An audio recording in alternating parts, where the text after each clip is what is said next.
I better take a shower and get dressed before I go downstairs.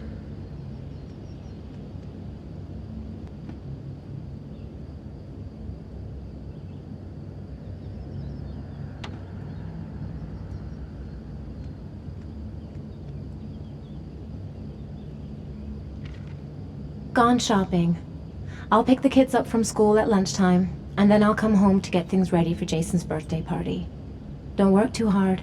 I love you.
Hey, take it easy, you're gonna knock me over. So this is your big day, huh? Am I grown up now? 10 years old, that's not exactly grown up, but you're getting there. Now, can I drive your car? And I think you're gonna have to wait a little while for that. Ethan, can you please help me? I'm coming.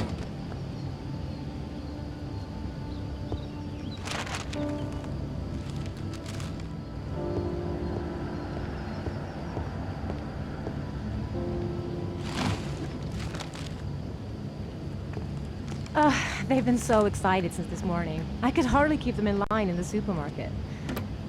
How's your day been? Managed to get any work done? Not really. I tried, but I didn't really nail it. I hope I get inspired because we're supposed to be presenting the plans to the client next month. I've got a billion things to do. It'll never be ready before Jason's pals arrive. Can you please help me? There should be plates in the living room cupboard. No problem, leave it to me.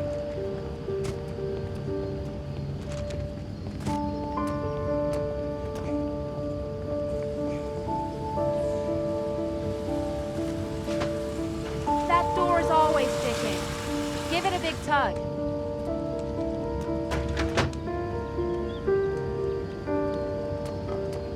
That's the set my mother gave us. Be careful, okay? Don't worry, I wouldn't want to be responsible for a diplomatic incident with your mother.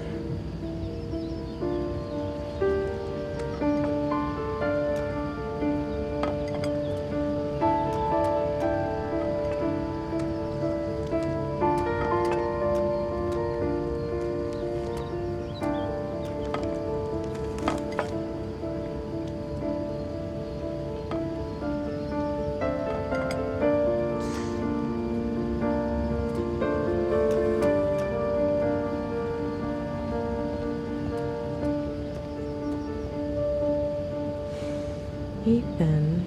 I don't know if I've already told you this today, Mrs. Mars, but I find you very attractive. You're not so bad yourself, Mr. Mars. But now is not the right time for it. Shame. I've really got to focus on this party.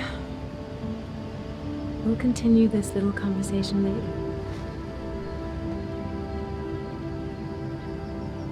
When are Jason's friends coming? Oh, about 2 p.m.? Oh, God, I hope I'll be able to keep the situation under control. Not like last year. Did you find the present for Jason? Yeah, I picked it up from the store this morning. Oh, we were lucky. It was the last one in stock. Can I do anything to help? No thanks. I should be able to manage. Jason looks happy. Yeah. It's hard to believe he's 10 years old today. It seems like only yesterday we were flirting in high school. We're getting old, Ethan.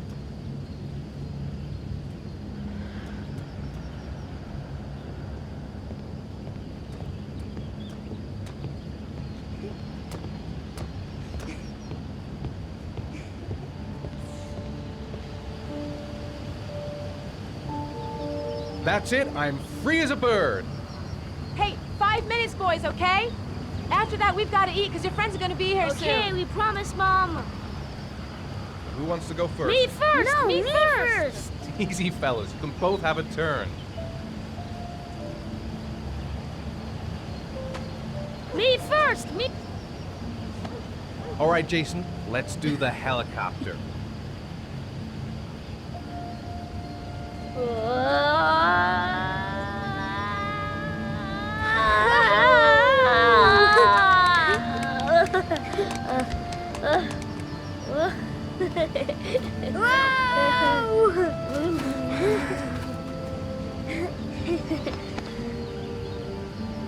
It's my turn now, it's my turn!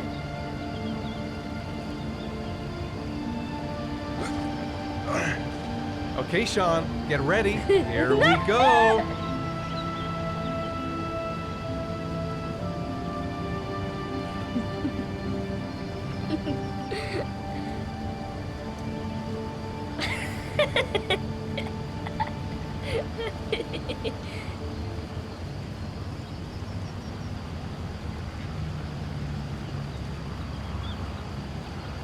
Come on, Dad, show us how strong you are! Big muscles! Be careful, hang on.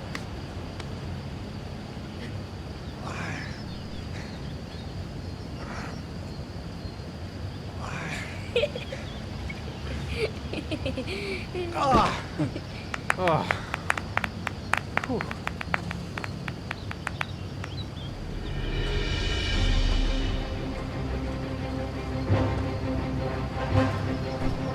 This time you're done for. You're gonna pay for all your crimes, evil one. Ha! Surrender, weakling. Say your prayers.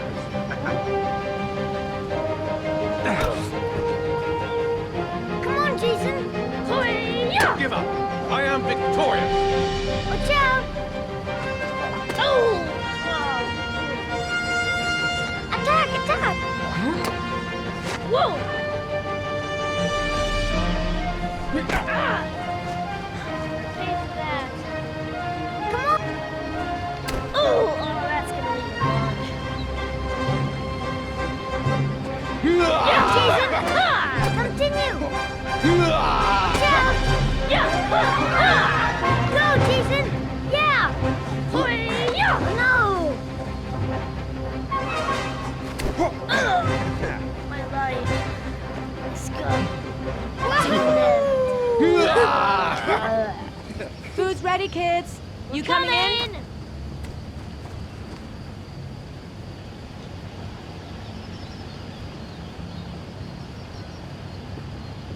Sean? Lunch is ready. I'll go get him.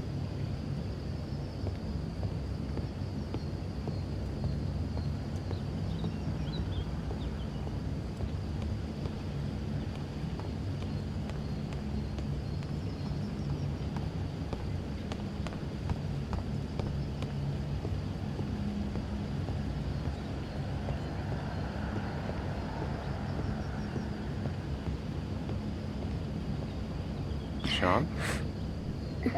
What's up? It's Merlin. He's dead. He's dead and it's all my fault. No, it's not, Sean. Of course it's not your fault. I'd give anything if you could come back to life. You know, Sean, there's some things which just have to happen. Even if you don't want them to. It's not fair, Dad. It's not fair. I know. I know.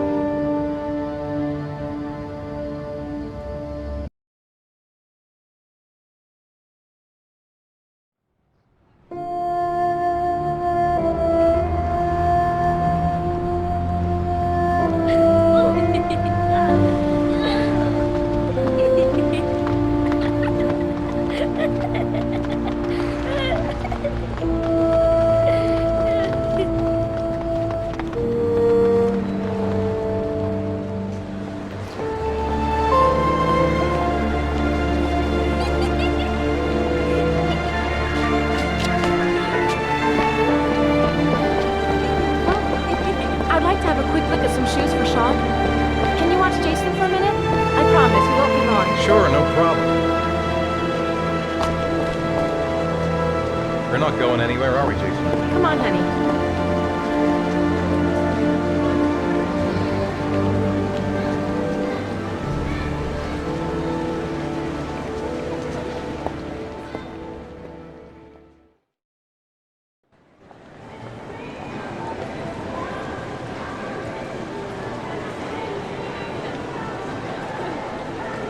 Jason!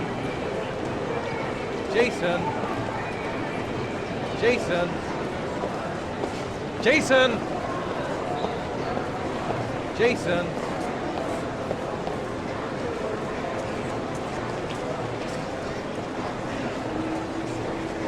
Jason!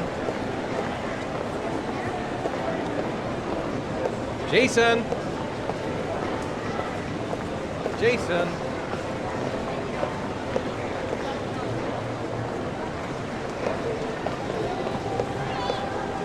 Jason!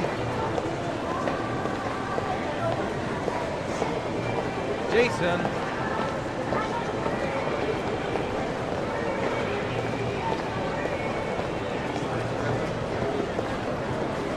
Jason, you really shouldn't wander off like that, you know? There's an awful lot of people in here. Please, Dad, can I have one? I would really love to have one. Please, Dad, come on. Okay, let's go buy a balloon. Great! Hey, champ! What's your name? Jason, Which balloon would you like, Jason? the red one. Here you go.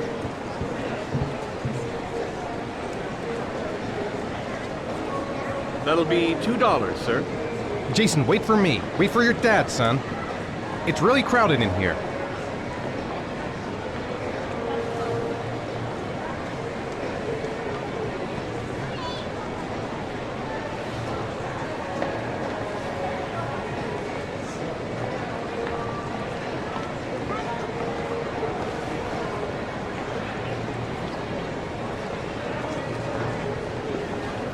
Keep the change.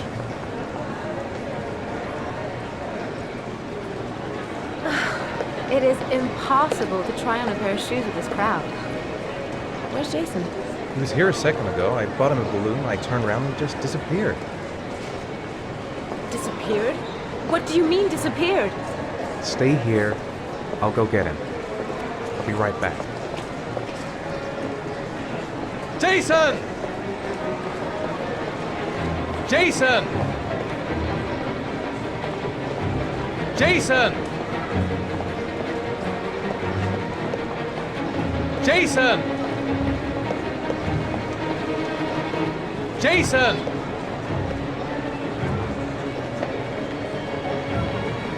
Jason!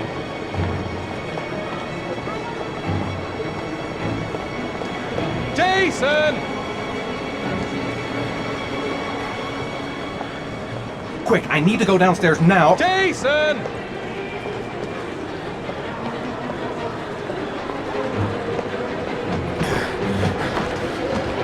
Jason! Jason!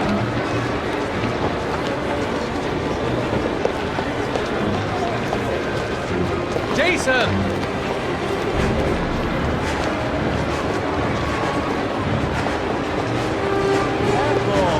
Jason! Hey, what's the matter with you?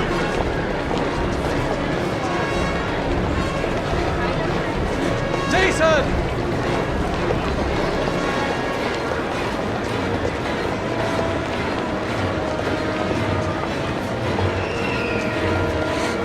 Jason!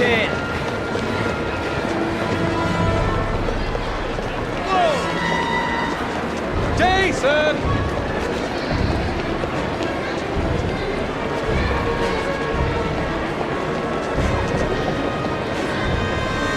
Jason, God, you really had me scared.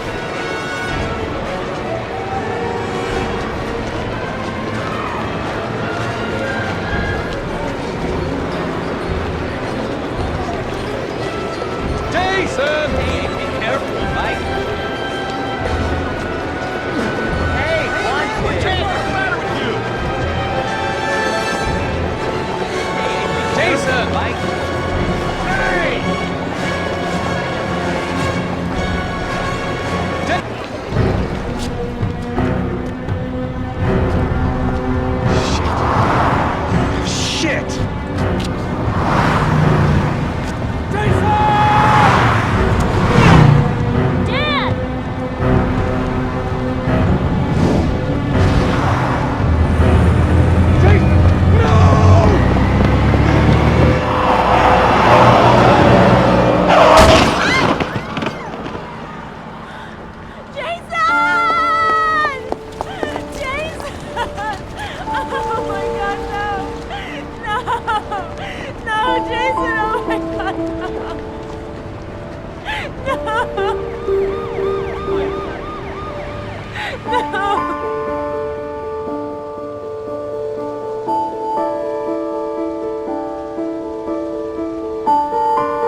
Hi, Sean.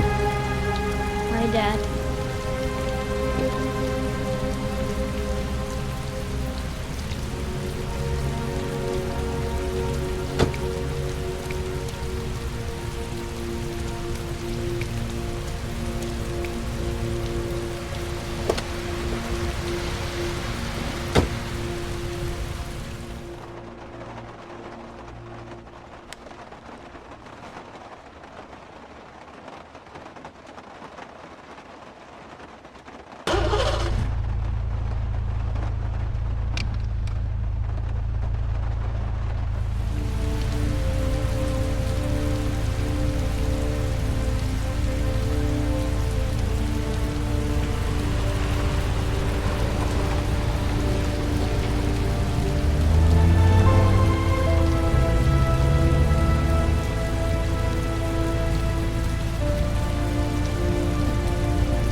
Sean, do you want to do your homework now?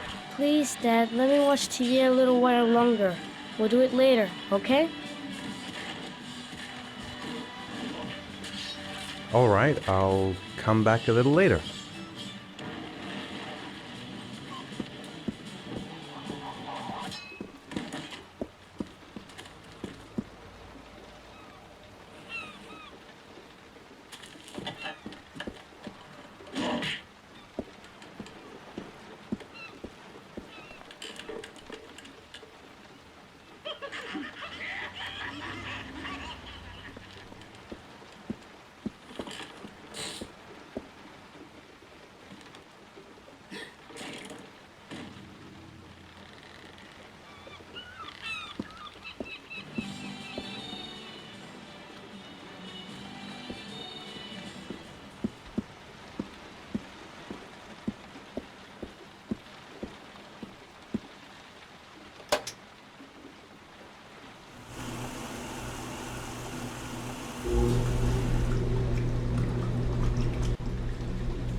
why'd you turn it off? It was my favorite show. Turn it back on, Dad. All right, I'm sorry.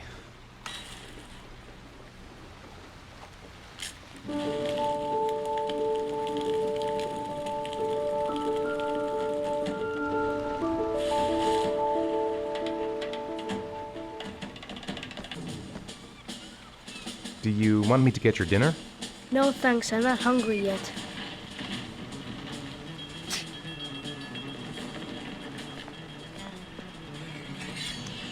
You've got a cold coming on. I'm gonna see if I can find some medicine for you.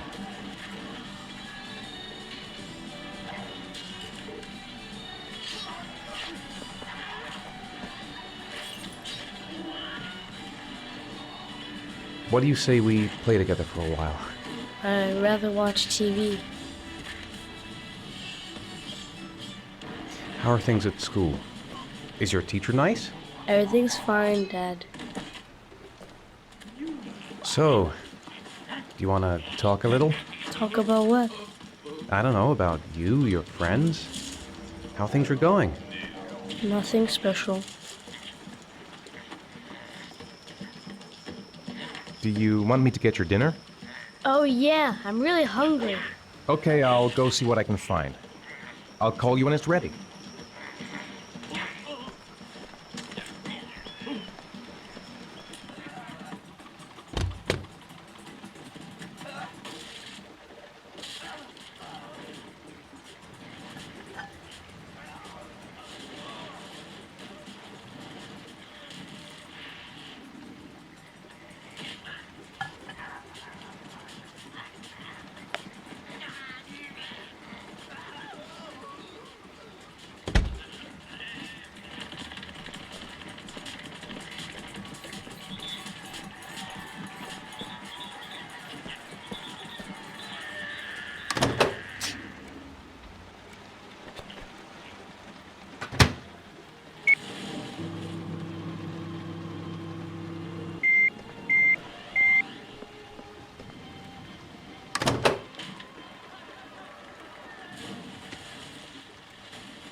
You can come now, Sean.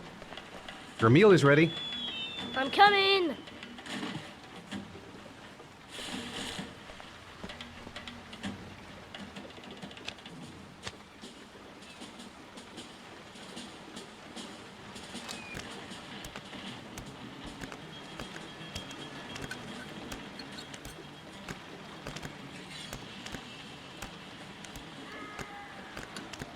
Hey, Dad, I didn't know you could juggle. I haven't tried it in a long time.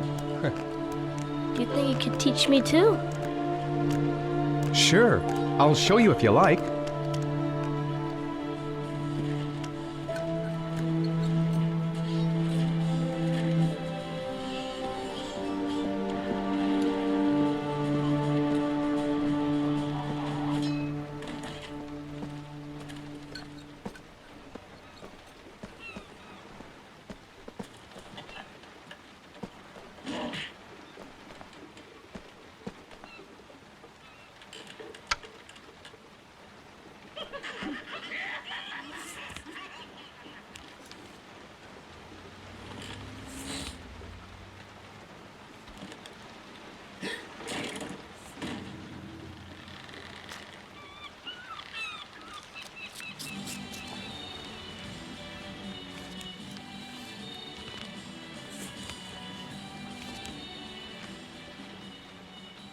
When the parents came home from church, all their children were gone. They searched and called for them, they cried and begged, but it was all to no avail. The children have never been seen again.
Here, take this. It'll make you feel better. Thanks, Dad.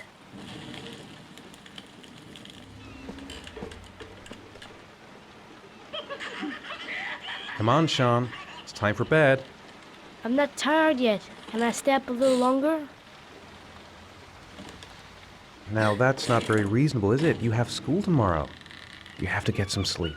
All right, I'm going. Are you coming with me? Go brush your teeth and put on your pajamas. I'll come up.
Good night, Sean.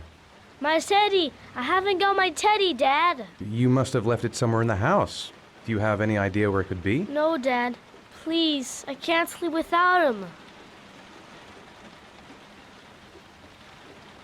All right, I'll have a look around and see if I can find it, okay?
Thanks, Dad.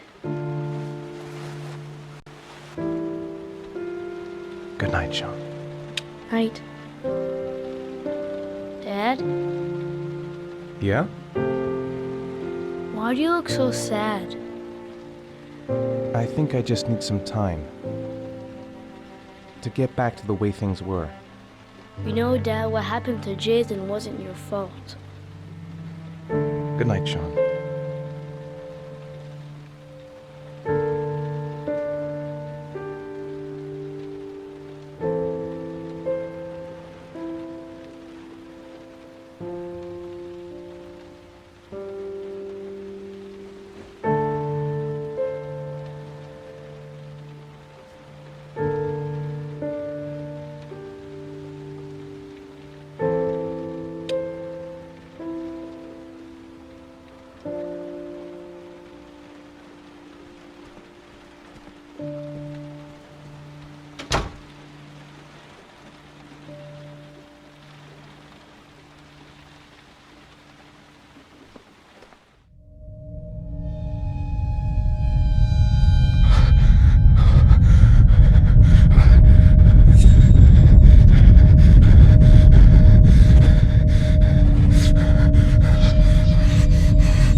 Lauren Winter.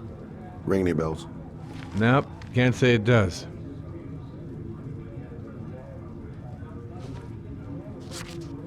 Oh, that Lauren Winter. 3rd floor, last door on the left at the end of the corridor.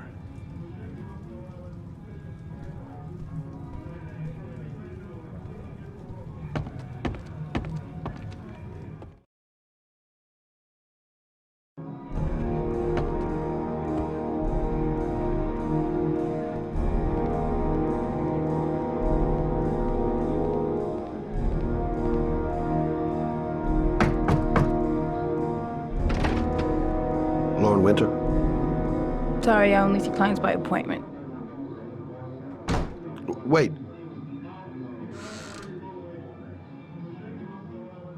It's $50. I don't kiss and I don't do any weird shit. Fine by me.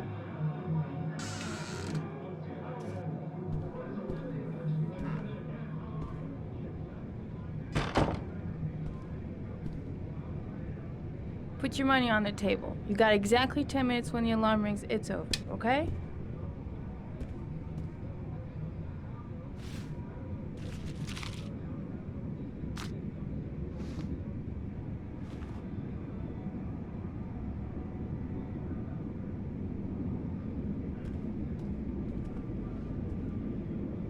You should take your clothes off. We ain't got all day. Actually, I'm not a customer. Shit, a cop. I should've known. What do you want, a freebie? Is that it? My name is Scott Shelby. I'm a private detective. The families of the victims of the origami killer asked me to investigate the murders. I came here just to ask you some questions about Johnny. I already told the police all I know and I have nothing to add. Leave me alone. I understand, Lauren. I know what you're going through. Oh yeah? You know what it feels like to find your own son's body on a wasteland? I'm sorry, I don't believe you have the slightest idea what I'm going through, Mr. Shelby. The killer is walking around free as we speak. He'll kill again if he's not arrested. My Johnny's dead, so what difference does it make? If we don't find the killer, there'll be other mothers who find their son's body on a deserted wasteland. But you're right. Why should you care? It's not your problem anymore, right?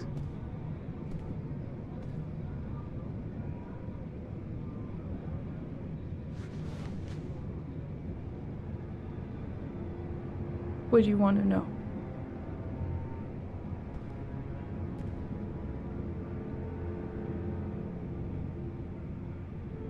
Tell me about Johnny.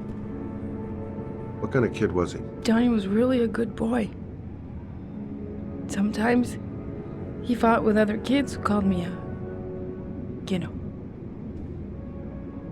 In his own way, I think he understood what was going on.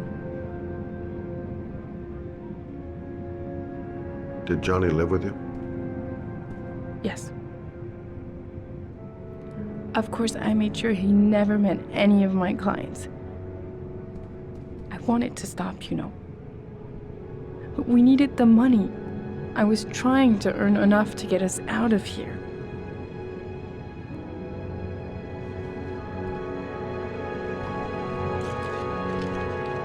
You want one?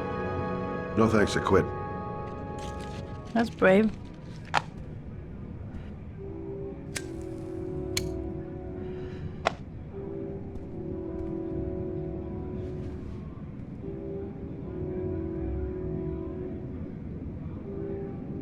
How did your son disappear?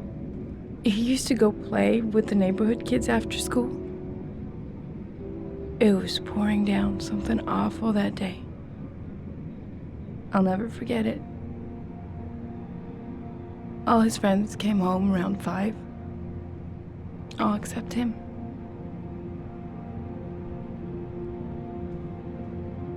Do you know if they found anything on the wasteland? Any leads or witnesses? No. He said he must have run away and he'd probably end up coming back. His body was found 5 days later with an origami figure in his hand and an orchid on his chest.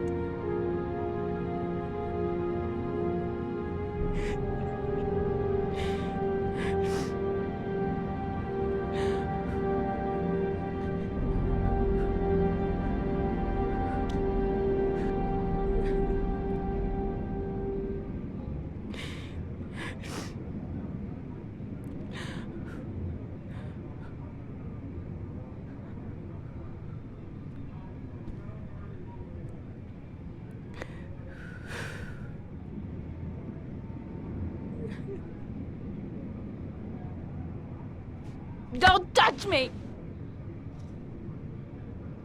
My son was the most precious thing I had. The only good thing in my whole fucking life. He was taken away from me for no reason. Go away. Get out of here!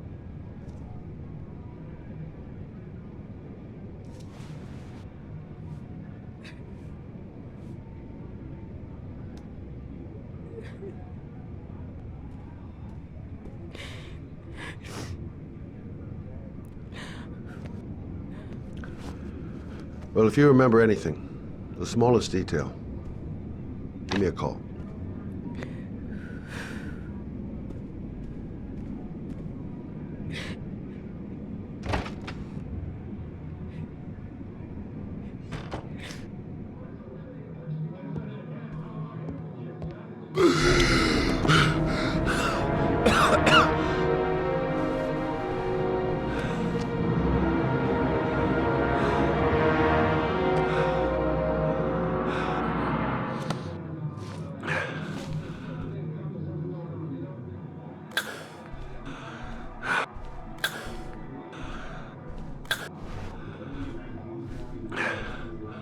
Lauren! Lauren, open up, baby. It's me. Troy, what are you doing here? I already told you, I don't want to see you anymore. Sorry, Dal, but I really wanted to see ya.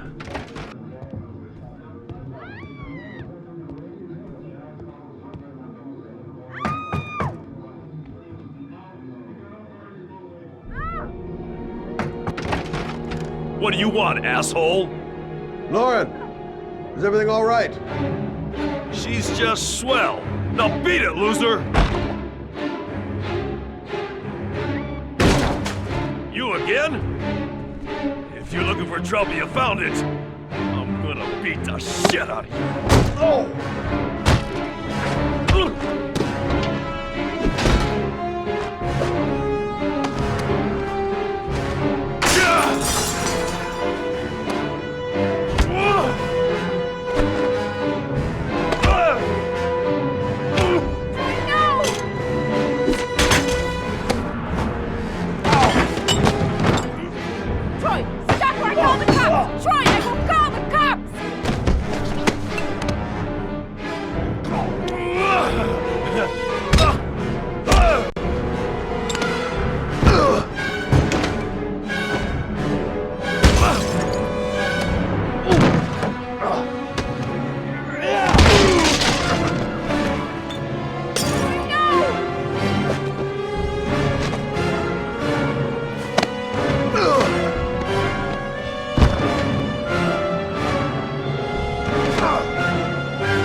I'll see you again, asshole.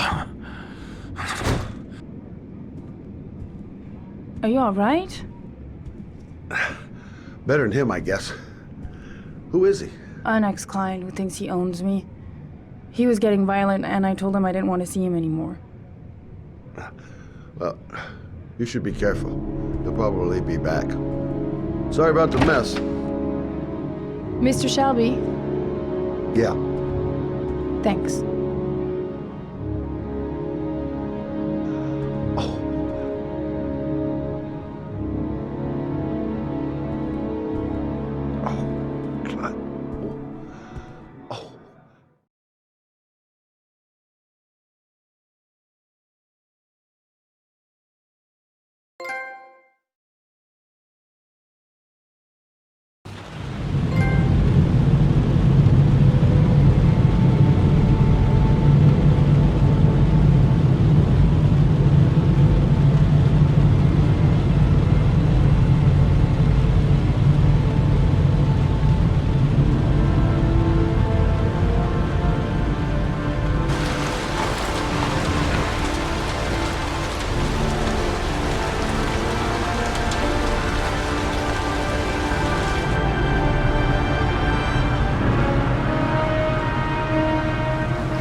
Jill.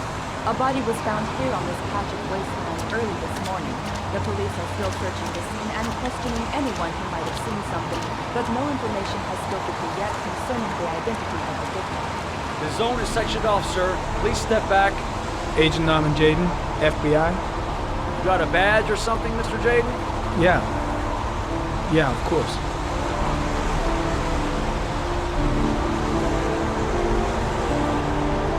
Check.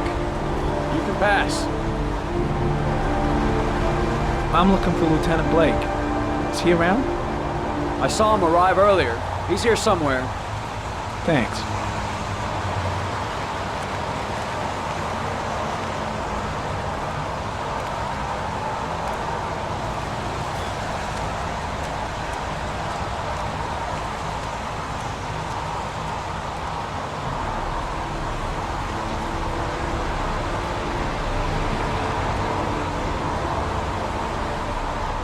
Video memo recording, Agent 47023, Norman Jaden, Tuesday, October 4th, 2011. Time is 8:14 a.m.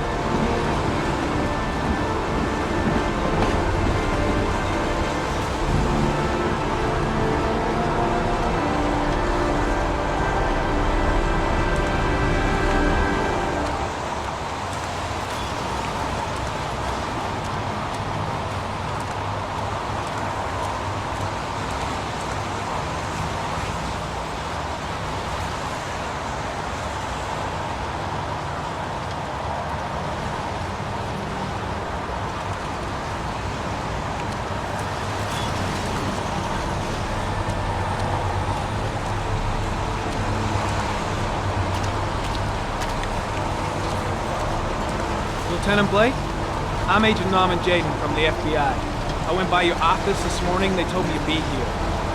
Now, if you're looking for rain, dead bodies, and highways, you come to the right place. Mike, will you tell that asshole with the bulldozer to stop for 5 minutes? I can't hear myself think here. Right away, Lieutenant.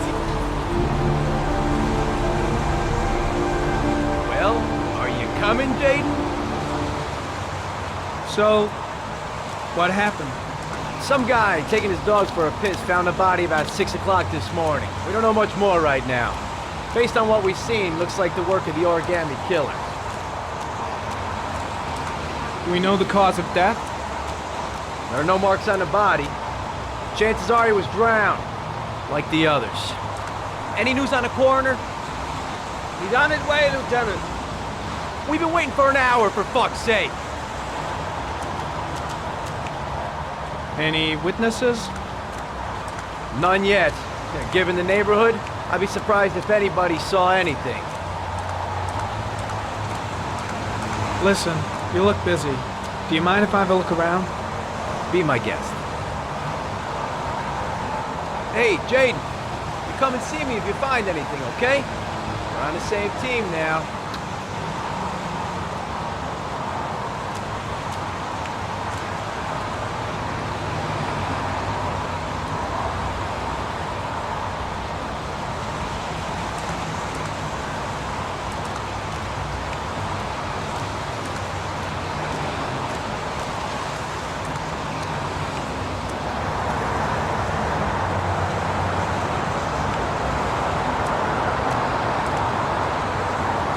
When did they find the body?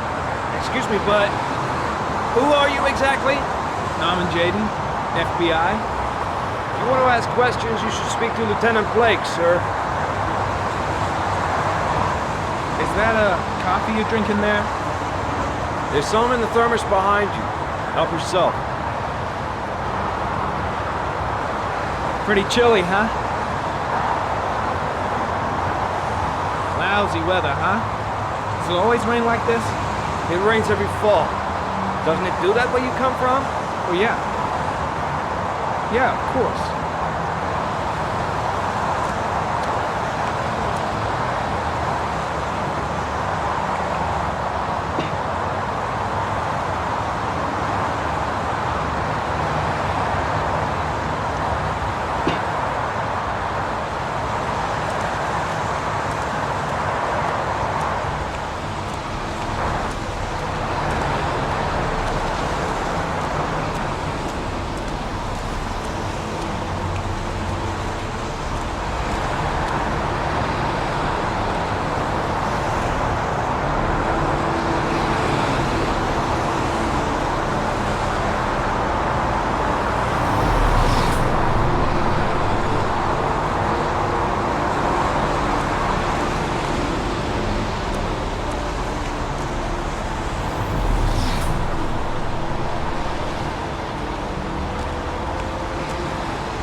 Comes from one of the policemen present on the wasteland.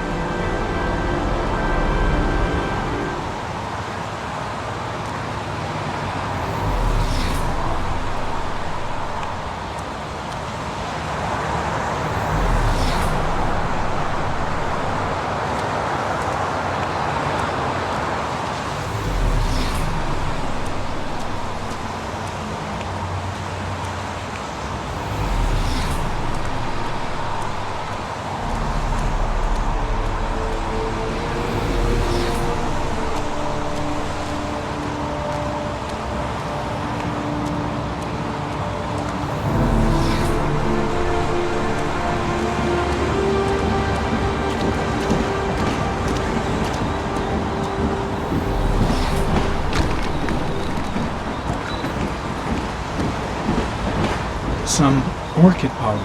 The concentration of pollen in the air is quickly decreasing because of the rain, but it gets higher in the direction of the body.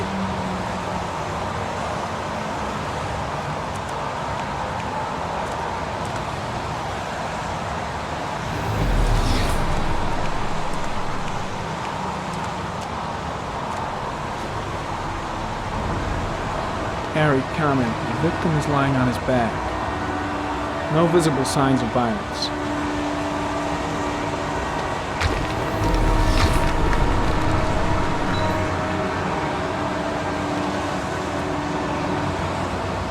An orchid was placed on the victim's chest.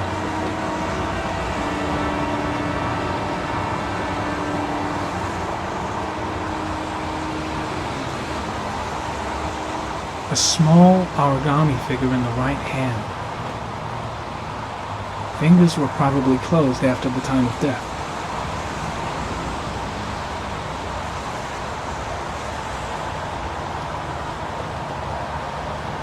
The victim is Jeremy Bowles, declared missing 5 days ago.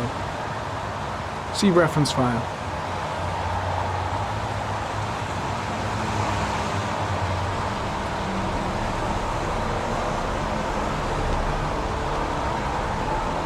Superficial wound on the right thigh. Blood analysis suggests it could be post-mortem. Probably a scratch that occurred when the body was being moved. The blood report indicates an advanced and long-lasting state of exhaustion.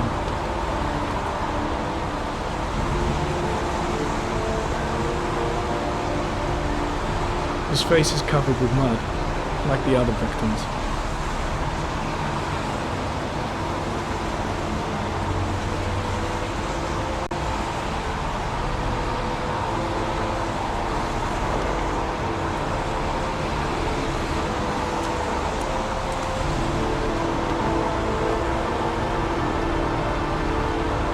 Arid comment, sample of no interest. Comes from one of the policemen present on the wasteland.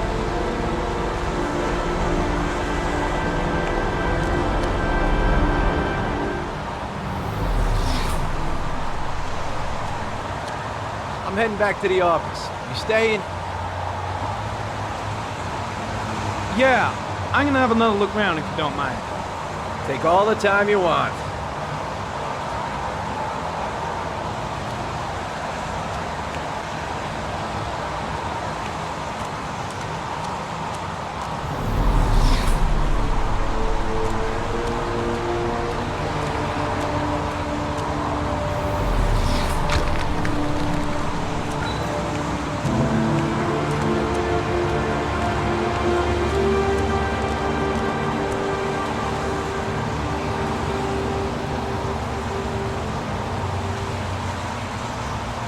Harry, comment, sample of no interest. Comes from one of the policemen present on the wasteland.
Dead cat. The FBI doesn't keep files on dead cats. Not yet.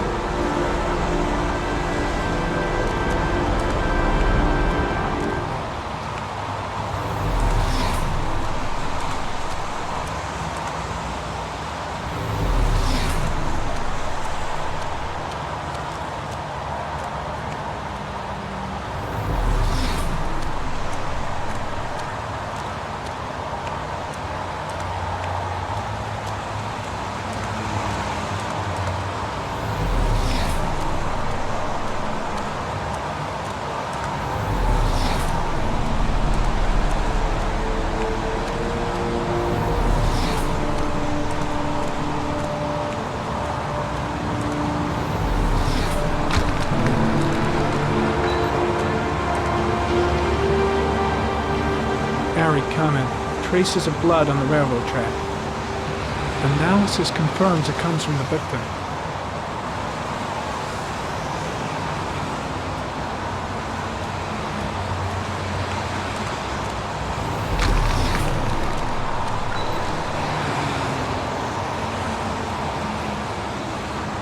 Footprints continue just after the pollen trail.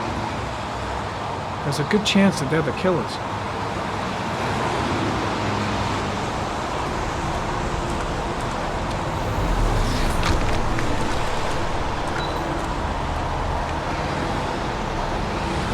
Comment. There are traces of blood on the fence behind the railroad line.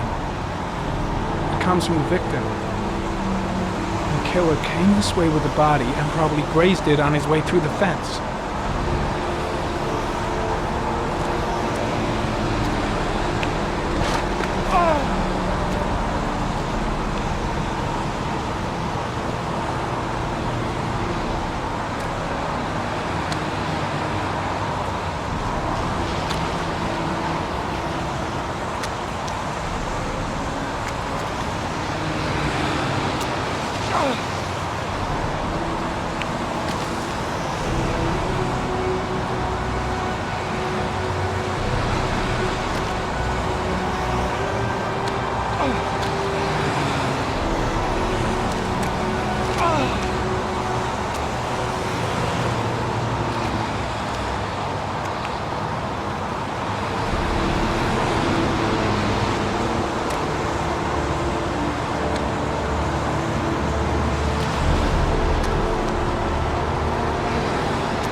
There's a good chance that they're the killers.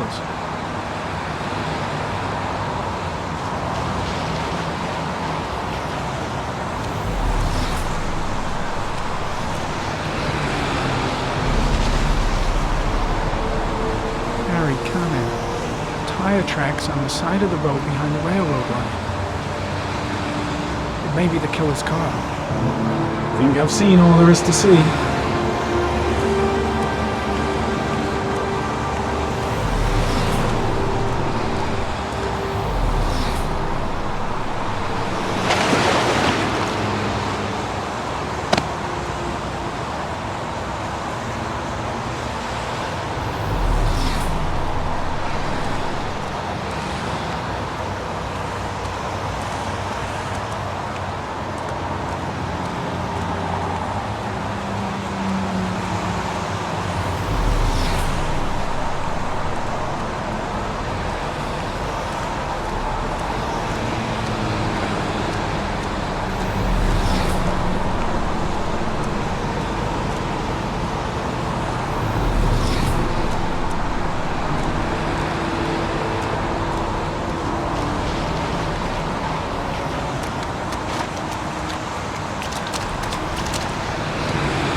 A butterfly. A wolf's head.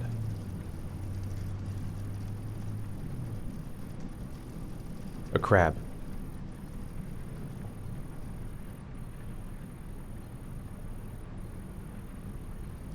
Death.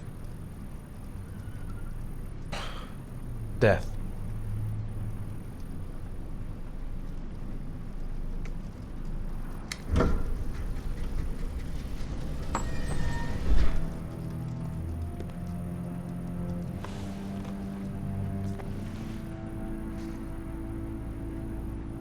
I have the results of your MRI scans.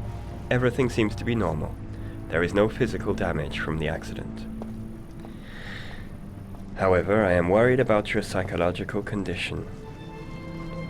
I know it's not easy, but you've got to start over, Ethan. You're not responsible for what happened. It's my fault Jason is dead. He'd still be alive if I'd been looking out for him. It was an accident. Accidents happen every day. You can't blame yourself forever for your son's death. How is Sean?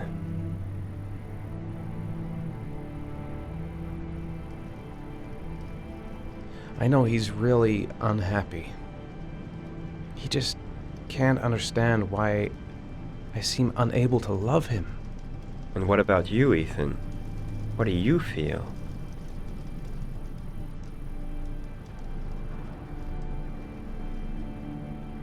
I stopped living at the same time Jason did. When that car ran into us. Is there something else you wanted to tell me, Ethan?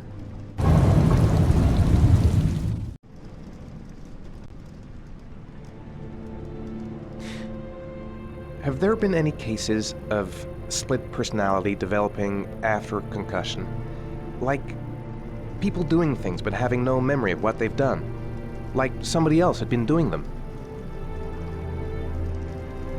We know that in certain cases, a violent shock to the brain can cause serious psychological disturbances, like schizophrenia, for example.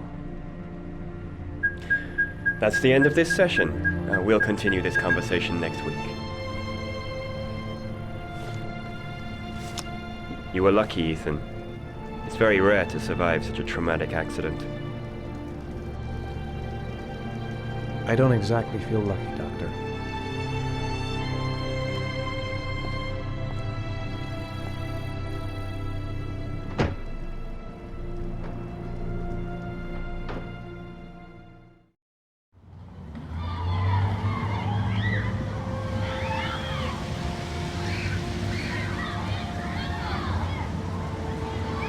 How did things go at school today? I was punished because I didn't do my homework. I'm sorry about that, Sean. Next time, we'll really pull it together, okay?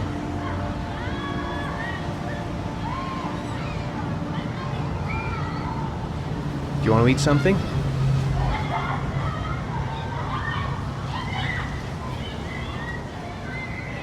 Is something the matter, Sean? No, I'm alright.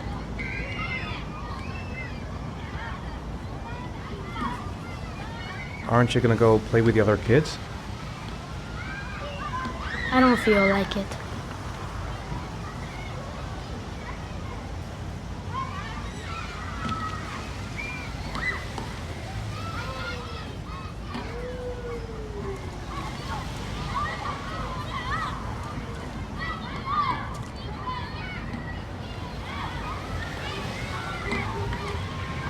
A boomerang?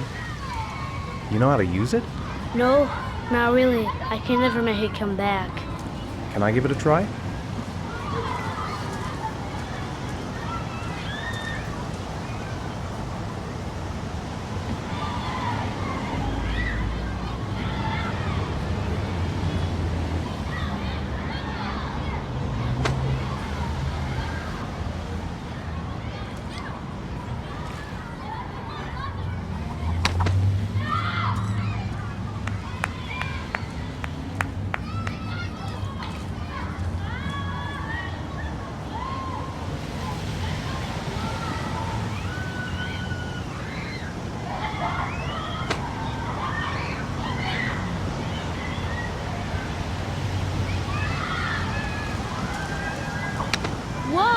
did it, Dad.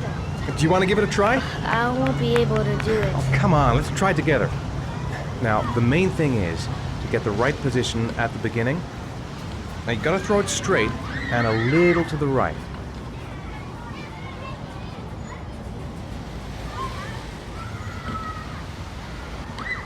Now, throw it!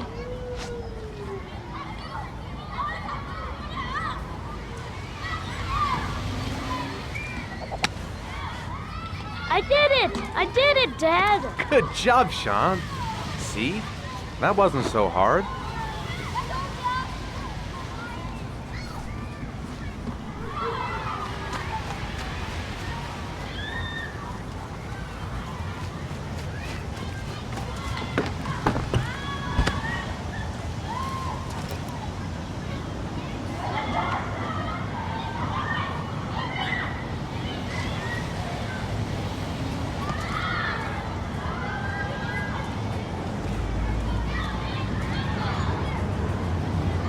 I haven't been on a seesaw in a long time. What do you think? Yeah!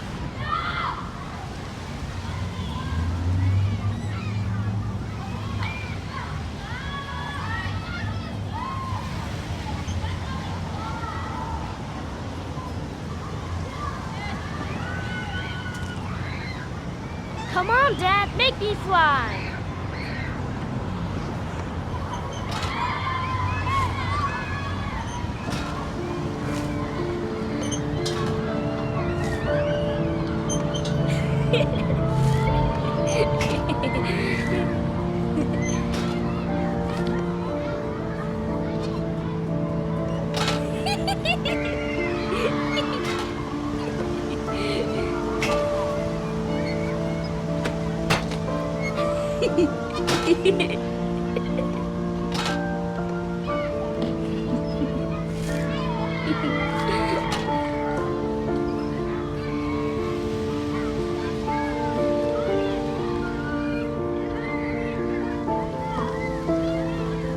What about that merry-go-round? I bet I can push you so fast you won't be able to stay on it.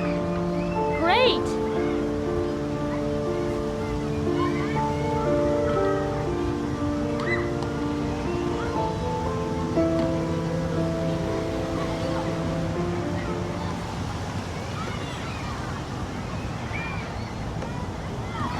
Go on, Dad, as fast as you can.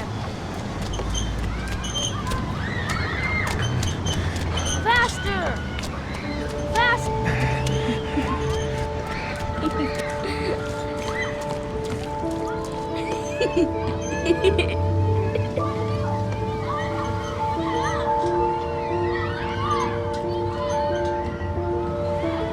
Whoa! I think my head is spinning. Good training for astronauts, though.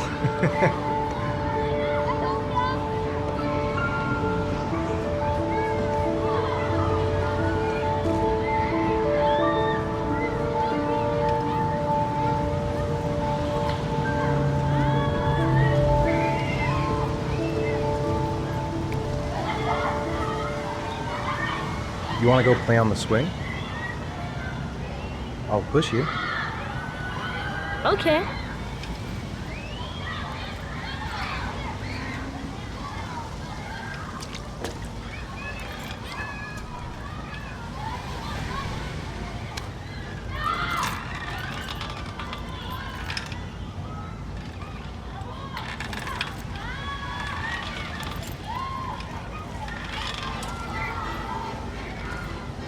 You're not pushing, Dad.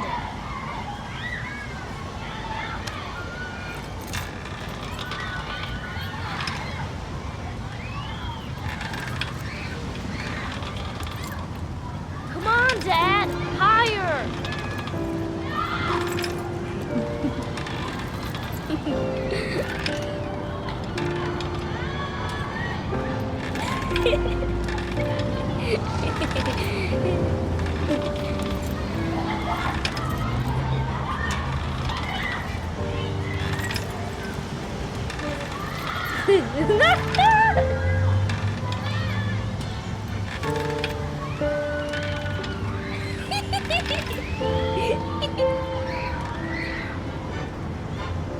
That was cool.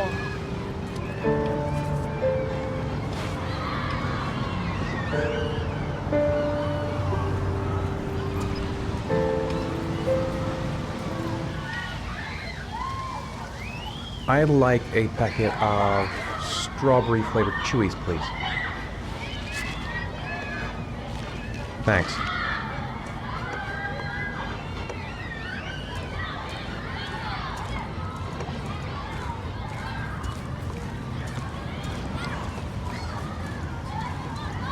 Hey, I got you some chewies. I hate strawberry. Thanks. It was nice of you anyway.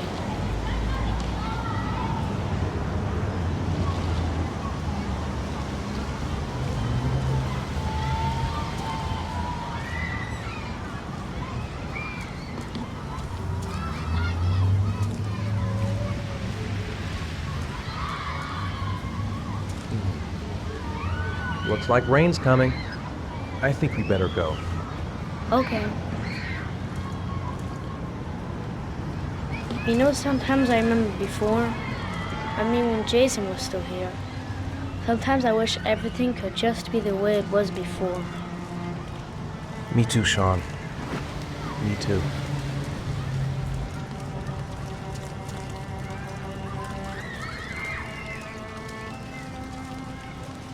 Come on, Dad, what are you doing? I'm coming.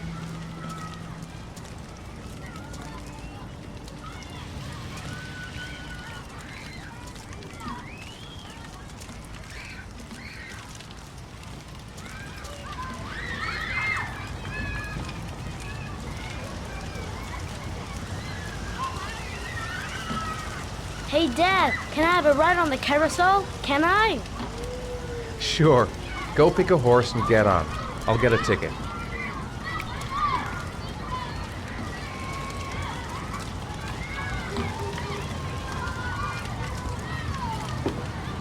One, please. That's $1.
Do you think it's gonna take long?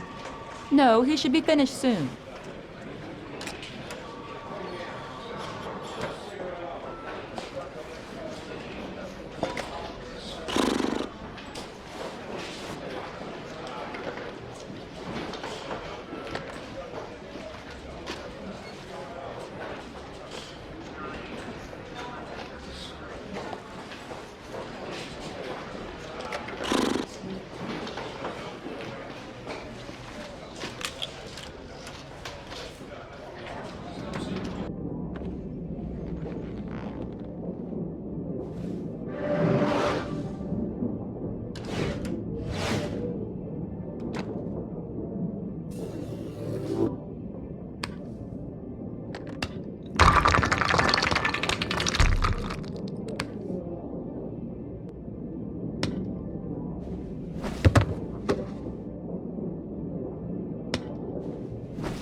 I'm off, Charlene. I'll look at the reports later. Oh, cancel all appointments for this afternoon. Okay.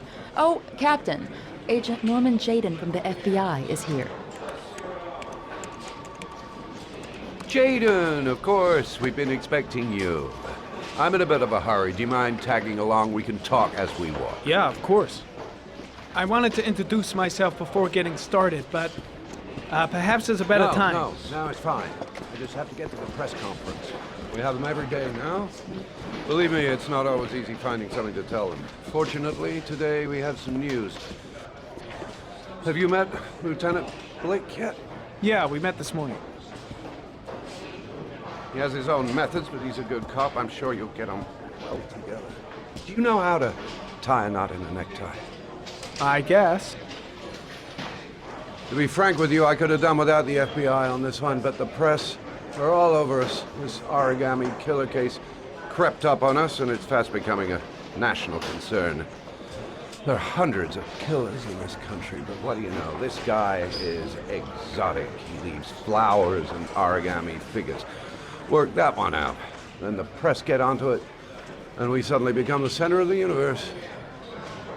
I'm here to arrest a serial killer. With all due respect, sir, the rest of it, it's none of my business. No, of course not.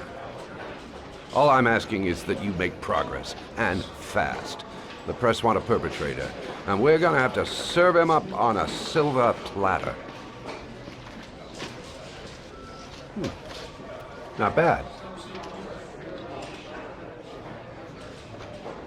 Oh, go see Charlene. She'll show you to your office. Yeah, check in on the press conference if you're interested. It'll give you an idea of the political climate around here. Thank you, sir. Welcome to the club, Jaden.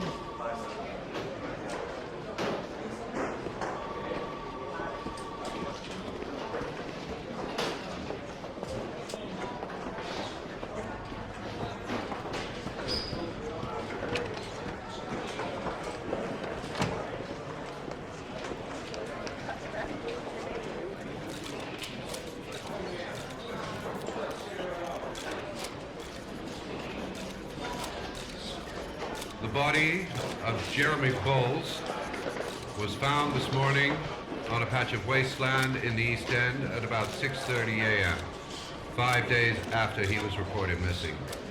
An autopsy will be conducted tomorrow to determine the exact cause of death, but going from first indications, it would seem that he drowned.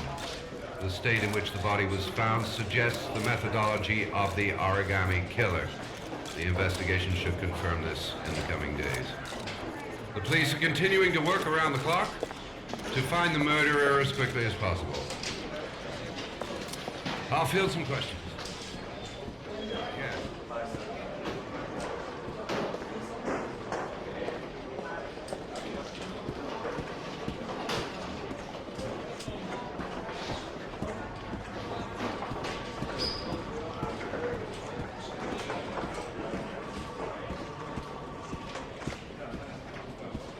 I'm ready to start. Maybe we should kick off by talking about the case? I have some work to finish here. Let's talk about that later if you don't mind. Okay. No problem. Just let me know when you're available.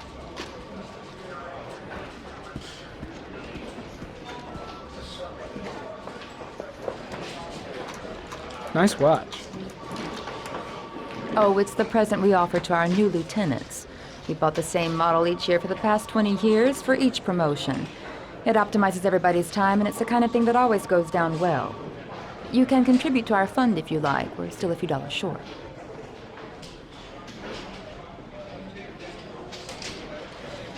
Congratulate Larry on my behalf. I'll be sure to do that, sir. Captain Perry said you could show me to my office? Yes, of course. Follow me.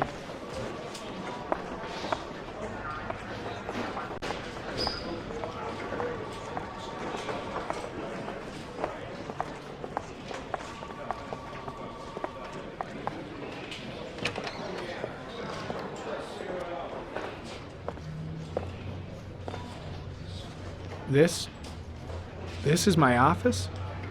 That's where I was told to take you. If you need anything, you know where to find me.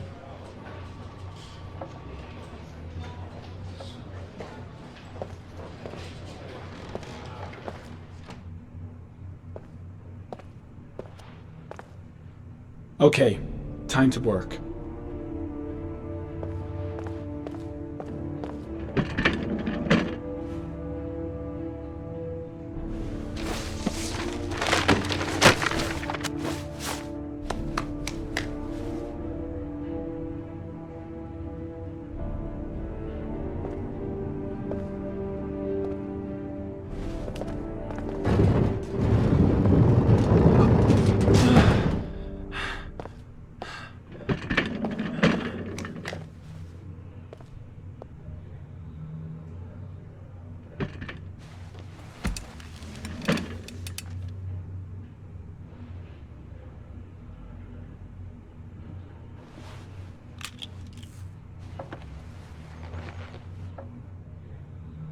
Step 1.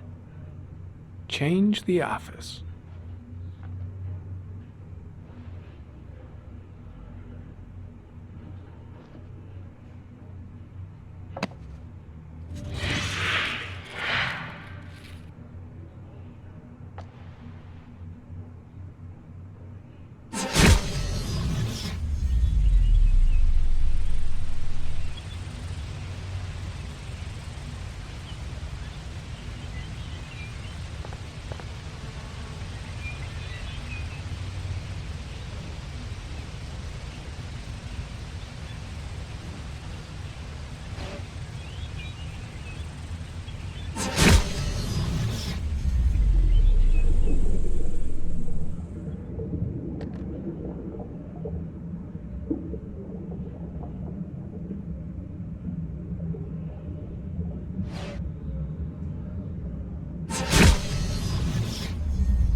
The killer's car is probably a Chevrolet Malibu 83.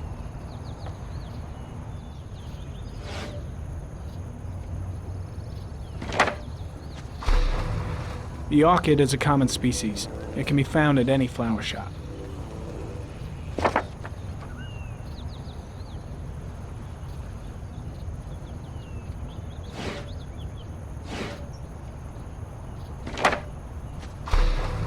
Just one origami store in town.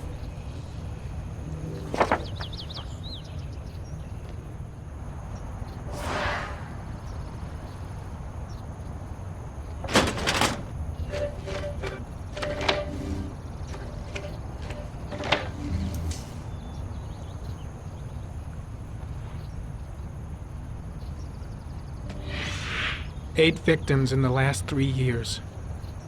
All boys, aged between 9 and 13. No signs of violence.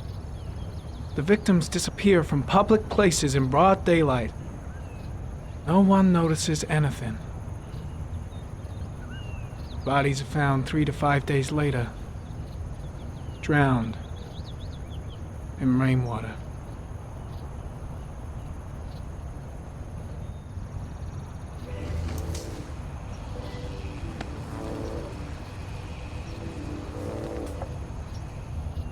There is always a railroad line adjacent to where the bodies are found. And all the victims disappeared in the fall.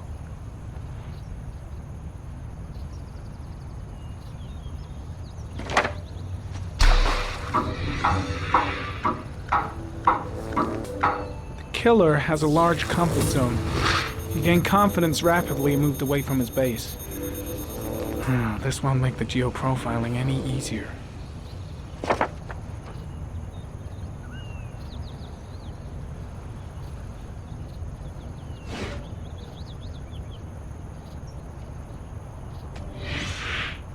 Always the same ritual. An origami in the hand, an orchid on the chest. The victims have always been dead for less than 6 hours when they were found, which means they remained alive for several days before being drowned. Over 3,500 people questioned. Over 100 suspects interrogated. Not a single lead to go on.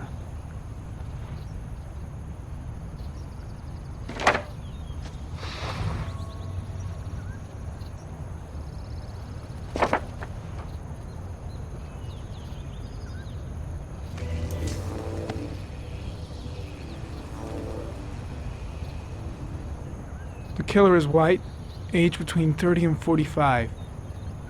He is intelligent, calm, and determined. An organized type. He has a car. He's probably employed, but his work allows him free time.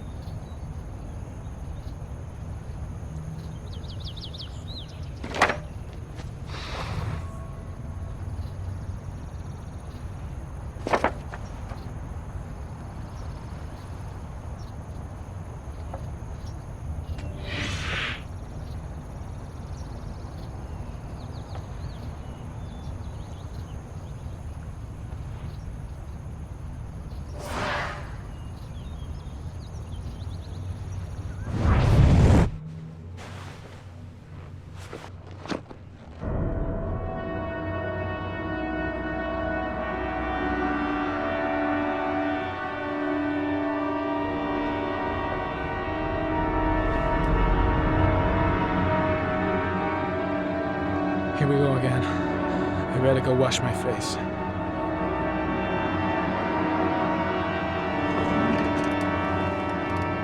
I need to take some. I'm gonna faint if I resist. It's all right. I know I can make it. I know I can make it.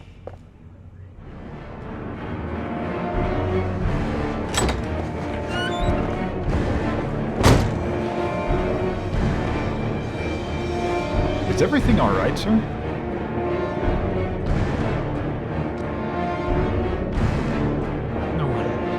No one will see.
This is Lieutenant Blake, Mr. Mars.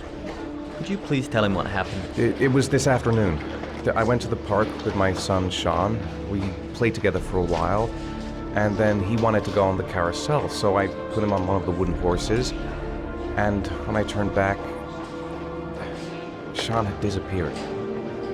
Exactly what time did you arrive at the park? Try to remember exactly, Mr. Mars. Every detail can be important. It must have been about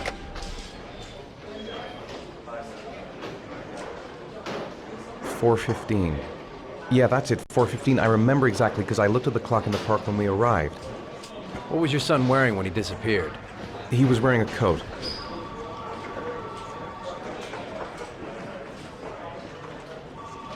A brown coat. And a pair of pants. Beige pants. How could Sean have disappeared without you even noticing? Weren't you right by the carousel?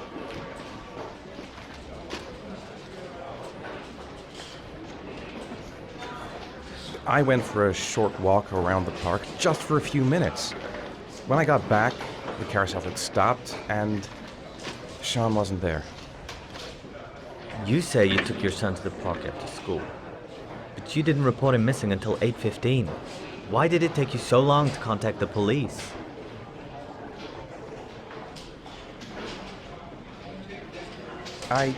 I don't know. I panicked. I didn't know what to do.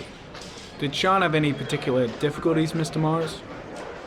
Anything that might have caused him to run away?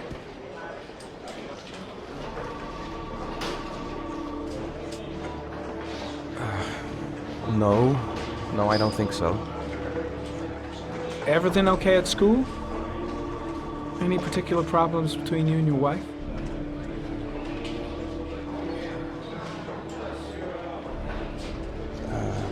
My wife and I have been separated for the last 6 months. But Sean would not have gone off without telling his mother or me. All right. That's all the questions I have for now. You're free to go, Mr. Mars. We'll continue to look for Sean overnight. We'll contact you if we have any more questions. Do you think the origami killer...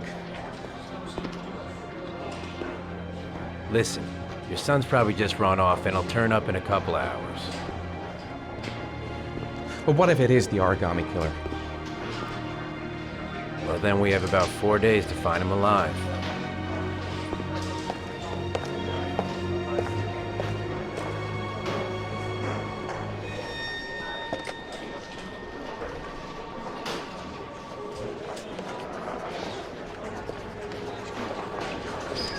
Did they find something? No, nothing yet, but they're gonna keep looking through the night. Do they think it's the origami killer? It's still too early to say, but it is a possibility.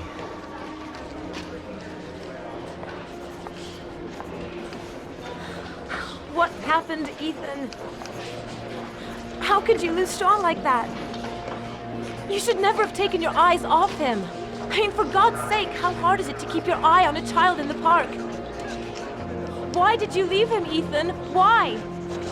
Wasn't it enough losing Jason? I'm sorry. It's not what I meant to say.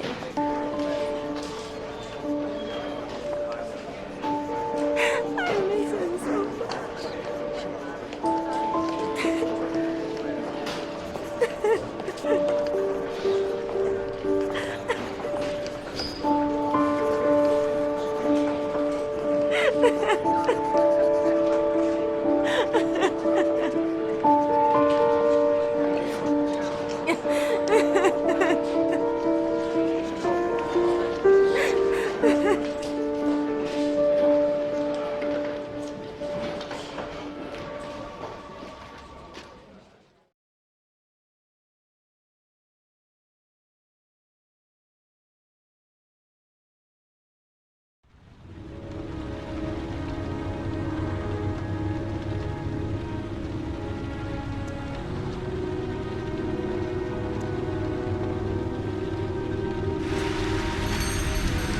Good evening. Good evening to you, sir. Can I help you, sir? Well, I hope so. My name's Scott Shelby. I'm a private detective. I'm investigating the case of the origami killer. I'd like to ask you a few questions. My son is dead, Mr. Shelby. I have nothing more to say.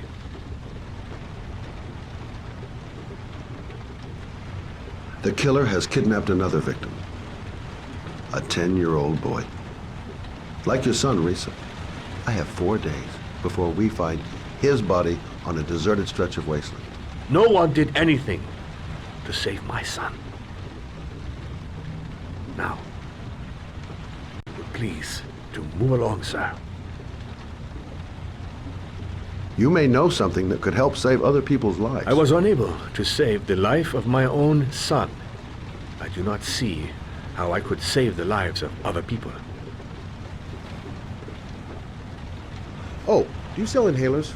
I'm all out, and at least I won't go away completely empty-handed. In the back of the store, to the right. Thanks.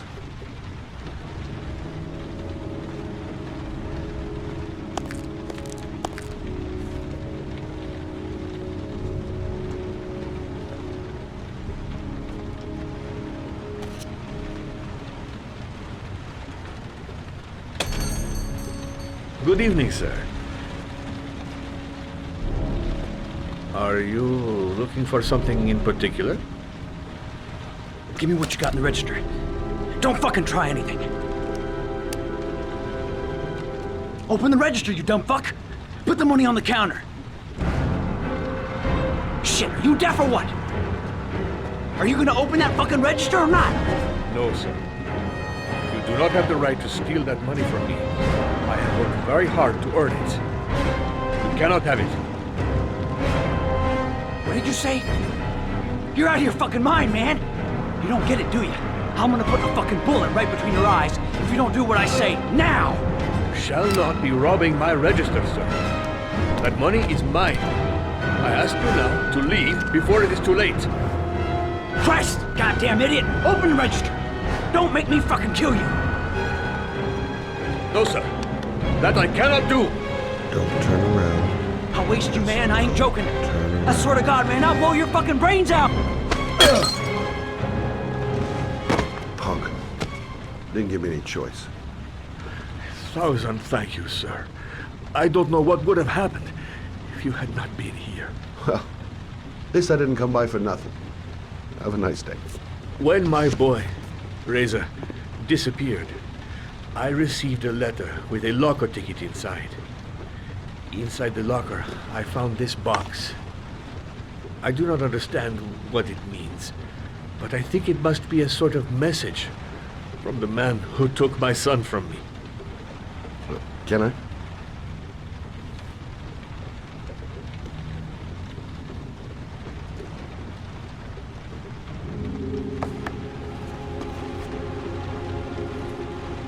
Please, take the box if it can be of any use to you at all. It did not help me to save Reza, but maybe it will help you find the other little boy.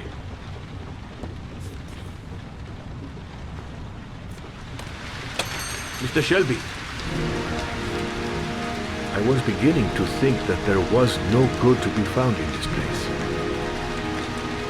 I can see now that I was wrong.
There's someone here. There's someone in the apartment. The phone on the desk. I could call for help. The front door. It's the only way out. If I can reach it, I still have a chance.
When the parents came home from church, all their children were gone.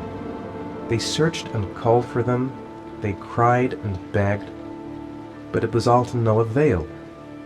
The children have never been seen again.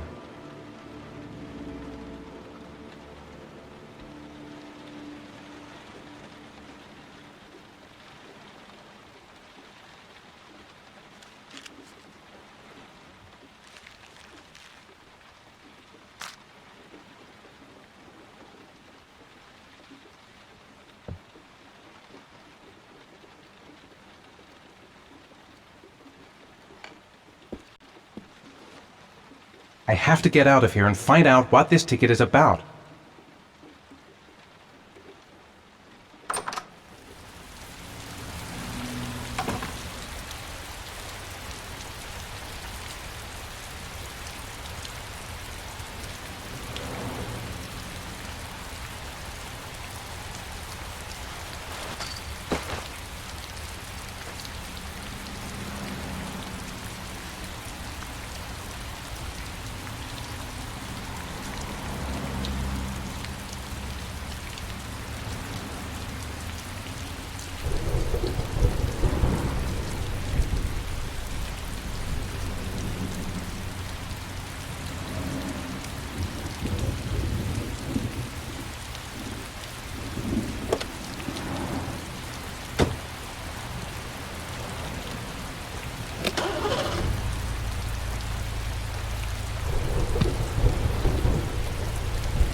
gonna have to make it through the crowd. I can't take crowds. Just can't handle it.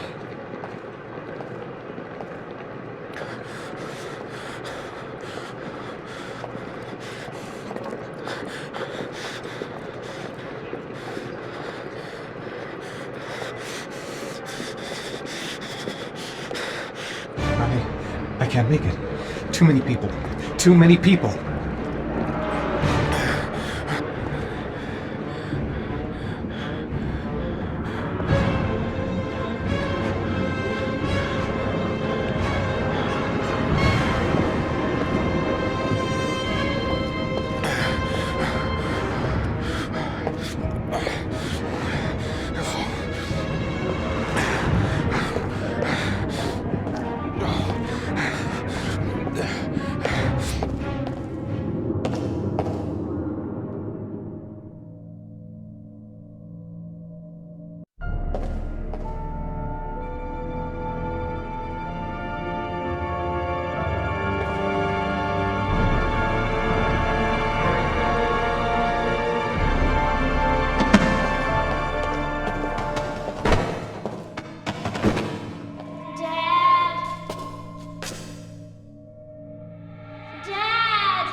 Jason!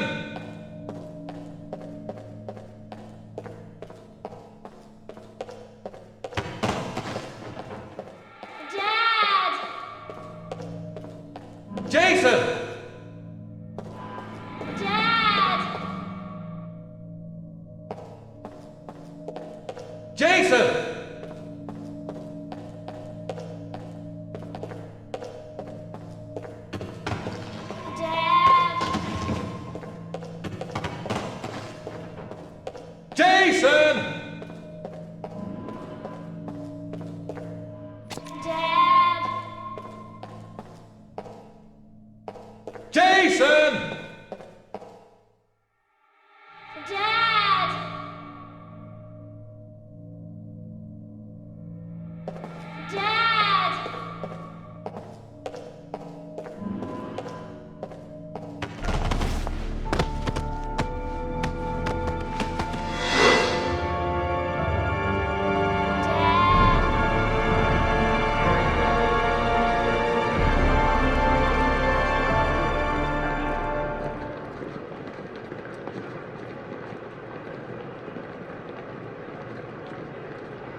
Line 18, box number 3.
Dad? Sean.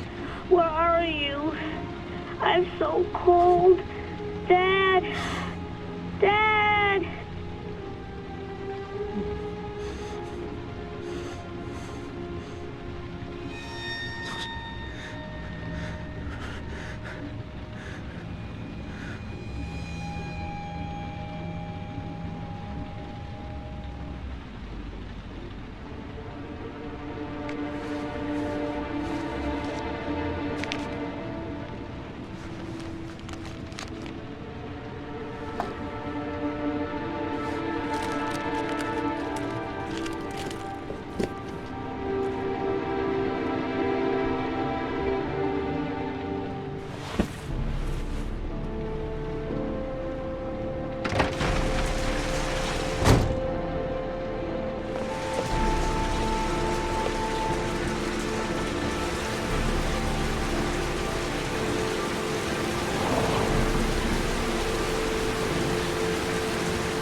The killer is white, aged between 30 and 45. He doesn't act on impulse, but plans his crimes in a very meticulous fashion.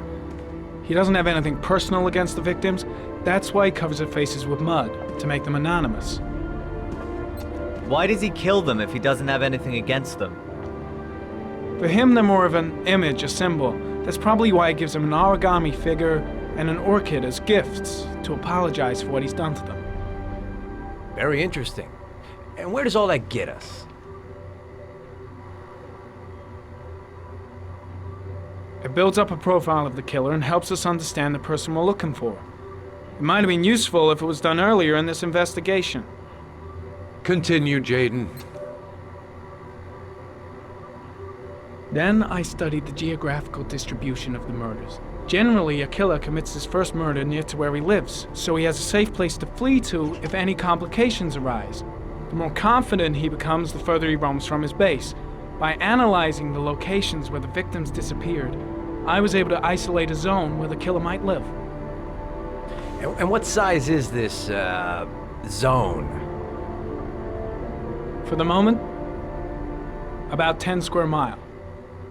Oh, great. There must be 10,000 people live in that sort of area. You gonna question them one by one?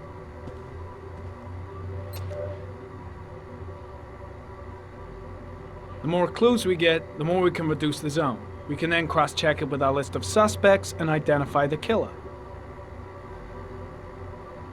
One detail attracted my attention. The interval between the time when a victim disappears and the time when the body is found ranges from 3 to 5 days.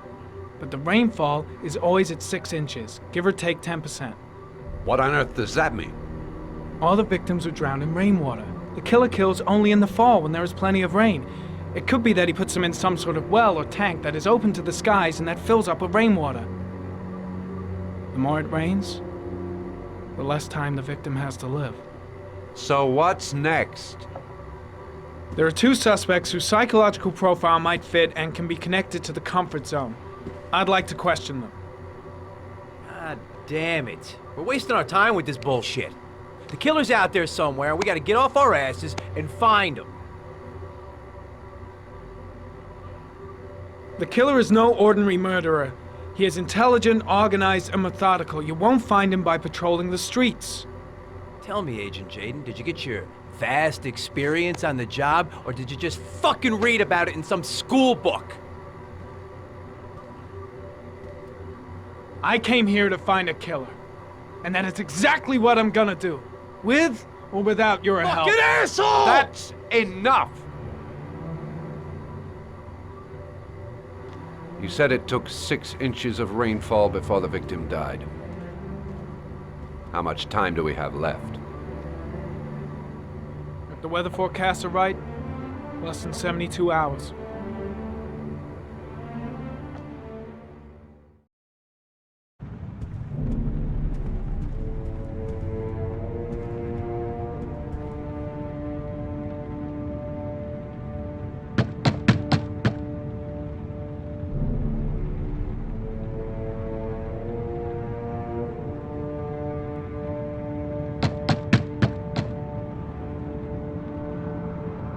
No answer. We waste our time coming here. Maybe we should have a little look inside anyway. There's nobody home.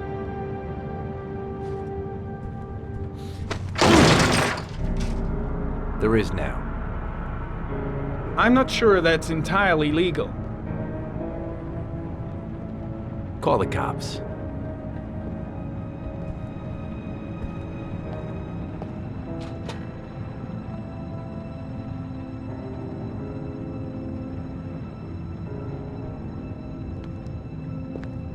Looks like Nathaniel Williams is a pretty religious guy. He's a God-fearing idiot, waiting for the end of the world. We questioned him a few months back because he was causing a disturbance in the park. He was ranting and raving. Said he heard voices. Had this idea in his sick little head that I was the Antichrist. I'd come to Earth to persecute him. Real twisted.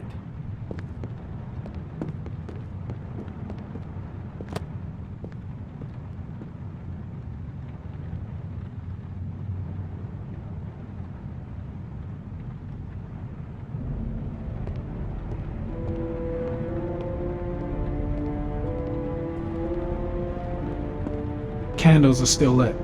He should be back soon.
Good timing, Nathaniel. Just the man we're looking for. Angels and ministers of grace defend us. I'm Agent Norman Jaden, FBI. I'd like to ask you a few questions. As God is my witness, I haven't done anything. I'm innocent.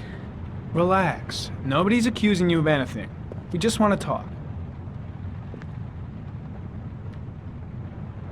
You were arrested in a case where a child disappeared from a park. What exactly happened? I'm innocent. I have nothing to do with those murders. I was in the park because God spoke to me. I was arrested because I am the chosen one. That's all. Why all the crucifixes? You afraid of something? The hour is nigh, and the wrath of God shall strike men down. I'm preparing for the end of the world. Where do you work, Nathaniel? You have a job? My sole occupation is praying to the all-merciful Lord for the salvation of humanity. What about the voices, Nathaniel? Do you still hear the voices? We know who talks to you, don't we, Nathaniel? Or we both know who talks to you. Don't speak that name. What does he say to you, Nathaniel? Blake, what are you doing? I can't talk about it. You mustn't talk about it. He orders you to go and find new prey, doesn't he? He needs more and more. That's enough! Leave him alone! No! You mustn't mention him. You'll bring him here.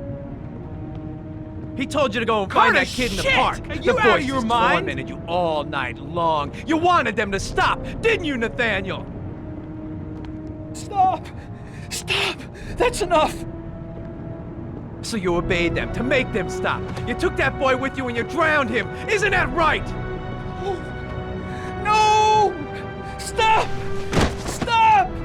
You killed them, didn't you, Nathaniel? Are you gonna confess, you bastard?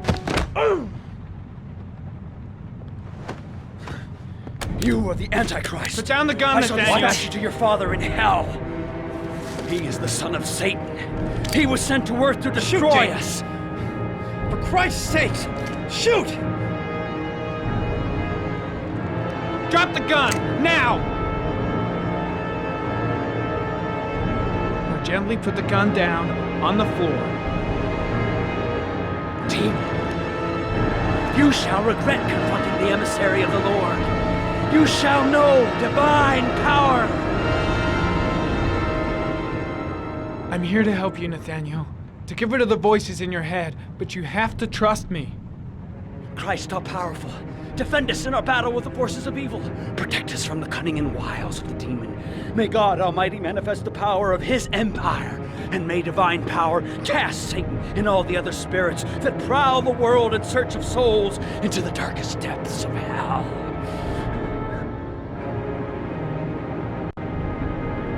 Keep calm. Everything is gonna be fine, Nathaniel.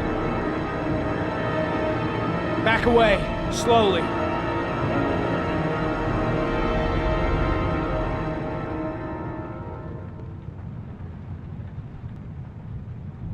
Now drop the gun. Drop it, Nathaniel.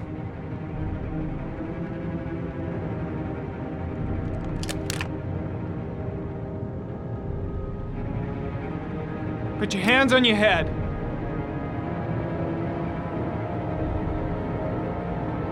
Turn around.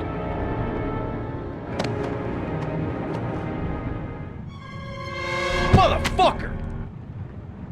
In the name of the Lord, I exorcise thee, Satan.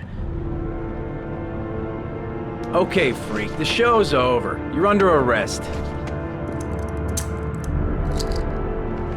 Pretty damn cool under the circumstances. I would have just shot him. A gun isn't the answer to every problem, Blake. Maybe not, but most of the time it helps.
No answer. Baby screaming inside. Not a promising start.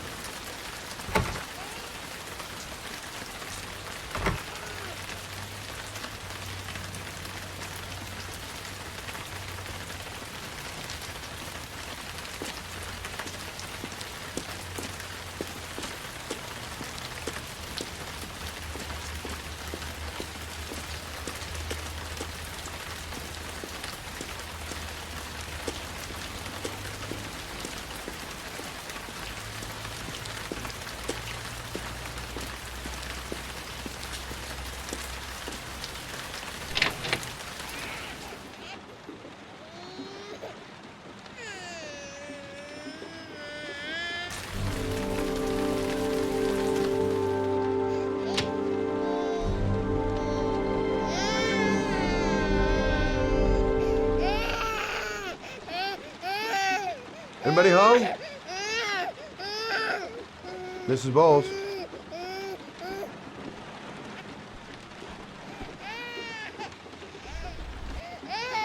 Oh, Jesus.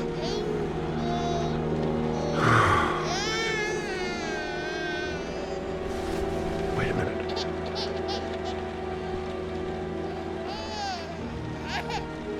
Hello, little cutie. Oh, you looking for your mama?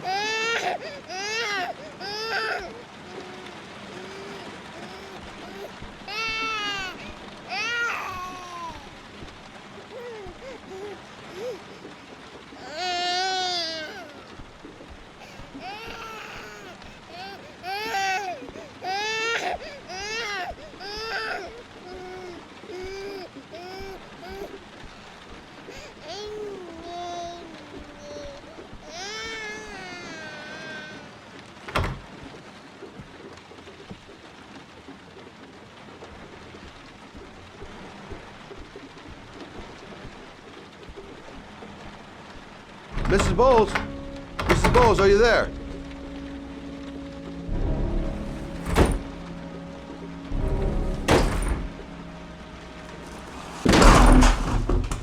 Oh, shit.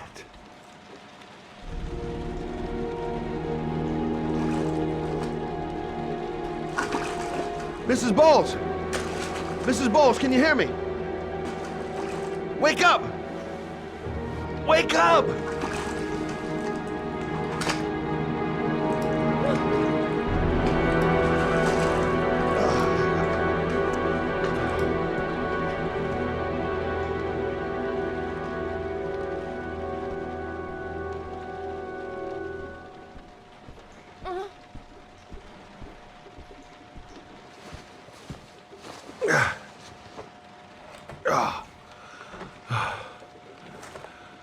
I'm gonna call an ambulance. No, I don't want to go to the hospital. Please.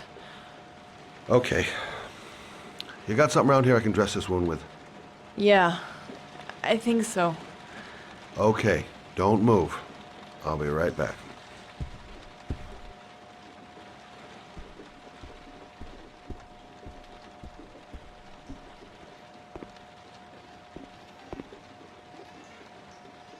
Let's see.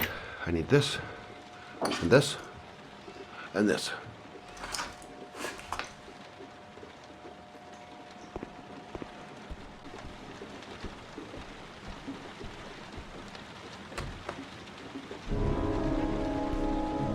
I'm here for you, Susan. You'll be all right. I'll take care of you.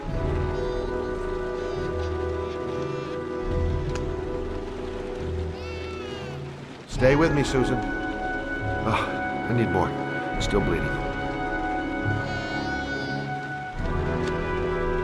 Not perfect, but that'll do.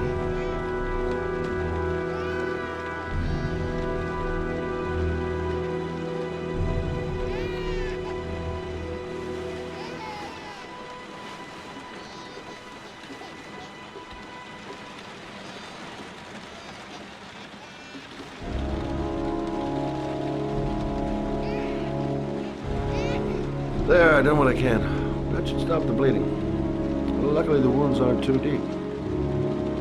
Hey, how are you feeling? You okay? My baby. My baby needs me. Right. You stay there. I'll take care of the baby. Okay? Do you know what to do? With a baby, I mean. I'm a private eye. There's nothing I can't do. Her name is Emily. Gotcha.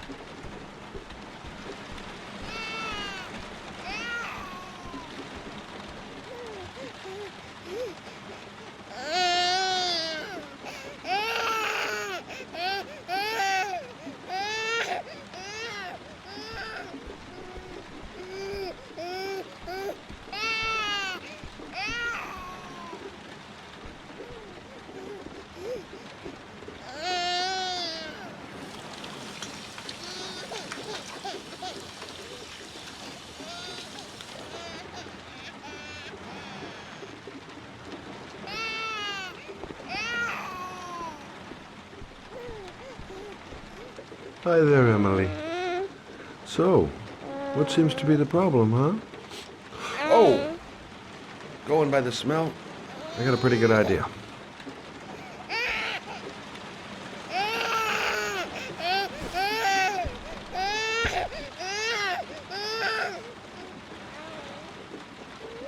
Okay. How do you do this again?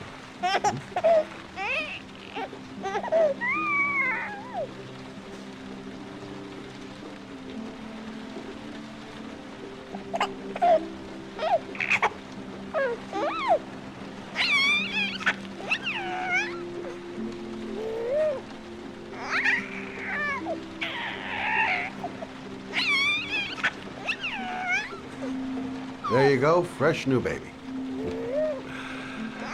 That should feel better. Right, Emily?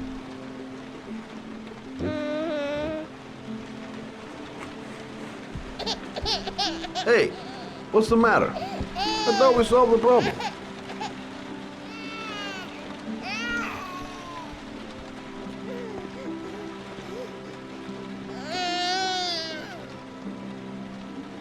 I guess I better warm this thing up.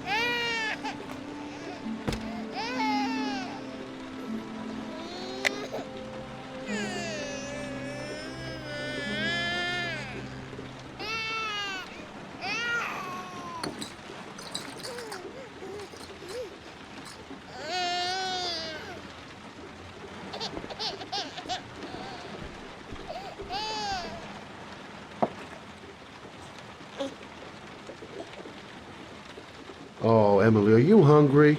Huh? You hold on. I'll just tilt this ball a little bit so you don't choke.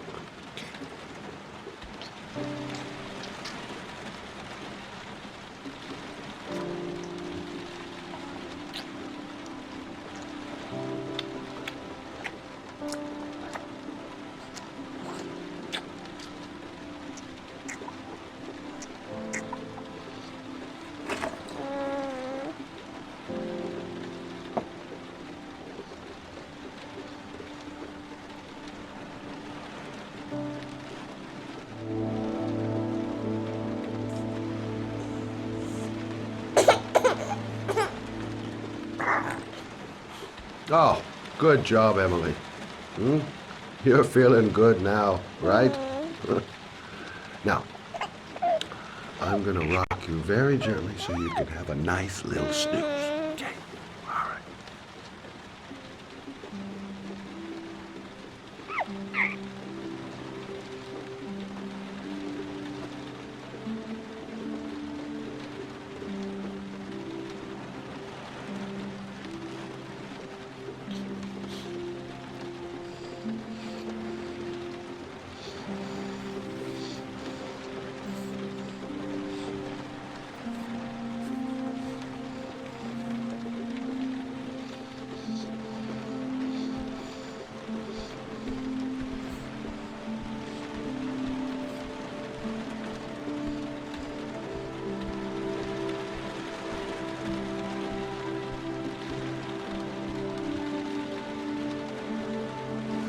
Thanks for looking after my baby.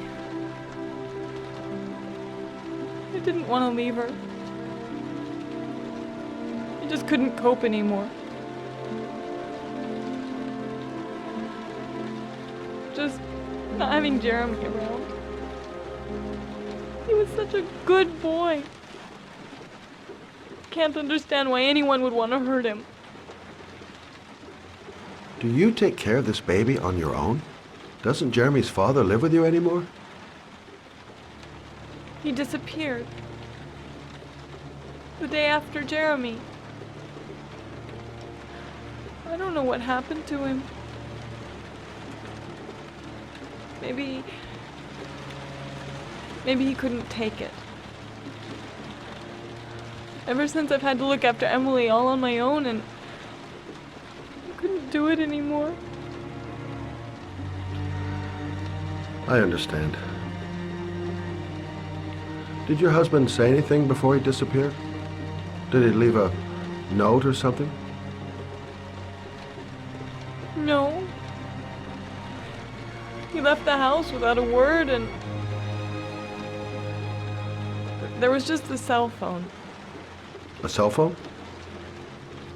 Yeah, I found a cell phone in his dresser. I'm sure it wasn't his. I'd never seen it before. I tried to turn it on, but it didn't work. Do you still have it? Yeah, it's in a drawer in the living room. You can have it if you'd like. I'm sure it's of more use to you than to me. Do you have any family or anybody to help you? Yeah. My mother. I didn't want to ask her for anything. We don't really get along. But I guess I'm out of options. Well, look after yourself. And Emily. I will. I promise.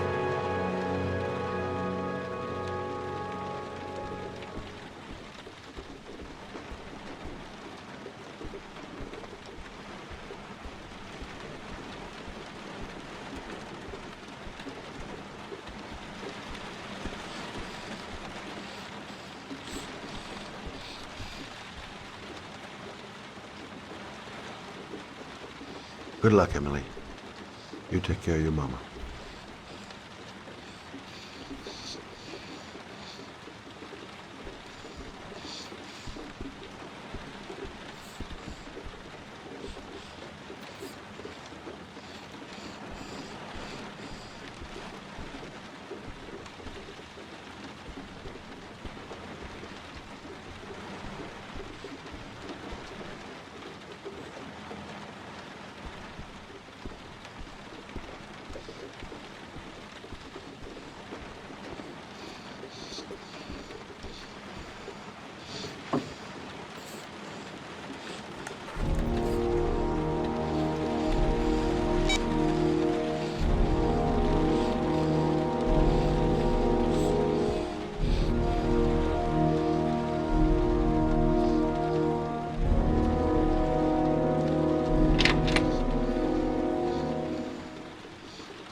Excuse me? Hey! Oh! Huh. Sorry. Didn't see you. What can I do you for?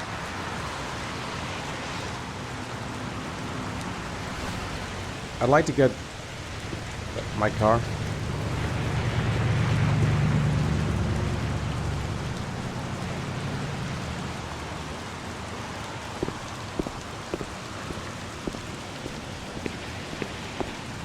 Hey, you're a pretty patient guy, you are. That car's been there for 2 years. We took it out for a drive every month and checked the tires and batteries, just like you said. Here, it's the 3rd floor down. The service elevator is at... Ah, you have yourself a good one, Chief.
Your destination is 4 miles from here. Leave the parking lot and take the first right.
Have reached your destination.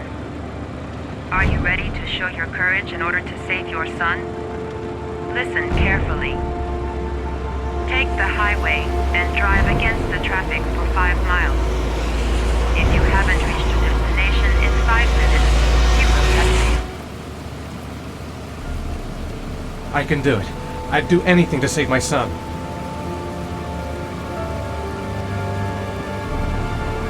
If I succeed, I'll get more letters for the hangman. It's my only need. No turning back now.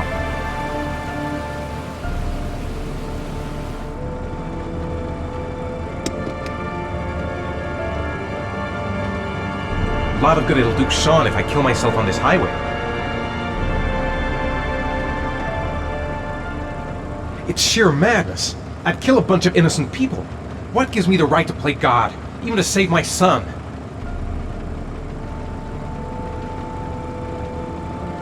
I've got to do it, for Sean's sake. I have no choice.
Destination reached. Please press the screen. Destination reached. press the screen. Destination reached. Please, your reward is in the glove compartment. The key is inside the GPS. Your reward is in the glove compartment. The key is inside the GPS. Your reward is in the glove compartment.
The atmosphere here is one of concern, as there is still no news of 10-year-old Sean Mars, who disappeared yesterday. Police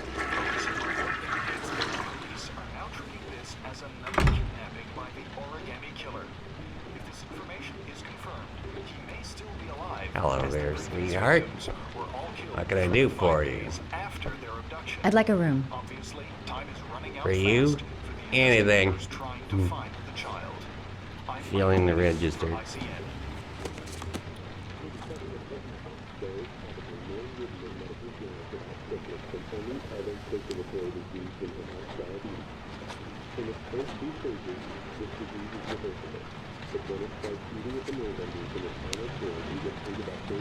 Madison, page 27, single. How long will you be staying with us, Ms. Page? I don't know yet. Room 201. Last floor, stairs on the right, in the courtyard. Thanks. The pleasure was all mine. That's for sure.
Sir?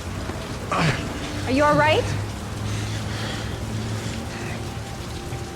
I'll call an ambulance. No ambulance. You're badly hurt. You need a doctor. Please, just help me to my room. It's number 207.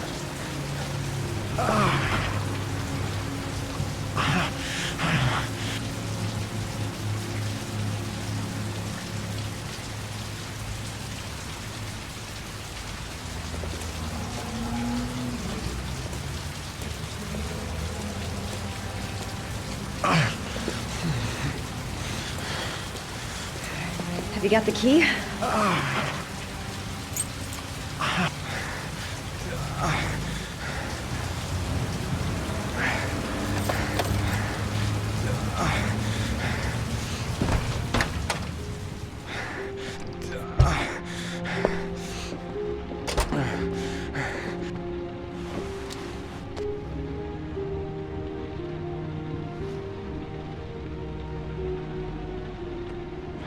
You're really in bad shape. You should see a doctor.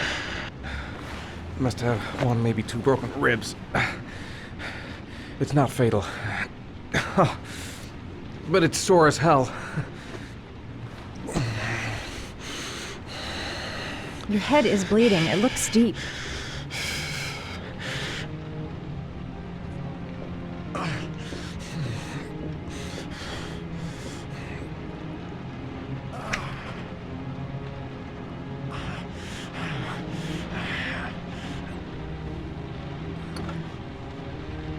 I should disinfect his cuts.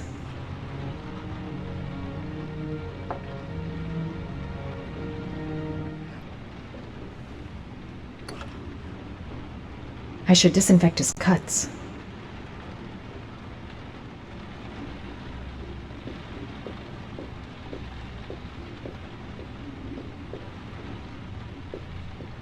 I'm gonna disinfect your wound.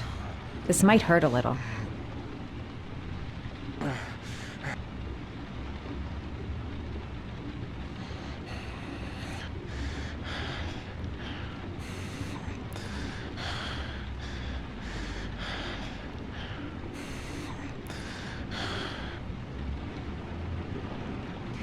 There.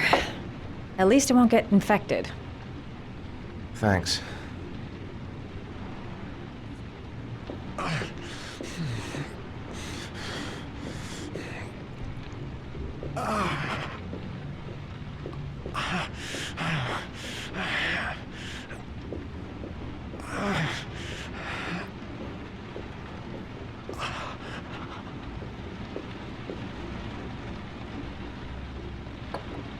Paraphenol anti-fever.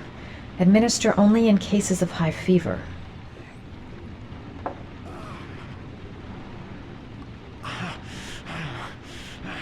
Paracetamol painkiller. Administer in cases of intense pain. Do not take more than 1 pill every 24 hours.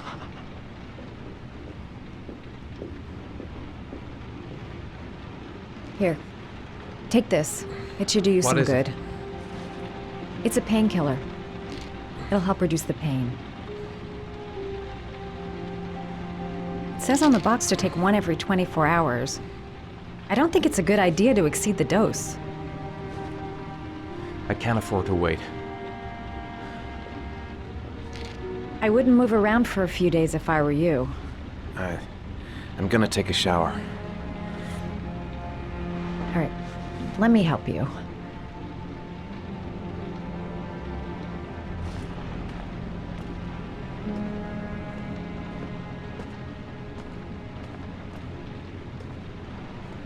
I'll wait here until you come out. Let me know if you need anything.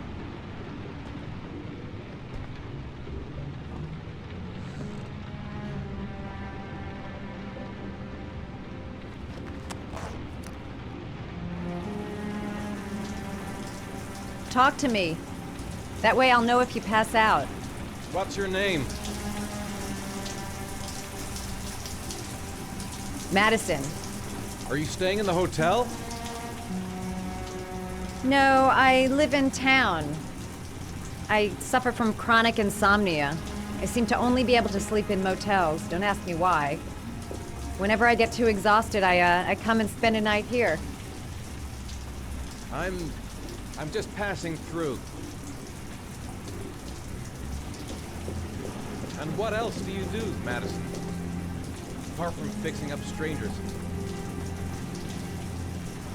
I'm a photographer. I take pictures of furniture for fashionable design magazines. And you? I'm an architect.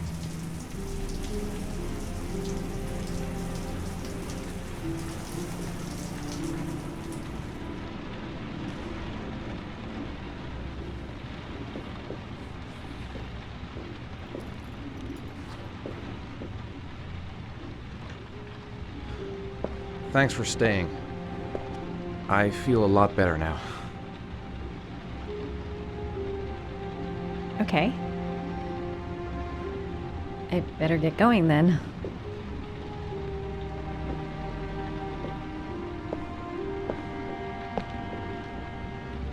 By the way, you never told me your name. Ethan. Be careful, Ethan.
Why didn't you shoot?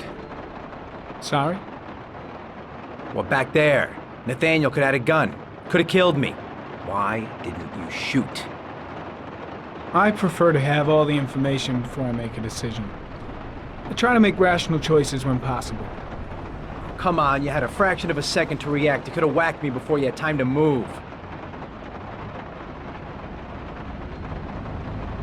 You're alive, he's behind bars, everything worked out. So don't start busting my balls with your postmoderns, okay?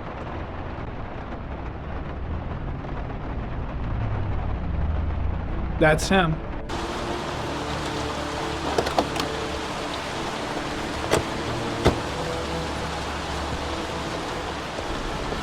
Miroslav Korda?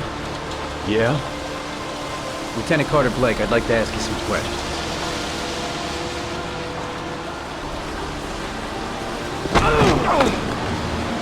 Shit, don't just stand there, he's gonna get away! Ah! Hey man, watch it, dude!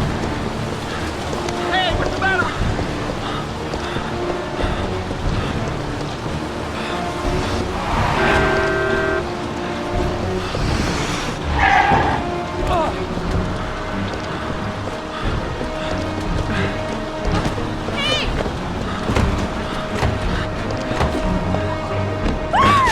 Watch it, man! Whoa!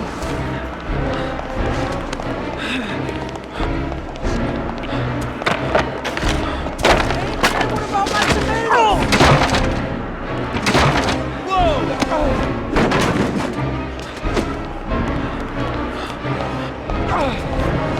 Hey, man, watch it!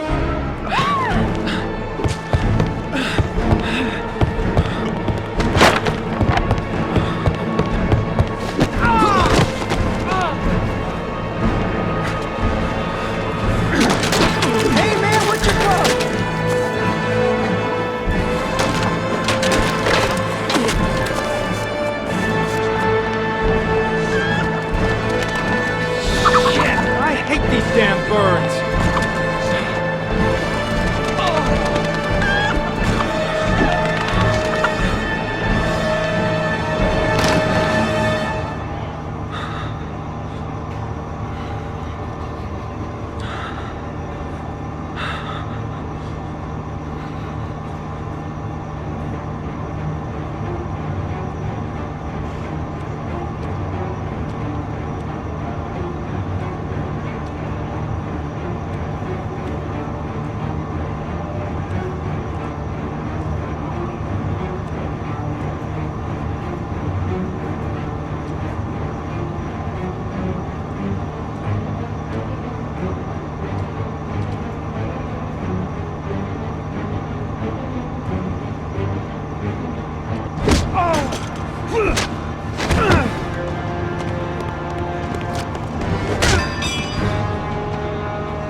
This time it looks like we got our origami killer.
You said I could contact you if I remembered anything. Can I come in? Sure.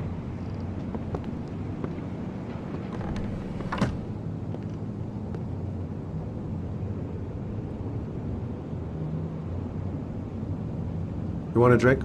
Yes, glass of water, please. Take a seat, I'll get it.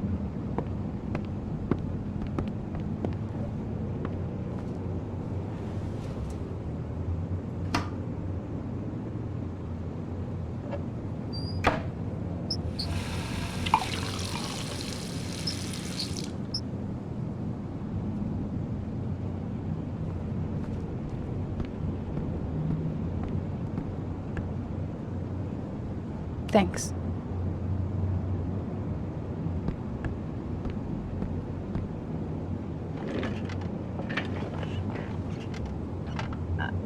I just remembered something. Maybe it's not important, but a letter arrived in the mail the morning Johnny disappeared. A letter? What kind of a letter? It was addressed to Johnny's father. I don't know what was inside it, but he read it and then he left. That's the last time I saw him. And you think there's a connection between that letter and Johnny's death, is that it? You remember anything else about the letter? Well, I don't know why, but I kept the envelope.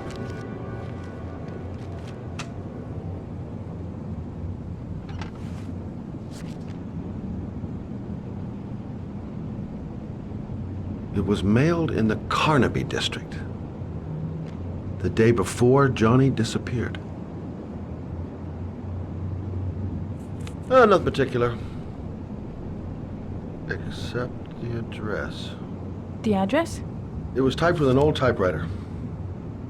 Could be a lead, you never know. Well, thanks for your help, Lauren. I'll let you know if it leads to anything. Wait, I can't just sit around and do nothing while you're out there looking for the man who killed my son. Ever since you came around, I've been thinking, and I want to come with you. Help you in your investigation?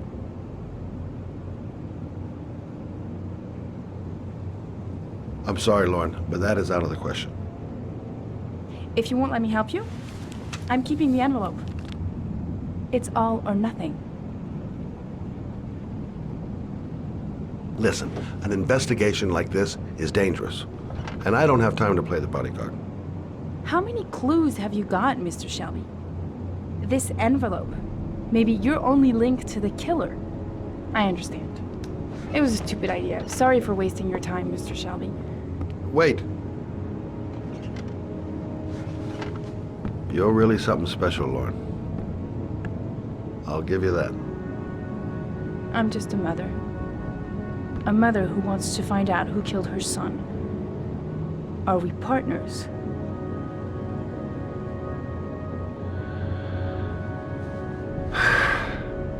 We're partners.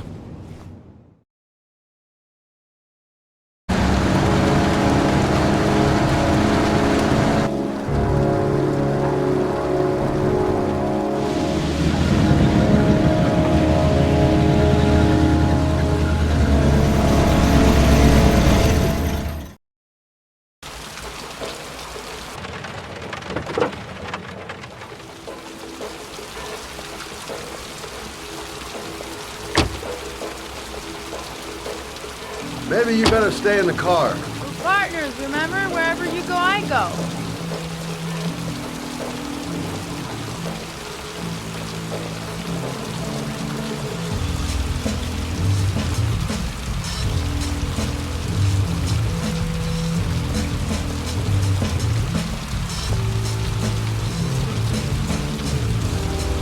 What are we doing here? We come to see Gordy Kramer. Kramer? The bigwig tycoon from Kramer's Construction? No, his son. You think maybe he's the origami killer? But now I just have a few questions that need answers.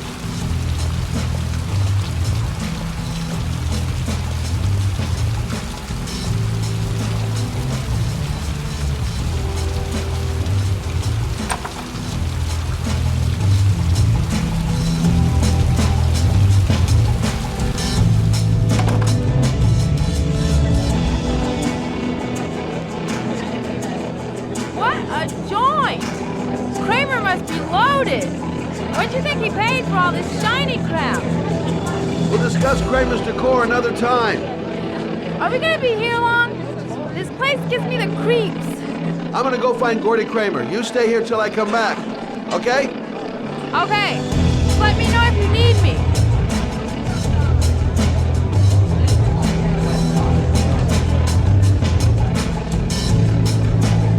Whiskey straight up, no ice.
My friend!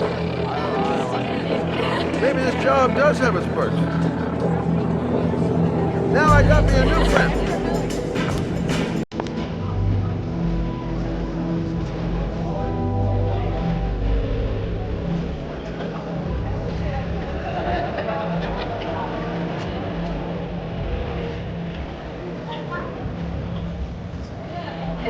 I'm a private detective. I'd like to speak to Gordy Kramer. Gordy hasn't seen anyone. Beat it.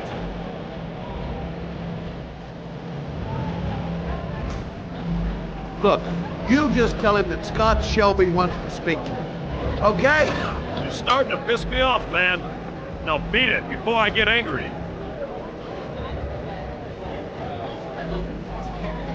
If I want to see Gordy Kramer, I'm going to have to go about it some other way.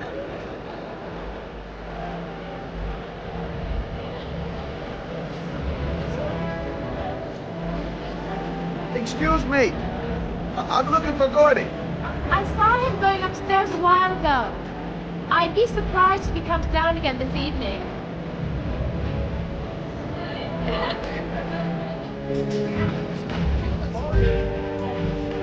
Whoa. You see that guy over there? Do you know what he said about you? What'd he say? The bastard! Ah, sort him out! You motherfucker!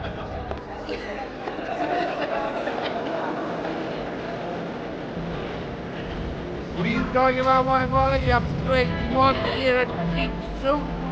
You think, oh, you're a big man. I'm a bigger man. Ah, you know. Hey, ooh, monkey. I'm talking here, yeah, big, hey. What are you saying about my money? You die. You get wild with me, my old friend. And you know who I am?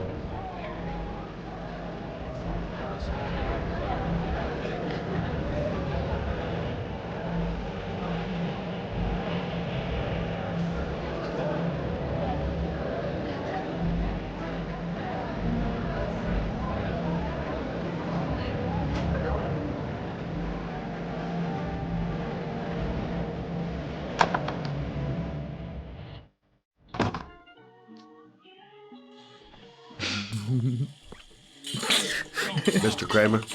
Shh! This is the best part.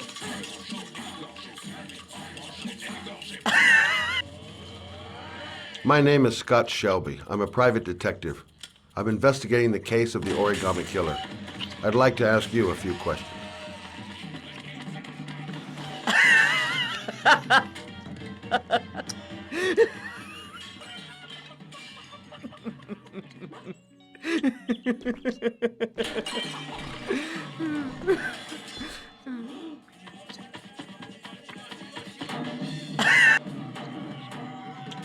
I'd like to know exactly what happened to little Joseph Brown.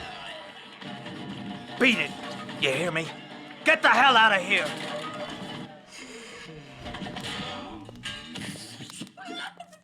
What do you want?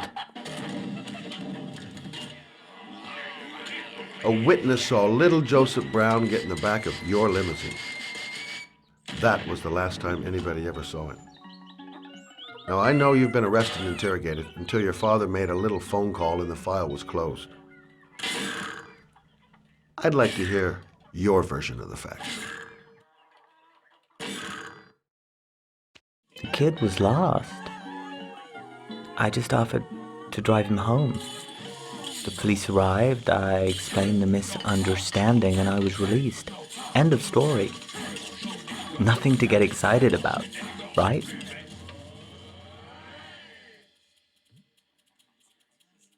You don't think I'm gonna fall for that shit, do you, Kramer? I know it's not the first time you tried to lure a kid into your car. I also know you were more than a suspect for the police. Now, if I were you, I'd think up something more credible. Otherwise, I'm gonna make sure you have some serious problems.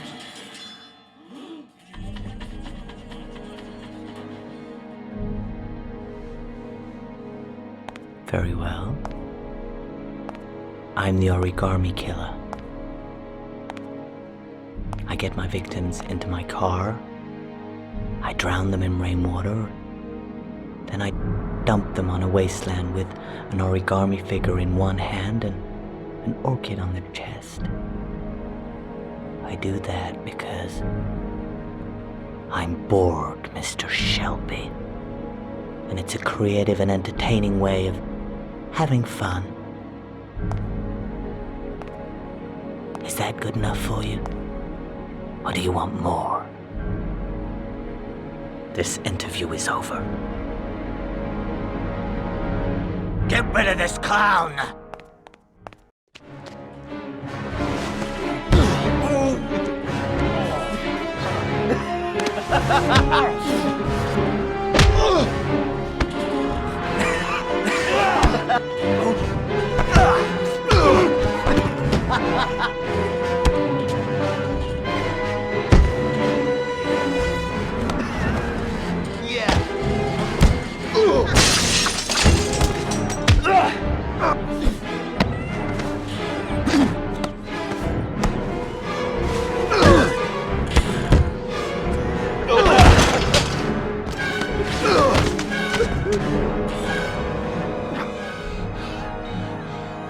It's a dangerous game you're playing, Kramer.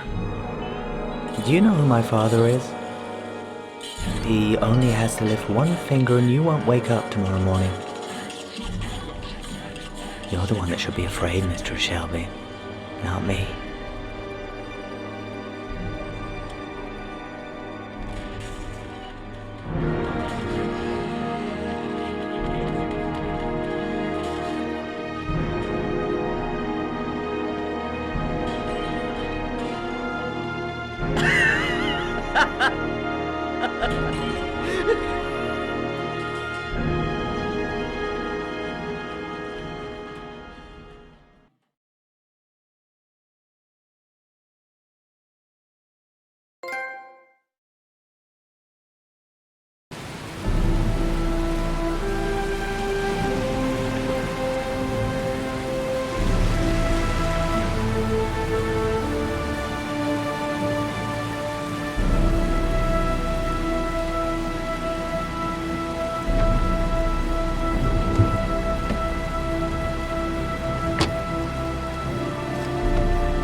Glass. Broken glass. Sharp as a razor. Impossible to go back. I'm gonna have to crawl through it, slowly, so I don't tear up my arms.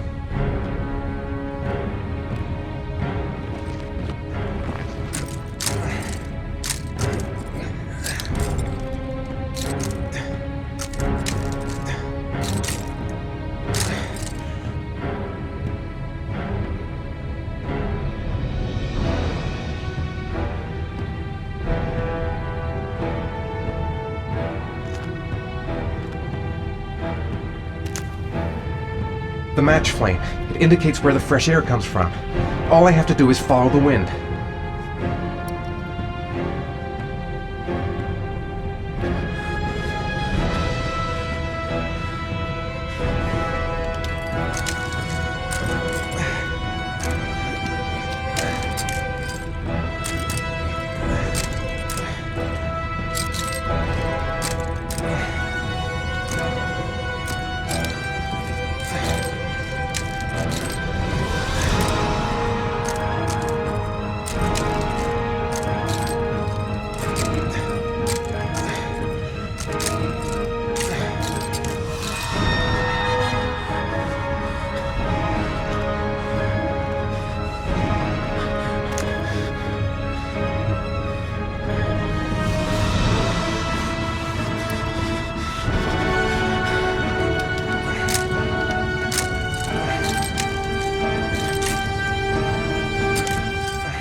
Guess I don't really have any choice.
Oh my god.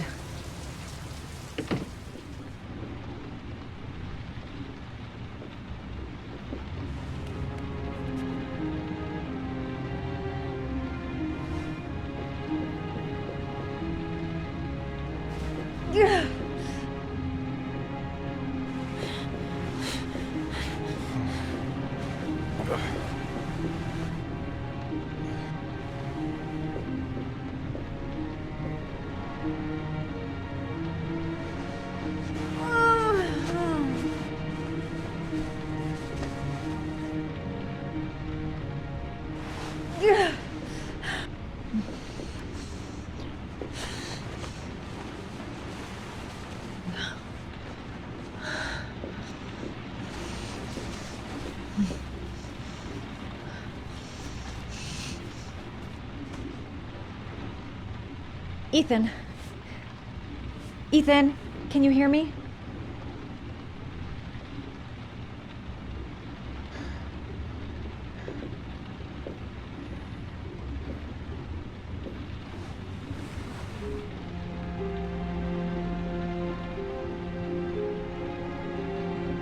Are those burn marks on your chest?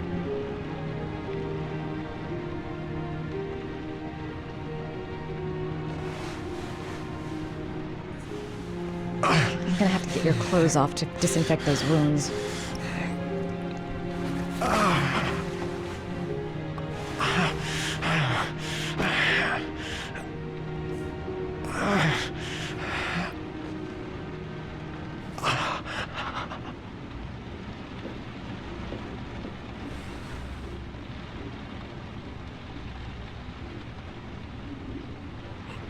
Those are serious burns.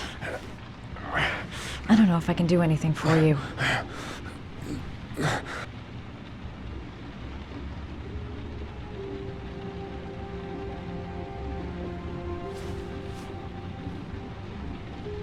You've got a hell of a fever.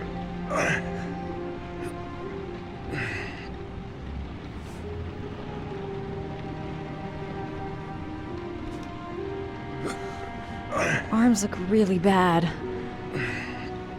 I need to disinfect your wounds.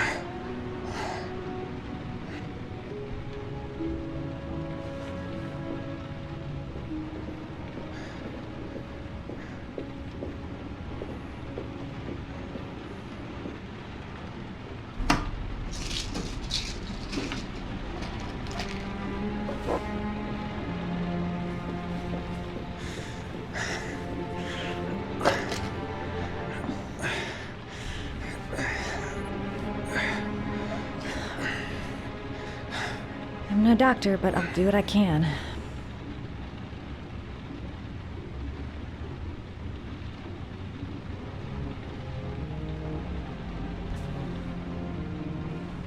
Can't put on a bandage yet. Gotta treat the wounds first.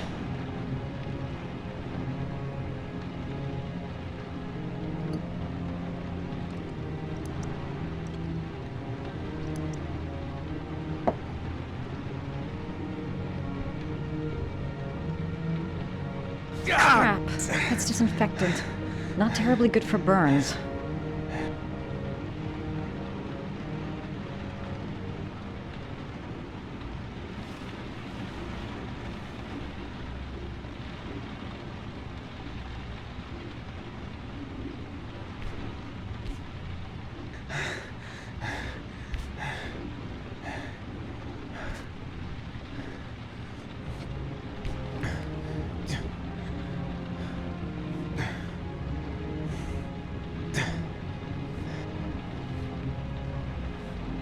Your wounds are disinfected.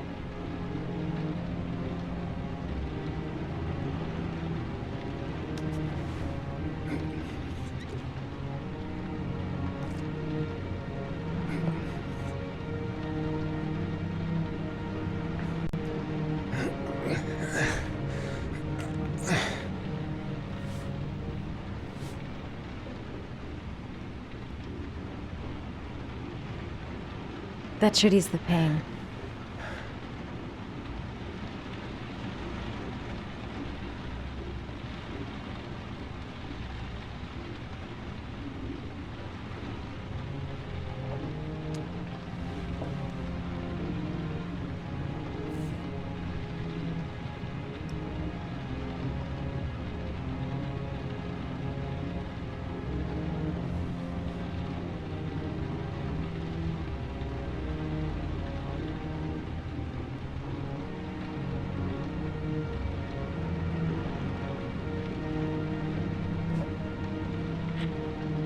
Wait. Sleeping pills in his state? Not a good idea.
That's all I can do.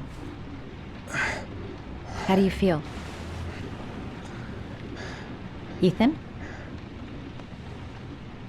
He's unconscious. Now I'll just have to wait. And hope he wakes up.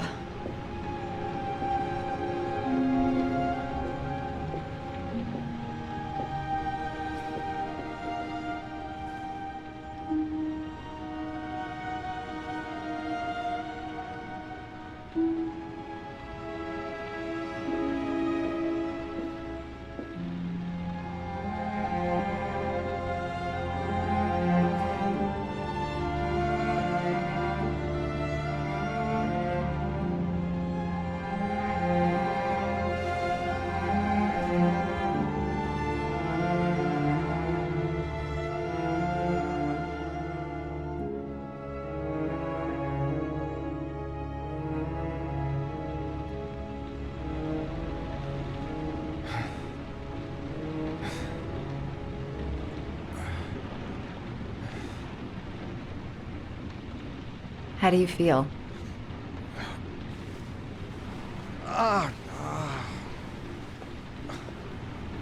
I've been better. Was I out for long? About 3 hours. Why the guardian angel act? You don't even know me.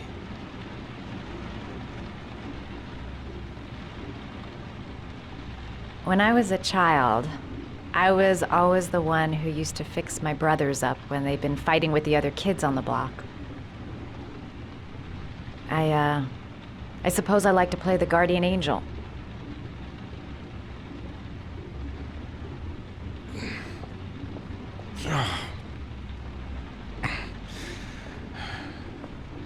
You said you were here because you're an insomniac?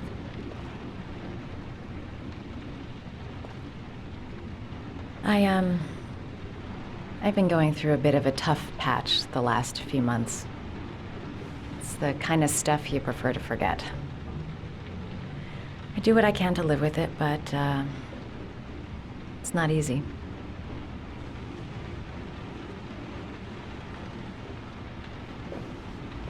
You seem to lead a dangerous life. It's not the one I chose.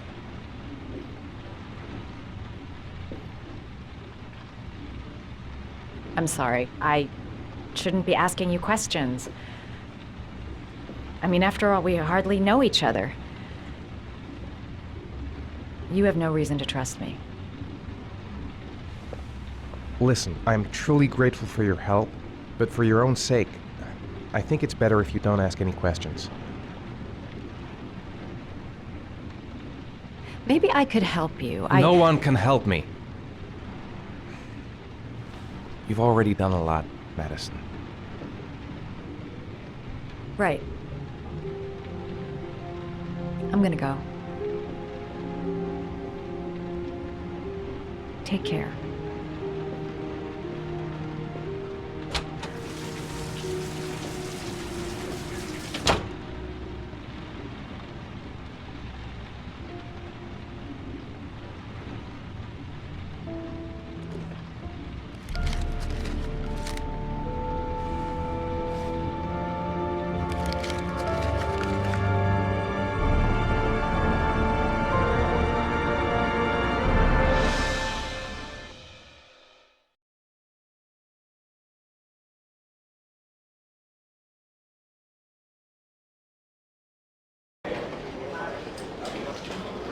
I didn't do it. I swear I didn't do it. I've got nothing to do with that business. I never killed nobody. Oh, no? Then why did you run away when they came to question you? I already told you I forgot to report to my parole officer. I didn't want to go back to prison. When I saw the cops, I just bolted. I wasn't thinking straight. We checked out his statement. He has an alibi for at least 3 of the murders. Fuck, that bastard was a perfect fit. Shit!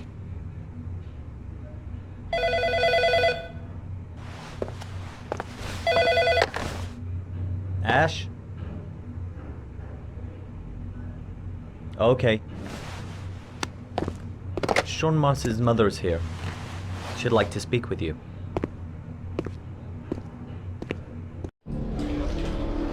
It was a few months back. The middle of the night. It was pouring down. Ethan came home completely drenched at about 3. I asked him where he'd been. He spoke about drowning, the rain. He didn't make any sense.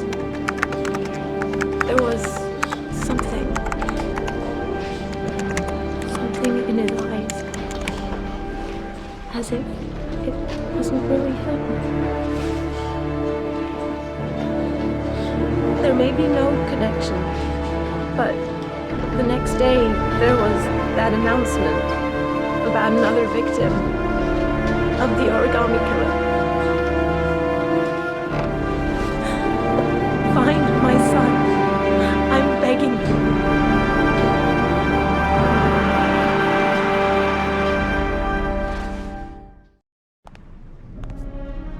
Police Lieutenant Carter Blake, and this is Agent Norman Jaden of the FBI. According to our information, Ethan Mars is one of your patients. We'd like to ask you a few questions about him. I'm sorry, that's impossible. I beg your pardon? I'm bound by an oath of secrecy. Under no circumstances may I discuss my patients. My job is to find Sean Mars alive, and I don't give a damn about any bullshit oath.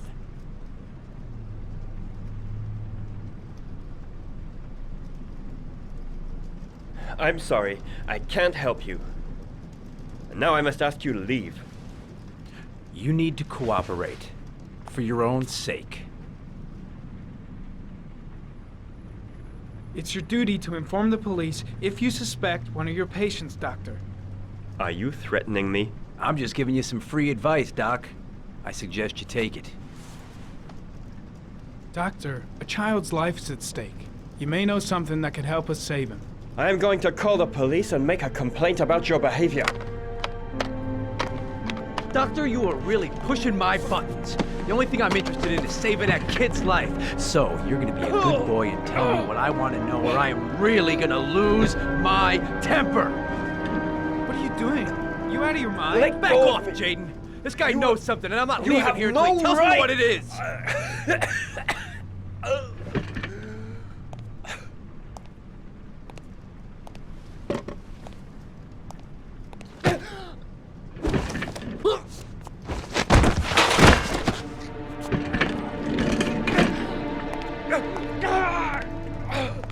Come on, Doc. There's an easy way and a hard way. It's your fucking choice. If you don't let go of this man immediately, I'll report you and you'll be off the case. What the hell's the matter with you, Norman? What, you getting cold feet? You don't want to save Sean Mars anymore? I want to save Sean Mars just as much as you do, but that doesn't give me all rights. So you're gonna stop this shit right now! Ethan Mars has had psychological problems since his first son died. Feels responsible for his death. A sort of morbid neurosis. He is haunted by visions of drowning bodies. A few weeks ago, after one of our usual sessions, I found this on the floor. It must have fallen out of his pocket.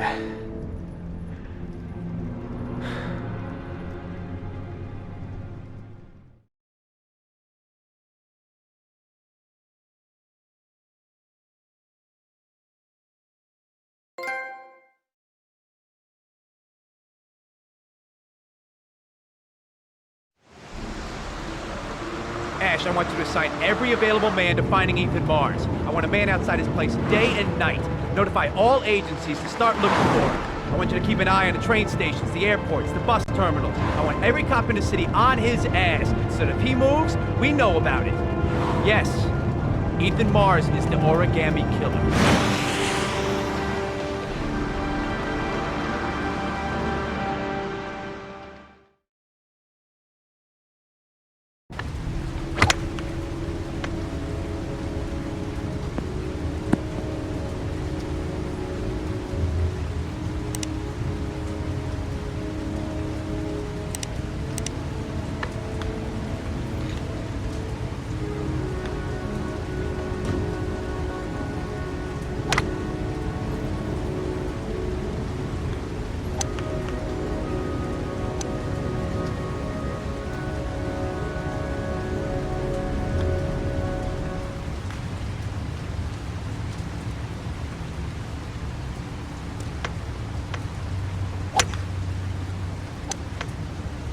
Nice shot. Thank you. Please come in, Mr. Shelby. Would you care for a coffee? Oh, no thanks. Do you play? I tried once, but I think the owner of the course is still looking for me. It's an interesting sport. It requires strength, but also a cool head and absolute precision. Would you care to hit a few balls with me? There's no danger of damaging the greens here. Okay. Take off your jacket and grab a club.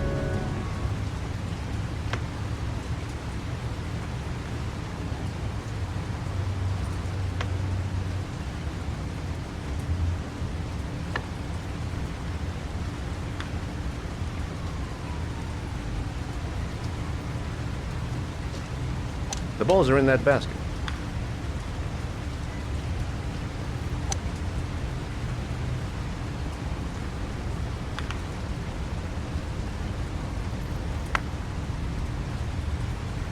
The most important thing is to grip the club correctly. When you feel ready, you swing.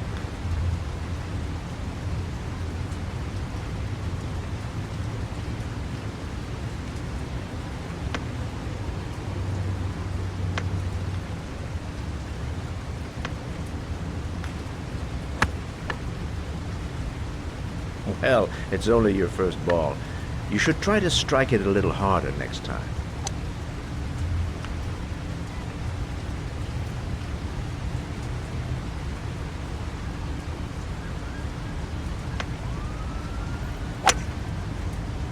I'm assuming you didn't invite me here just to play golf, Mr. Kramer. I hear you've been asking questions about my son. That's right. I want to know if Gordy is linked to the origami killer case in any way.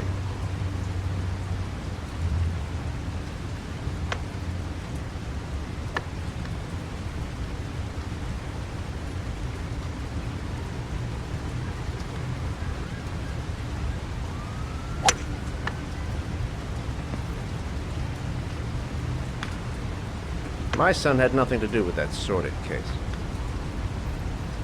Well, then he has nothing to fear from my investigation.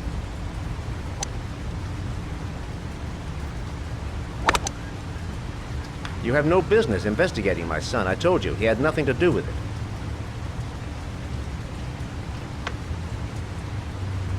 With all due respect, Mr. Kramer, it's up to me to decide who I want to investigate.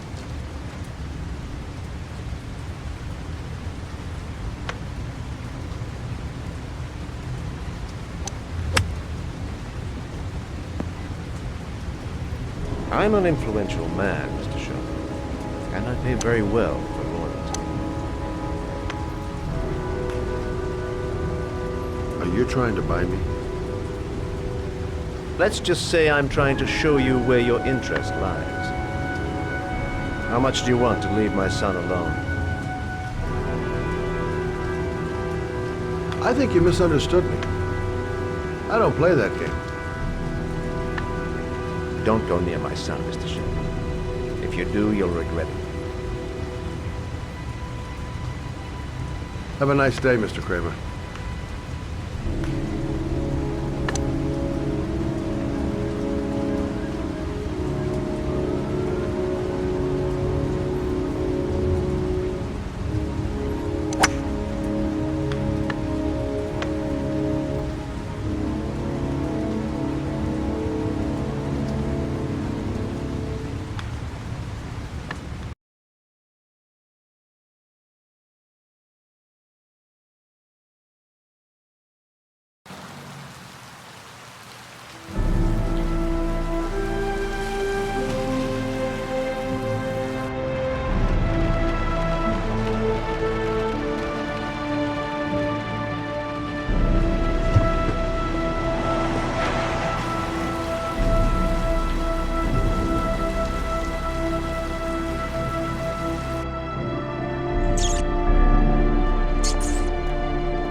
Porcelain lizards?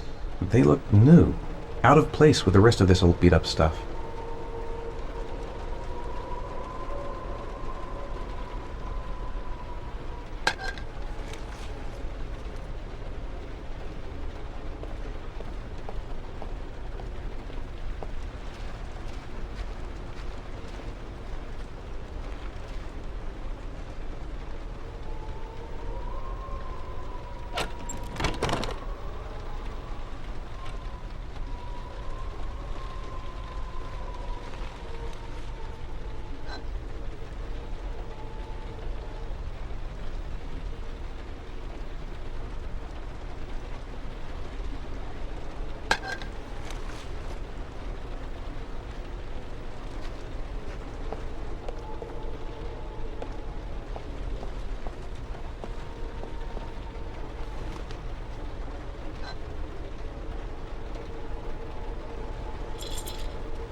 Are you prepared to suffer to save your son? You have 5 minutes to cut off the last section of one of your fingers in front of the camera. If you succeed, you will get your reward.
You have 4 minutes and 30 seconds left.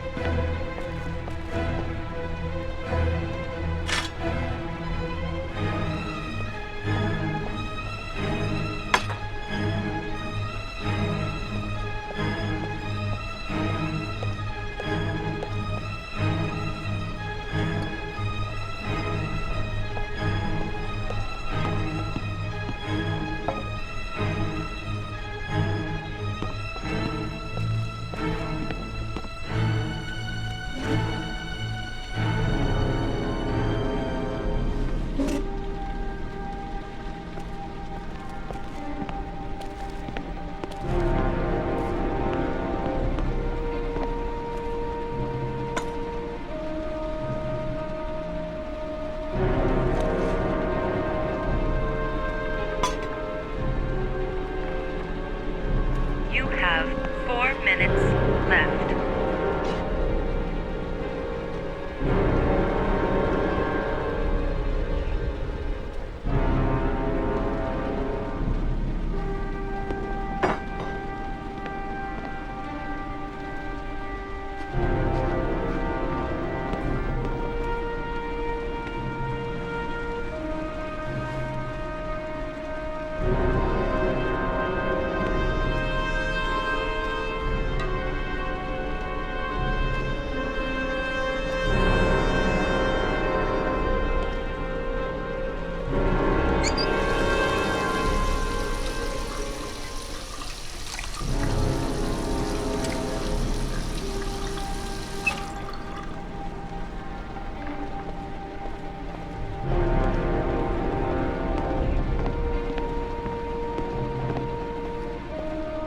You have 3 minutes and 30 seconds left.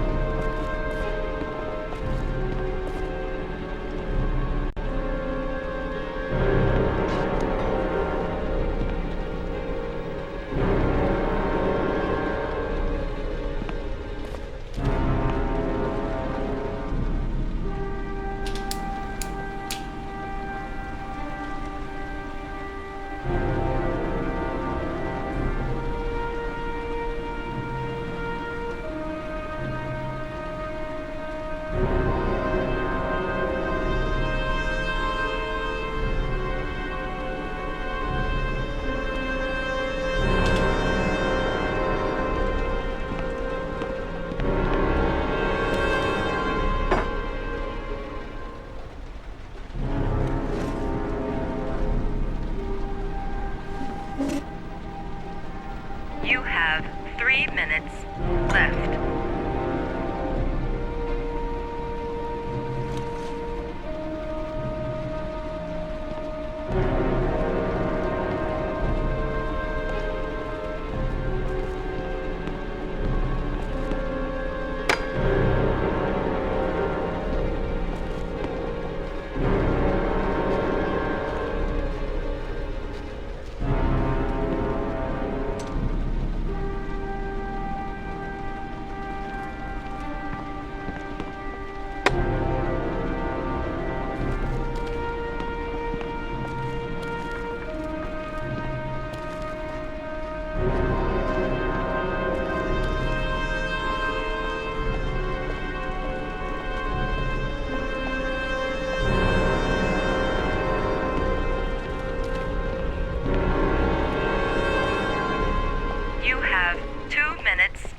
30 seconds left.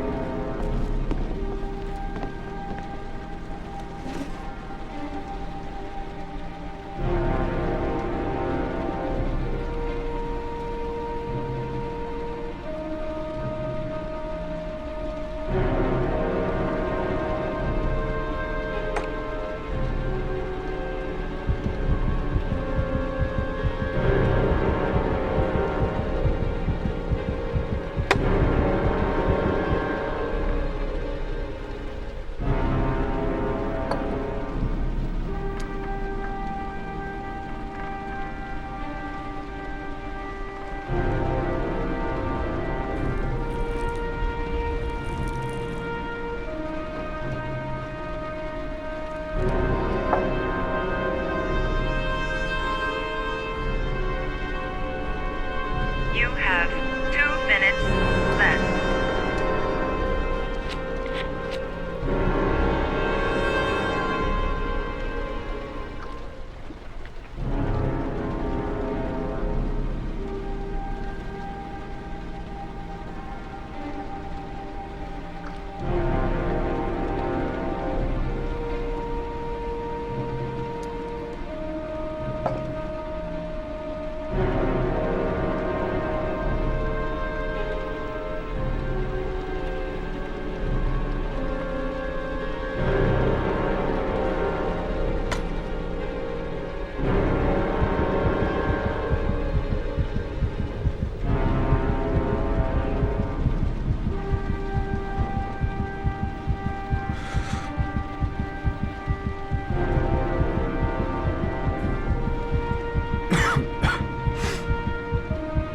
You have 1 minute and 30 seconds left.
Under the desk.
That's affirmative, Lieutenant. We're in position.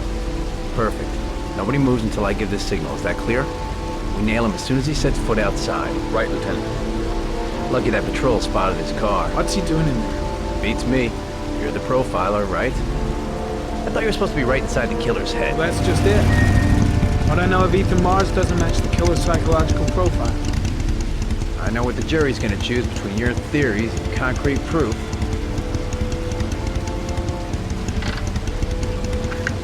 What the fuck is that girl doing there? If Mars comes out now, she's gonna be in trouble. What do we do, Lieutenant? Want to get her out? No, stand down.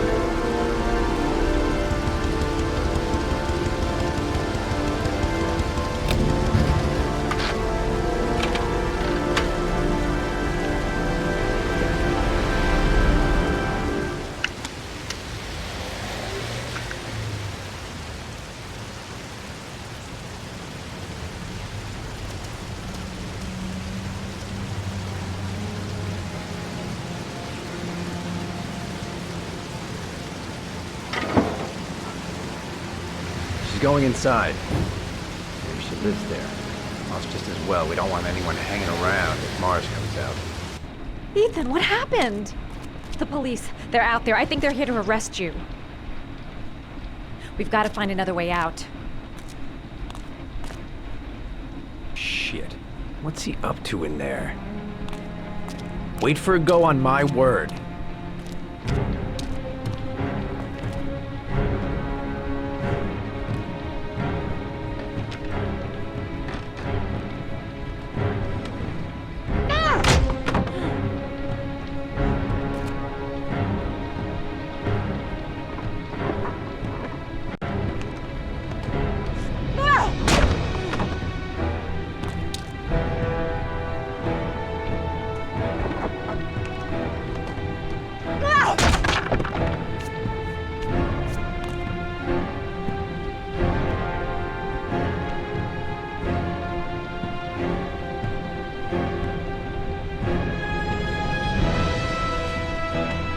Shit!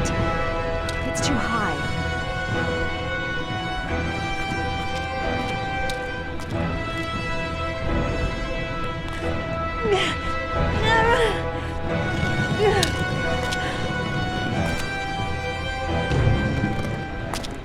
Ready on my go.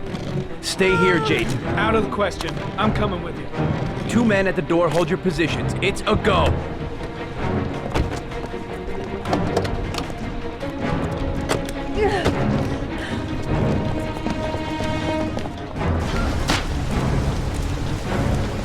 Come on, let's go this way.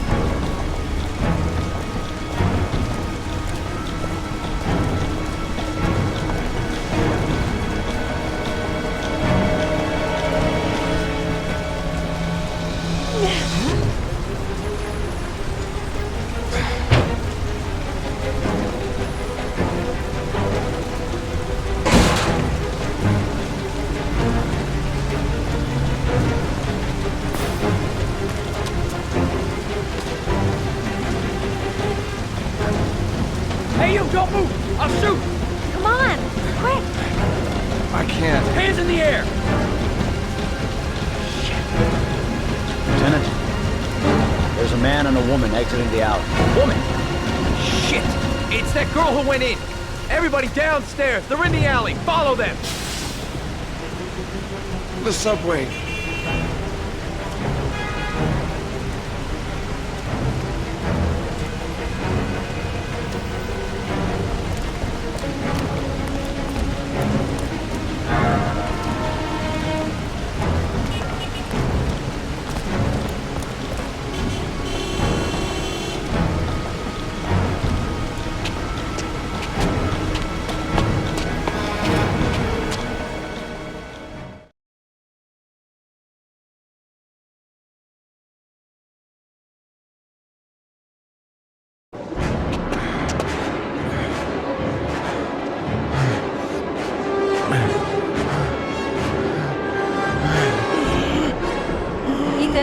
Ethan, what's the matter?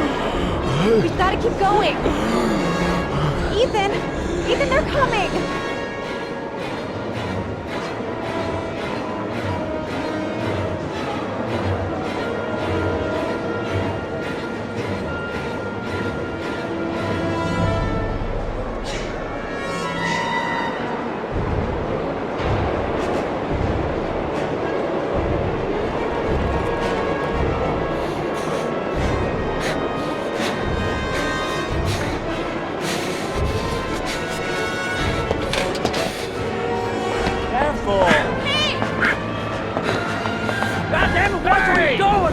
under! Ah! Ow! Hey, watch it, man! Quick!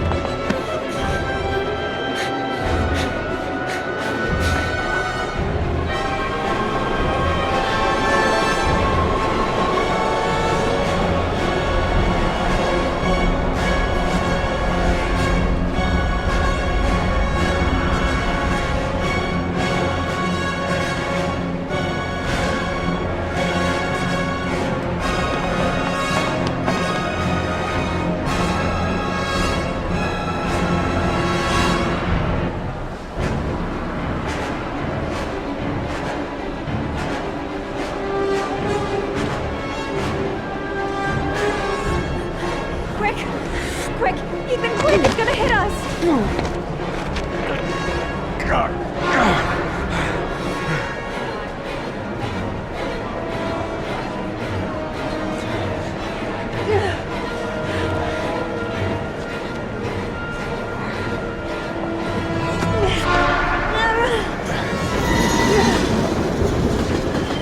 We've gotta get on that train, Ethan! It's our only chance!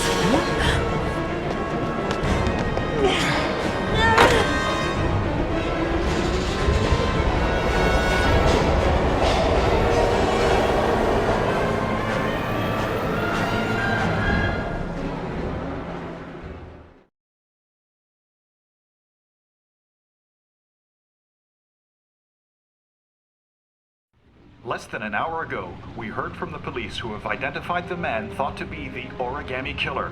Ethan Mars, father of the kidnapped victim Sean Mars, is on the run and should be considered armed and dangerous. A police manhunt is now underway, and they hope that they will soon be able to announce the apprehension of this dangerous lunatic.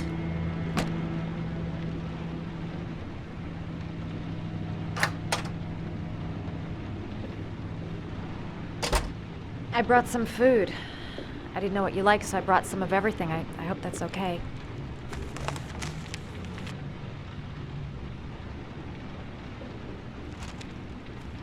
Why are you helping me, Madison? You know nothing about me. You could have been killed.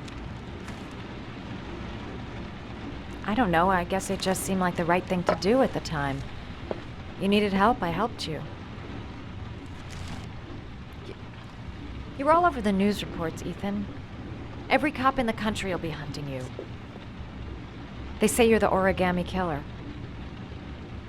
Is it true? Are you the killer, Ethan?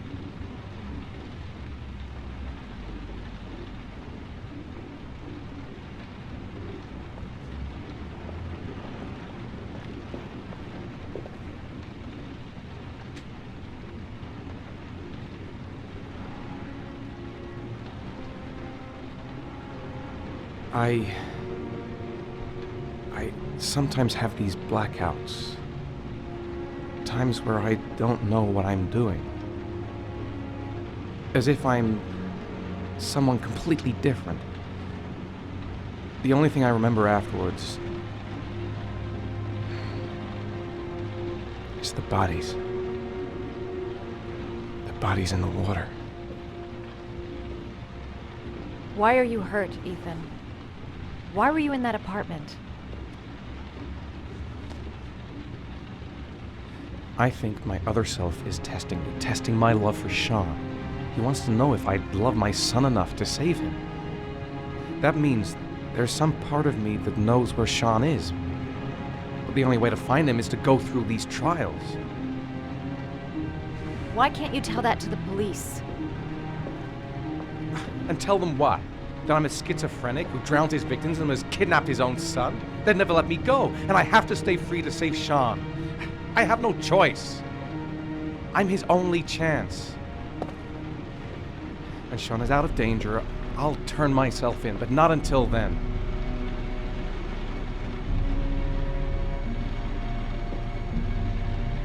You can't keep going like this.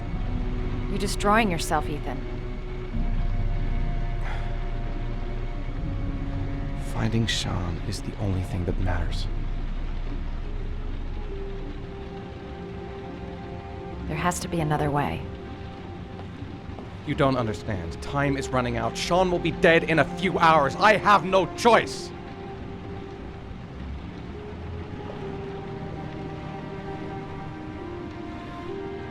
Please, Madison, leave. Forget everything that's happened. There is nothing more you can do for me. If you want to help me, leave.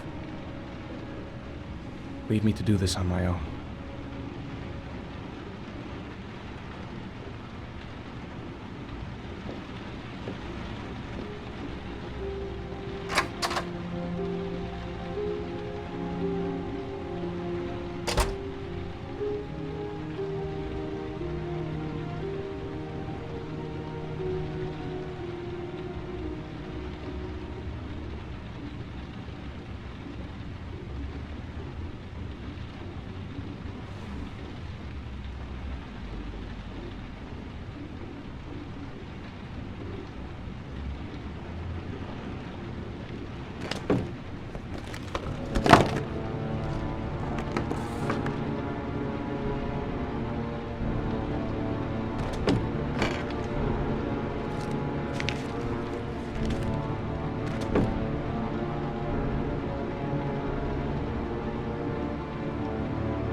Your vodka, sir. Thanks. You look preoccupied, if you don't mind my saying so. Problems with the investigation? Blake is convinced that Mars is the killer. Not you. I thought there was some evidence to that effect. That's true. But it just doesn't make sense. His psychological profile doesn't fit. Neither does the geolocalization. I can't see this father drowning 8 victims before kidnapping his own kid. Mars is not the origami killer. I'd stake my life on it. Then who is? I haven't the faintest fucking idea. Maybe you should review the evidence in your possession. That's just what I was thinking of doing. Oh, one last thing, sir. You should be careful not to overindulge in you-know-what. It can be dangerous. Very dangerous. I'm trying to keep a handle on it, but that's difficult. It gets more and more difficult. It'll end up killing you if you're not careful. That would be most unfortunate, sir.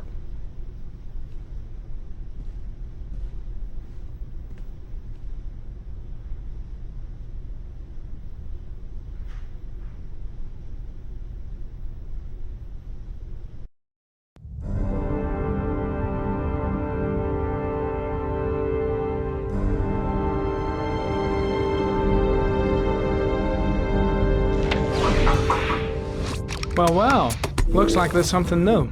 The video recording from near the park on the afternoon showing Mars disappeared. I doubt there's anything on it, but you never know.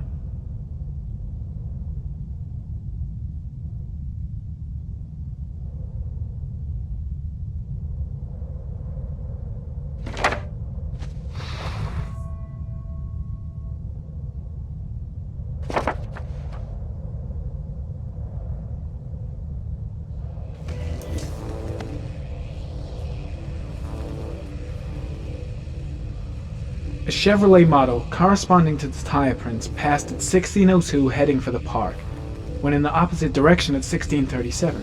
That could fit the time that Sean Mars disappeared. Could it be the killer's car?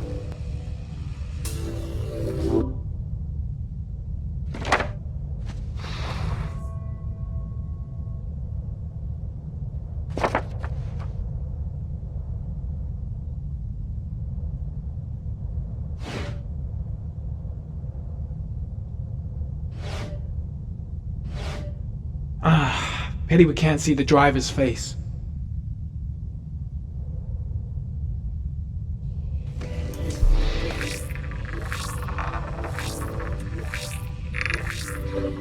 The car was stolen. Let's see. A certain Jackson Neville was suspected of stealing it, but the charges were dropped. Not enough evidence.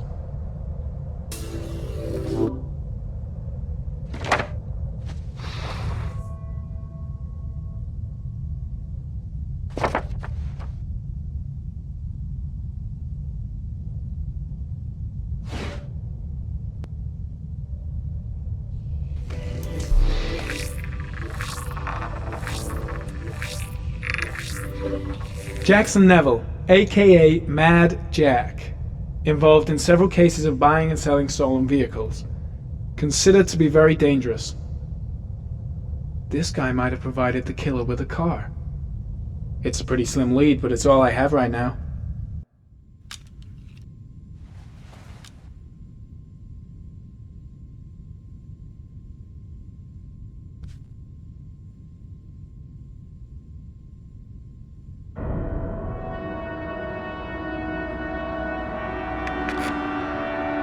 Oh, one last thing, sir. You should be careful not to overindulge in your walking. It can be dangerous. Very dangerous. Shit, it's coming. Trypticane. The tube is on the bedside table. All I need is to take some, and the pain will go away. I should resist. This is gonna kill me. I know I can resist. I just need to stay in control and do something until it goes away.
Manfred! Manfred! Anybody home?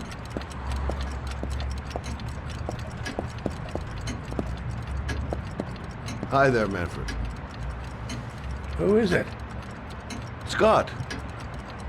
Scott Shelby. Do you remember me? Scott? Scott!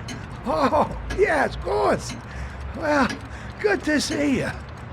How long has it been? Oh, about 10 years, I guess. Oh, at my age, time means nothing anymore. I repair clocks, but I try to forget about time. Well, how about you? Are you still with the police? Oh, no, I quit. I'm a private investigator now. This is Lauren. She's a friend. Hello. Oh, hello, young lady.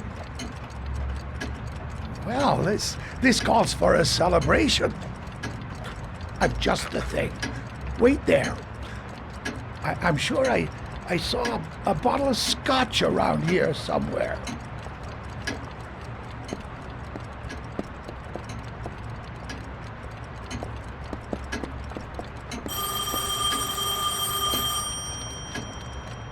Do an old man a favor, would you, Scott? Tell him to call back this afternoon.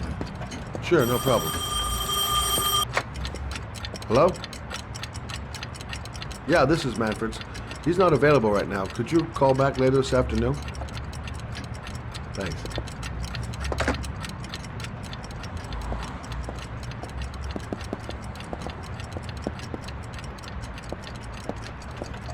Well, to old friends.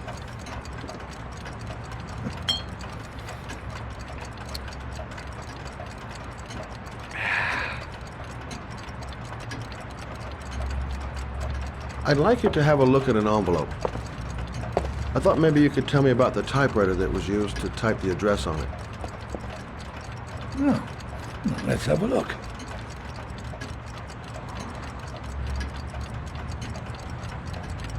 Could you pass me the magnifying glass from behind the counter, sure, please? I'll get it. My eyes are beginning to fail me.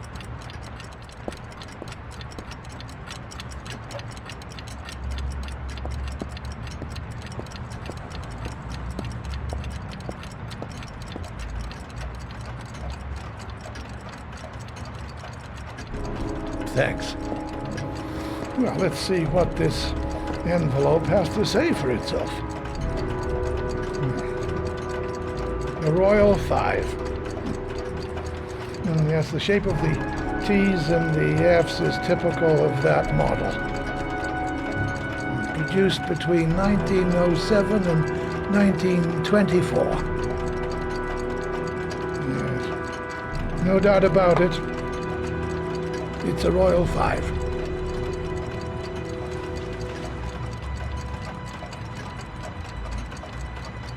Are there many places around that could repair one of these? I bought the company's entire stock of spare parts for a song in '64. Well, they were going to take them to the dumpster, so I got the lot. No, anybody around here who has one that actually works has been to see me at one time or another. These typewriters, are they rare? No, they're fairly common. I'd say many folks have one gathering dust in an attic or in their cellar. Do you keep a record of all your clients? Oh, yes, indeed. At least the ones who pay. Any chance I could get a peek at that? Yes, of course. I keep my account books in the office. If you're not in a hurry, I have a list of all the clients who ever bought a Royal 5 or had one repaired. Yeah, that would really help us out. Delighted to help. Give me 2 minutes, and I'll be right back with the list.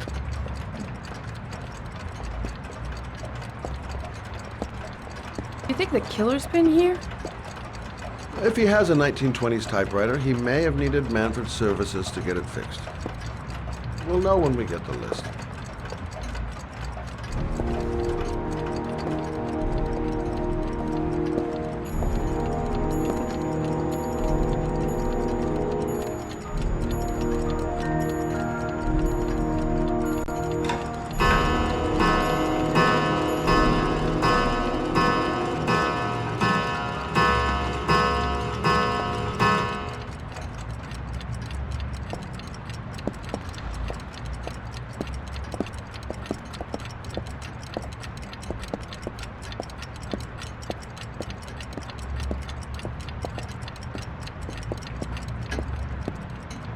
Been a while. Hello? Manfred! Hello?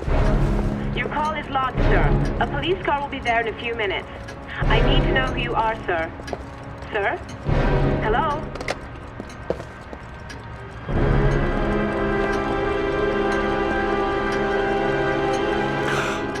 Oh my God!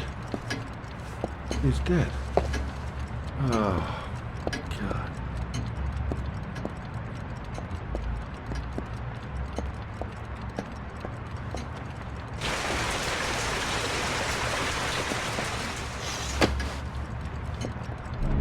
Scott?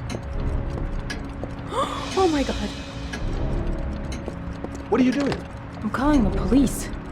The killer has already called the police.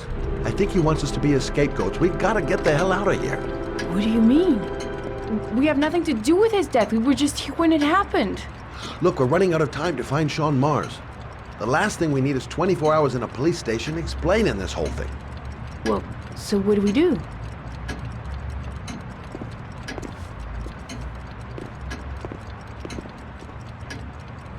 Watch the front door.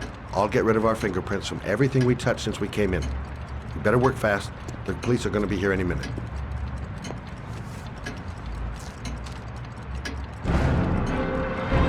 What are you doing, Lord? If someone comes in, we're going to be in trouble. These are Manfred's account books. He must have been looking for owners of oils when he was killed. Forget it. We got to get out of here fast.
I'm almost finished.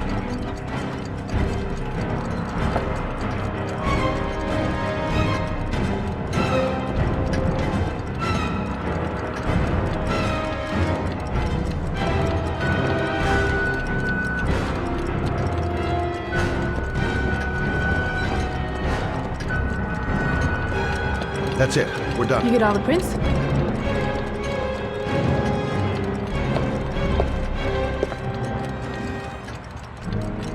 I got what I got. It should be enough to prevent them from finding us. Come on, let's go.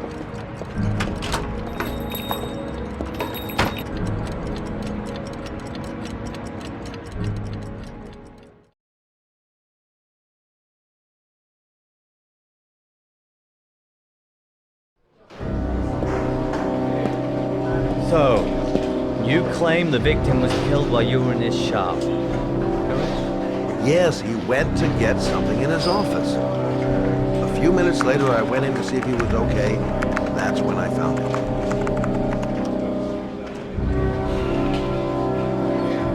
You should have called the police immediately, Mr. Shelby. Would have saved us dragging your ass down here. Listen, we had nothing to do with his murder. We were only there by coincidence. I just wanted to spare myself a few hours declaring I didn't see anything to a police officer. PI or not, Mr. Shelby, don't leave town. If you end up next door to any more dead bodies, remember to call us. Okay?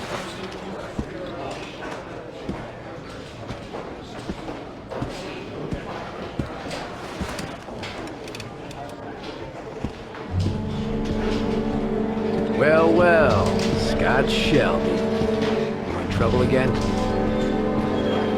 Wrong time, wrong place. You know what it's like. Don't sweat it. I'll take care of it. For old time's sake. Thanks, Carter. I owe you one. You on to anything at the moment? Well, I got some ideas. Nothing concrete. Well, if it goes beyond the idea stage, you tell me about it, will you, Scott? Sure.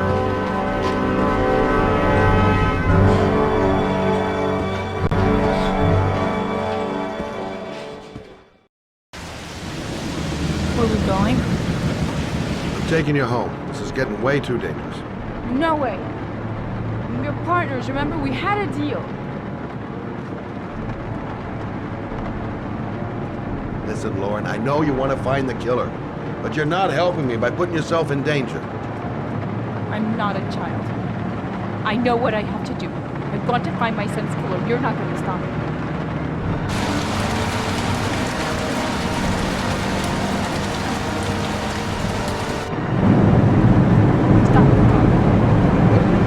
Stop the fucking car!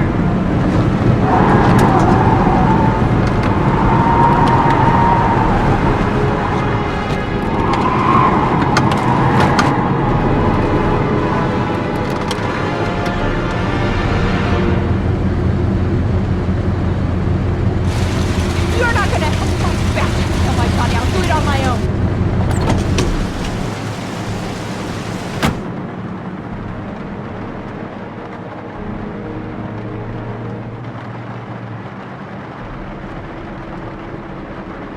This girl's stubborn as a mule. She doesn't let up, with or without me.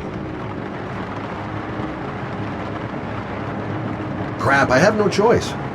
I guess I'm doing this to protect her.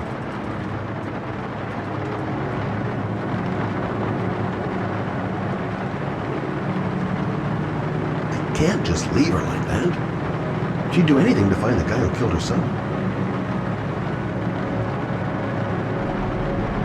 Such an idiot. I better catch up with her.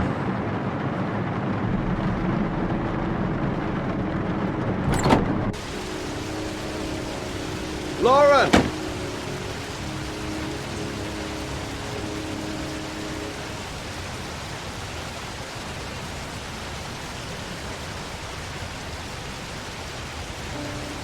I miss him. I miss him so much. I'd do anything to hold him once again in my arms.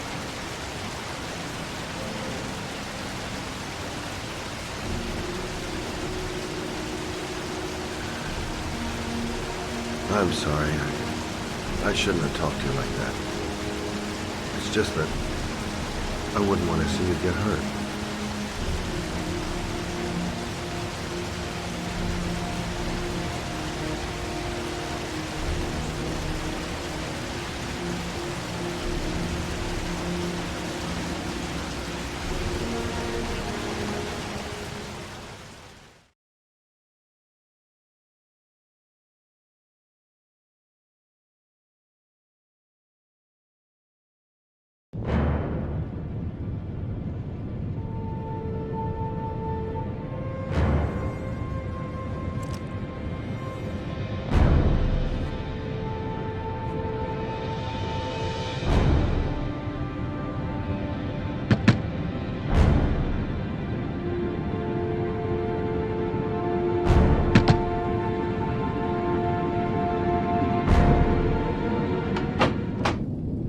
Yeah? What do you want? Oh, fuck it.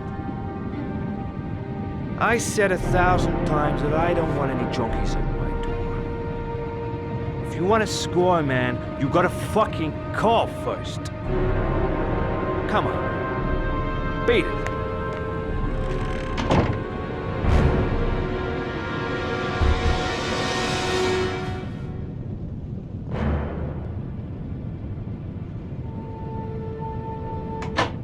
Fuck! Are you deaf or what? I said get out of here! You're gonna cause me trouble, and I'd... Hey! Take it easy, man, huh? Keep cool. What do you want? Dope? Money? Tell me what you need. I'm sure we can make a deal, huh? God! I'm gonna blow your brains out, you son of a bitch! You think you come into my house and steal my dope? You're gonna be shooting up in hell, motherfucker! Will you stop fucking moving? Nowhere to hide, junkie asshole!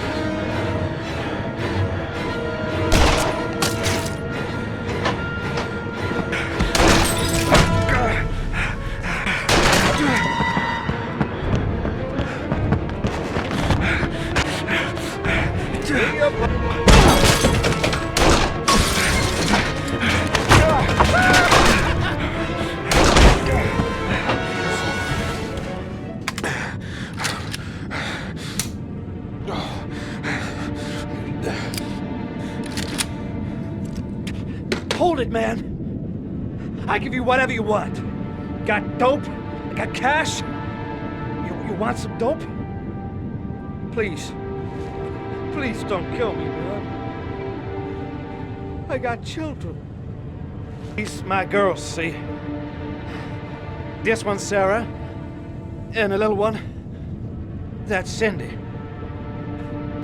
Please, man. I want to see them again. Please. Please don't shoot.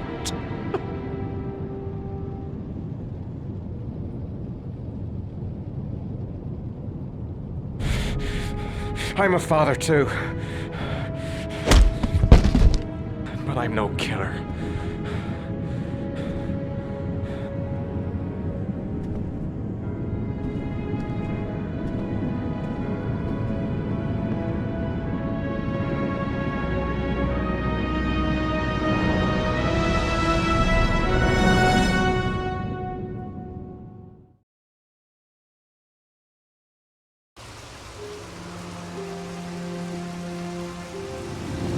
Matt, it's Sam.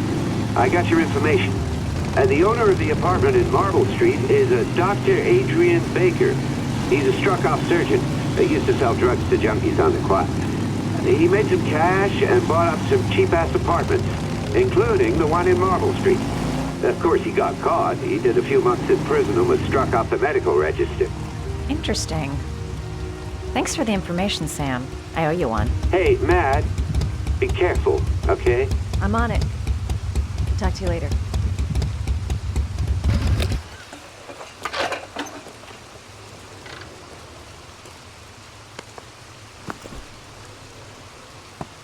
The owner of the apartment where Ethan cut off his finger lives here. It's not much of a lead, but it's all I've got.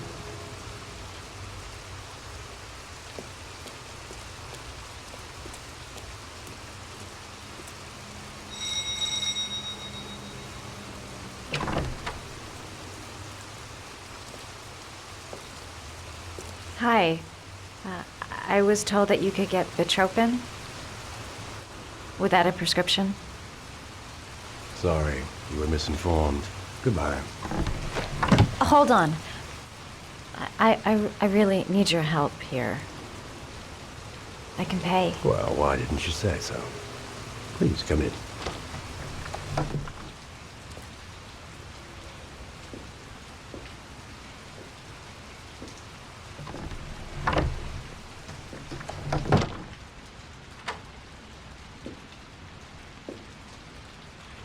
So, you're looking for Vitropin, my dear? Are you having trouble sleeping? How much do you need? I don't know, about 3-4 boxes. Well, no, that shouldn't be a problem. Would you like a drink? I was just about to have one. No, thanks. Well, alcohol helps take the edge off the pills, don't you think? Anyway, we should drink a toast to our first deal.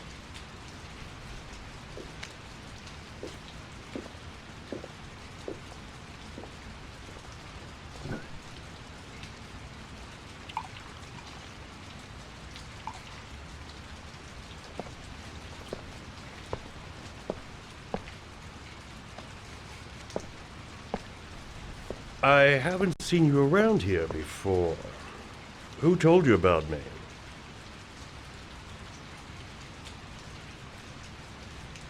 It's a tight neighborhood.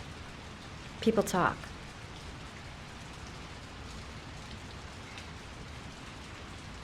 I heard you had some apartments for rent. I'm looking. Sorry, darling. Those are all booked up. Shame. I was looking for something around Marble Street.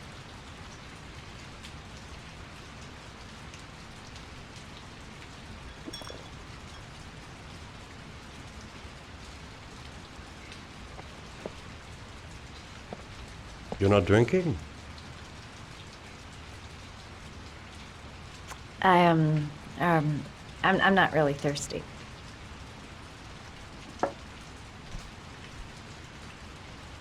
I'll get your prescription. Won't be a moment. Wait here.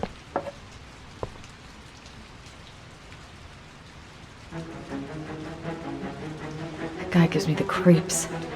I better take a look around to see if I can find anything before he gets back.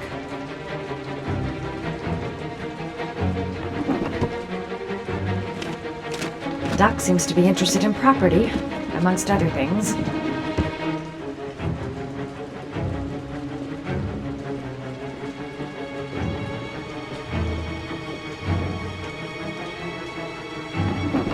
Looks like he retired a bunch of medical supplies on his way out. There's enough sleeping pills here to knock out an army.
Surgical gowns? I thought he stopped performing operations.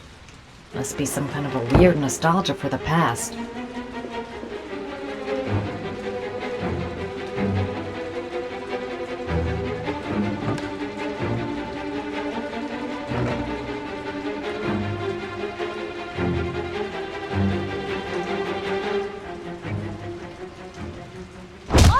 Nosy little ferret. We're gonna have some fun together, my darling. I promise.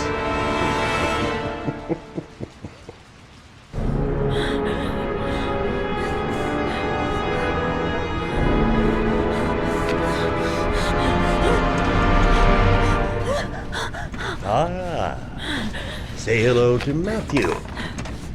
He claimed he had come for the census. Another one of those goddamn government spies.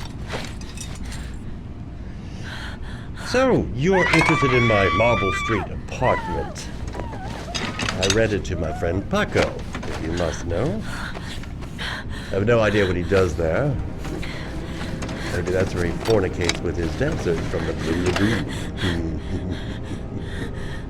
To be honest, I don't give a damn, just as long as he pays his rent, he can do whatever he likes. But enough with the chit-chat. I miss surgery, you see, so I take every opportunity to practice. I don't have any instruments here, so I use whatever comes to hand. I hope you won't hold that against me. Hold up. This might sting him.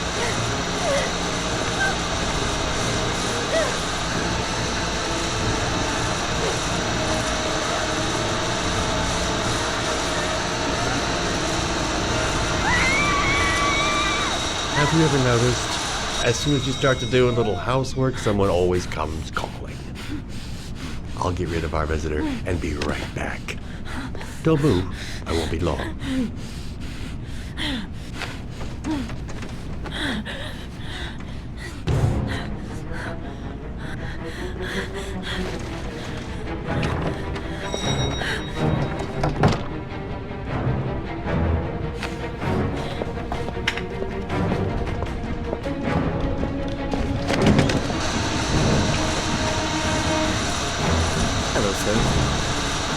The word of the Lord and inform you concerning magnificent Bible, which I will gladly leave with you in return for a contribution of only $5. No thanks,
Can you stop that thing?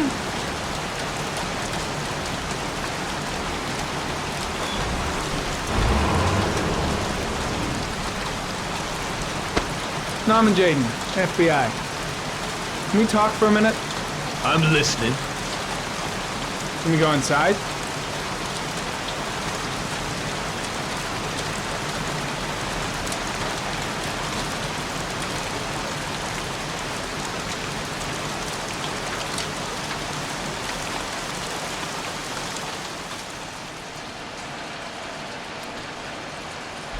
I'm looking for the owner of a blue Chevrolet Malibu 83.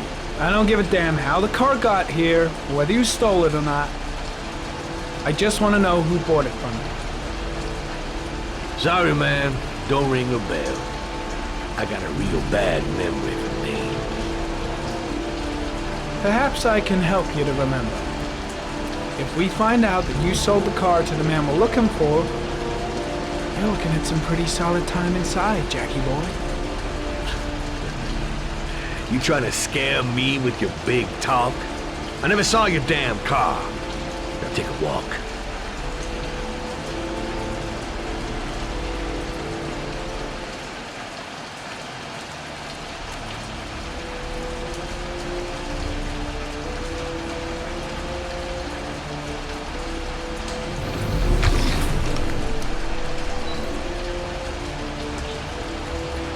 Blood. Now why is there blood here?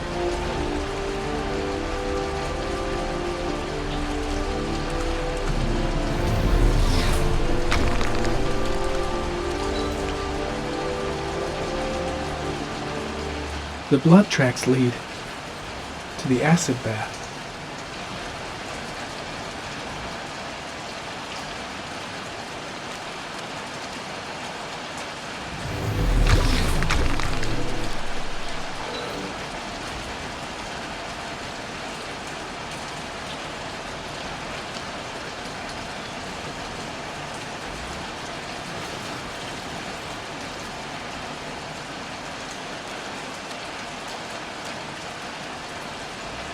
Fingerprints, probably Mad Jack's.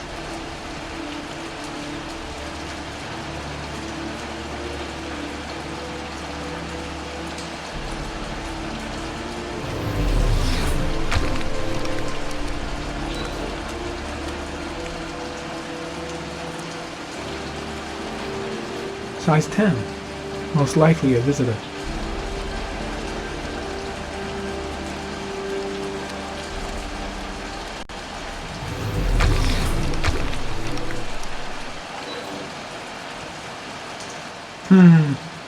Not the car I'm looking for.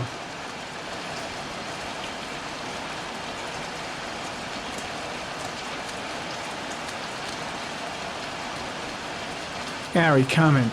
Traces of orchid pollen in the air inside the garage.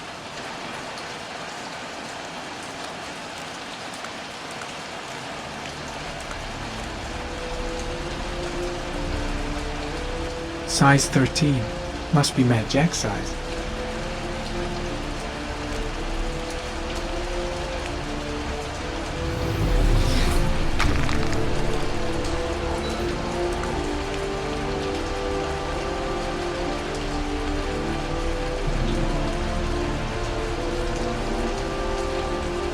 Same brand of tire as the car I'm looking for. Has the killer's car been here?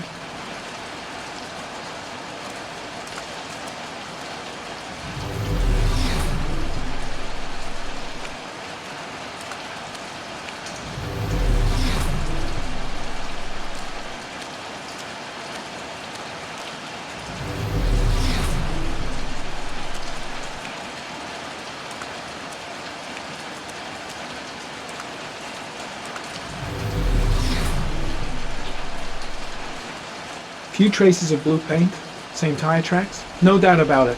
Killer's car was here.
Damn! You got me, officer. I'll come clean. Now that car, she buff up real good. I painted her dangerous blue, in honor of the dangerous motherfucker that was driving her. Hands on your head, pig. I ain't got time to be playing around with you. Let's just get you out of sight and finish you off.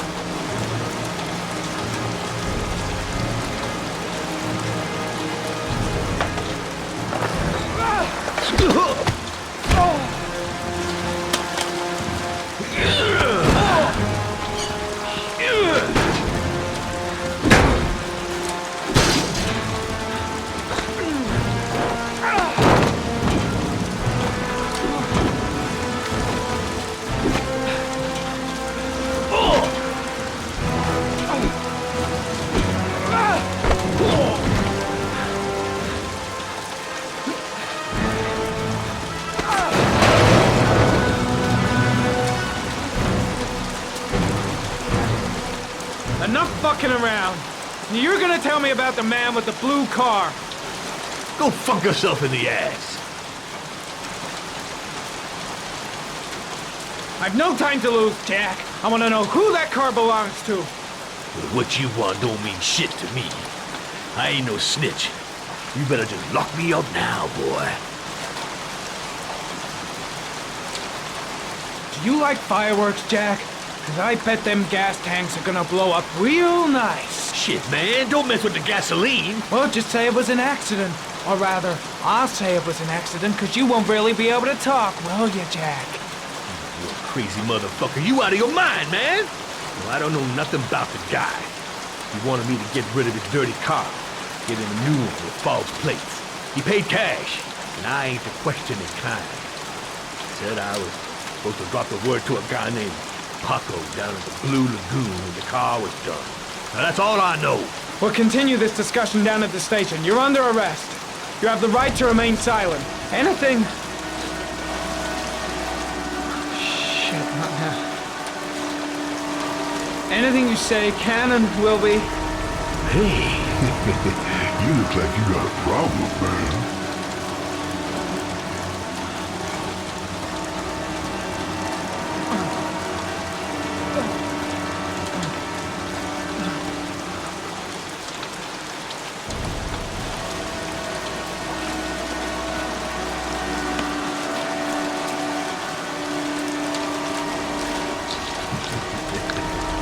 What? They letting you dope heads in the FBI now? God bless America. Now, I'm going to give you a little help with your drug problem, Mr. 5-0. Permanently.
So, you think the origami killer killed Manfred? That makes sense. Didn't want him spilling his guts to us. And you suspect Gordy Kramer, right? Oh, him or one of his men. Gordy has the time and the means, not to mention the fucked up attitude to go along with it. He's only a suspect, but he's a pretty guilty looking one. Are these your files on the case? Yeah, I've been working on him for a couple of years. I built up a mountain of paperwork. Magazines about origami? You think the killer could have subscribed to one of those? If he was even remotely interested in origami in the last 30 years, his name may be in there somewhere. Trouble is, there's over 500 names. That gets us squat. I'm starving. Do you have anything to eat? Well, I'm no chef, but I should be able to make some scrambled eggs if you like. Great. I'm soaking wet. I need to warm up a little. Is it okay if I take a shower? I'll be my guest. Go in my bedroom. It's the next door. Oh, I'll cook up the eggs while you're under the shower.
I took the liberty of borrowing your bathrobe.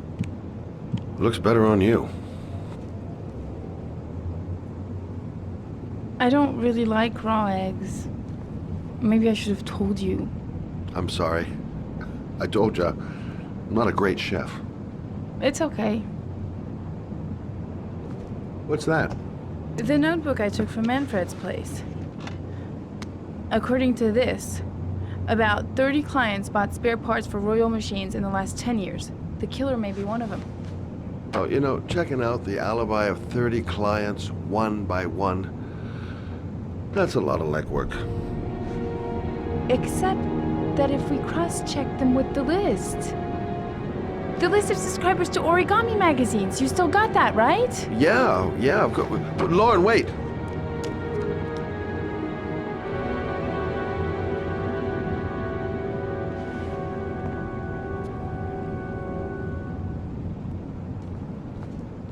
If the killer really used a royal typewriter and if he subscribed to an origami magazine, his name should be on both lists. Well, Lauren, I mean, that's just an assumption, but yeah, I suppose. His name is here somewhere. Help me, we're gonna find him.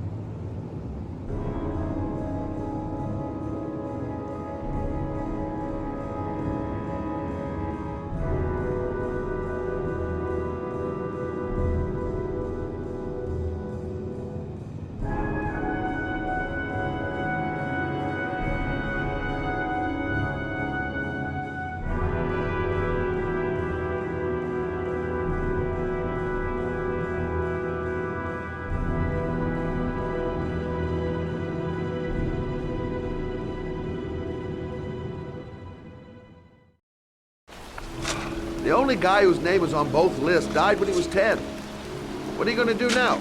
Dig up his coffin, make sure he's dead? I know it doesn't make any sense. Unless the killer was only using his name. But why use the name of a kid who died 30 years ago? Well, that's what we came to find out. The name is John Shepard. It should be on a grave around here somewhere. You never give up, do you?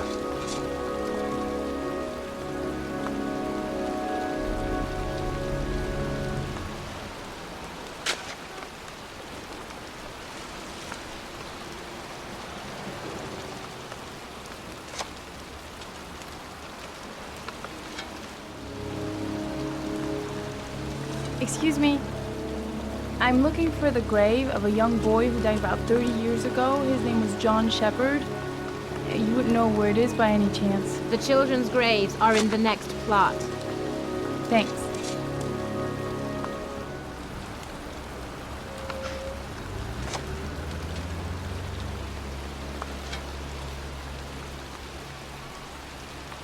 I found it!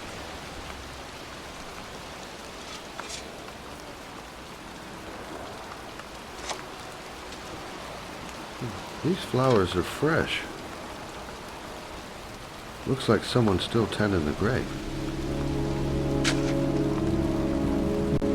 Origami figures. That's one hell of a coincidence.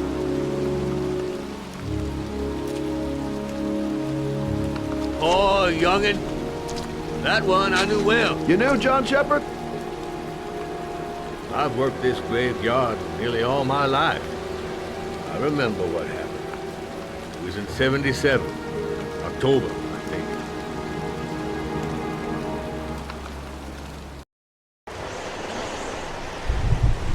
Yeah, good-for-nothing hoodlums, get the hell out of here! God, beat it, you lousy no-good brats! Come back when your fucking mother comes home from work. He's drunk again. What are we gonna do? It's pouring rain. We're gonna get soaked if we spend a day outside. Well, at least you won't get beat. The rain never hurt nobody. Come on, let's go play. Bet you can't catch me!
Nothing but a slowpoke.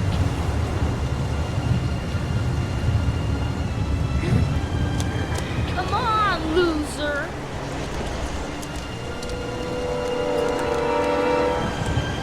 What you doing? You're coming or not?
To do this, it's too hard for you. No chance, I can do it all right. Just you watch.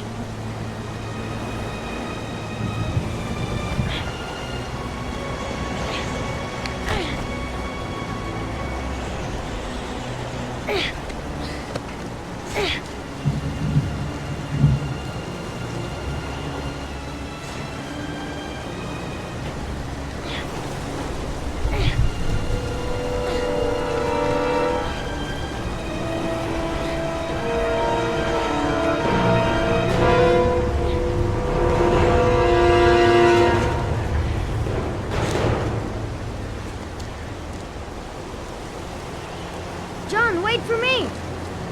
Get a move on!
let's play hide and seek. You go and count to 20 and try to find me, okay? 1, 2, 3, 14, 18, 20.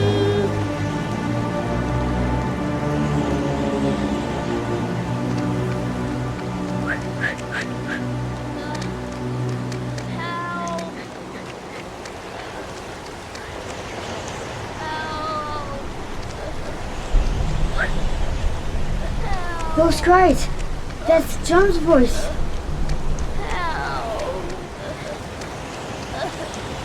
John! My foot is stuck. Grab on! I'll put it over there.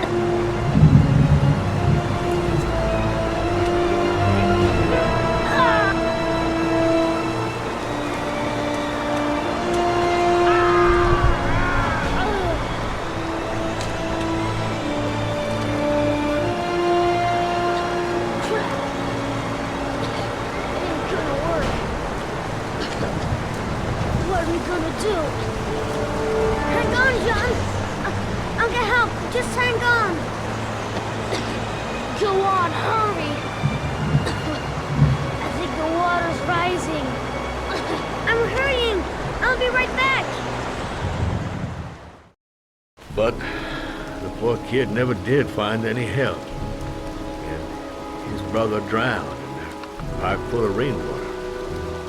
The boy that lived, what happened to him? Well, all I know is he got separated from his parents. I think he got adopted.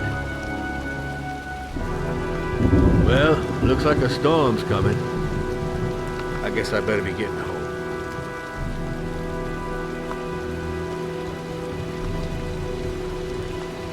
Christ, what a horrible story. John Shepherd drowned in the rain while holding his brother's hand. Do you think he could be the origami killer? Come on, let's get back in the car.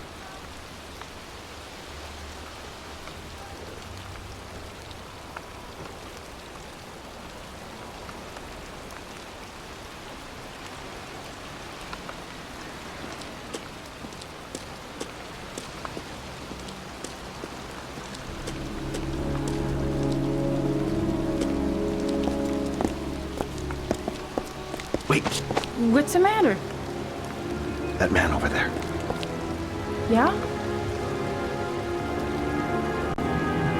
It's Charles Kramer. Gordy's father? What's he doing here?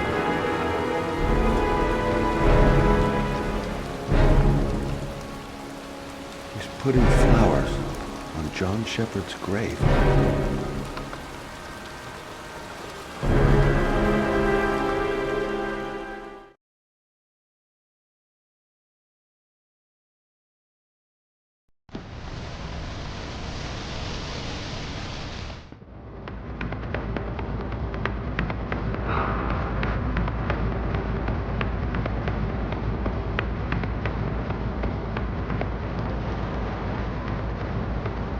Mendes. He's the guy who rented the Doc's apartment on Marble Street. Better be careful. He might be the killer.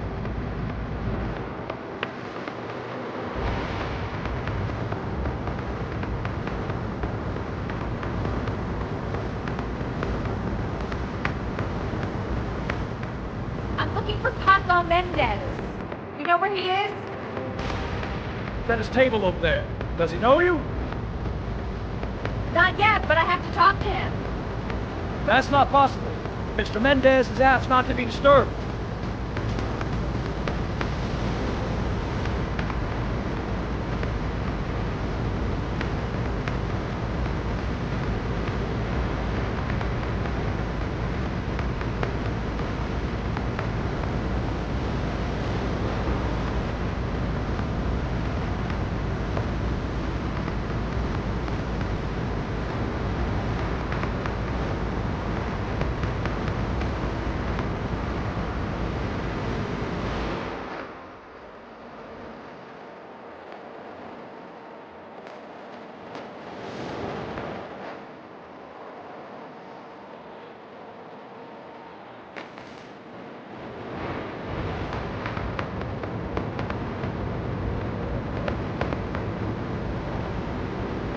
That sounds like he's real sexy. Sexy.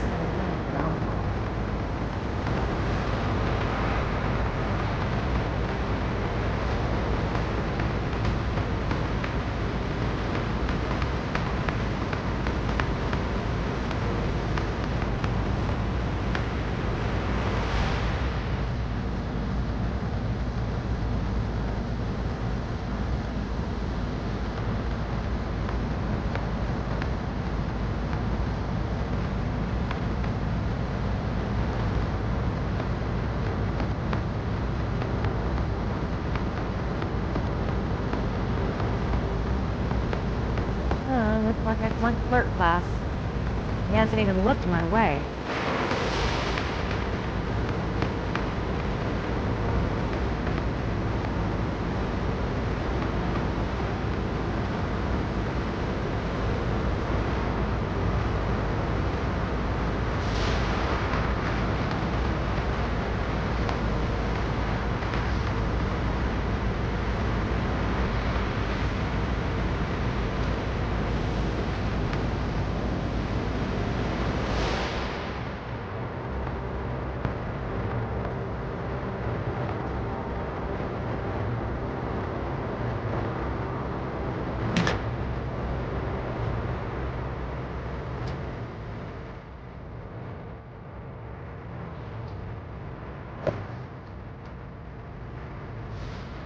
Time to play the sexy girl.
your lucky day, sweetheart.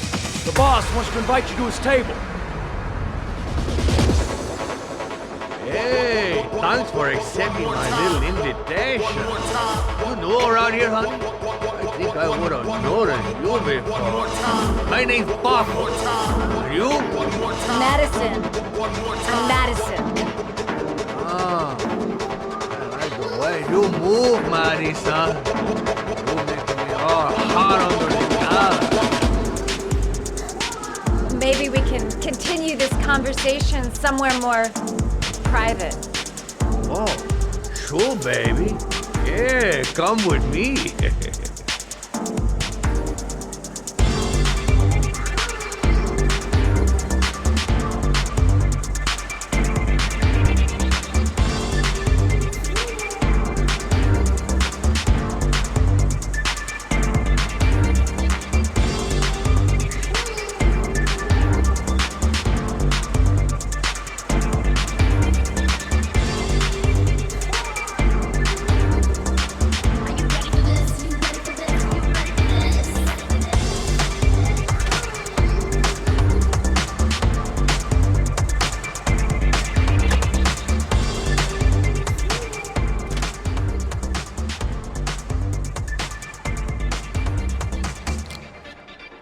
I go in, I make him talk to the gun, and I get out of there before I get into big trouble.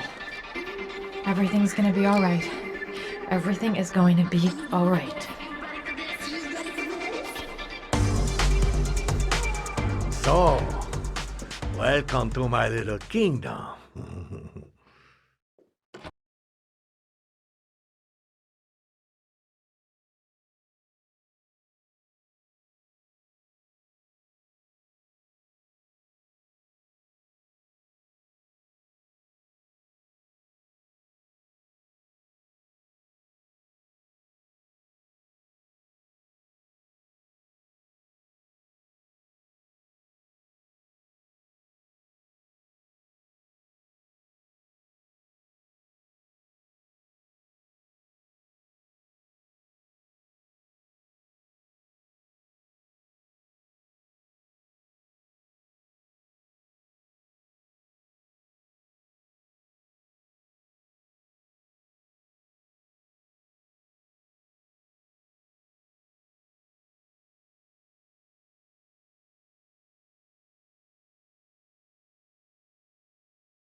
Okay, Act 2. Let's hear Lover Boys sing.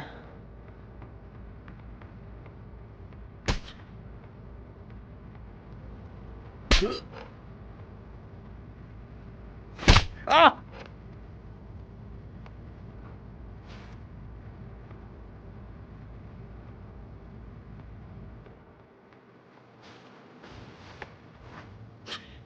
If you call out, I'll kill you. Got it? Shit. What you want? You rent an apartment on Marble Street. I want to know why. An apartment? I don't know what you're talking about.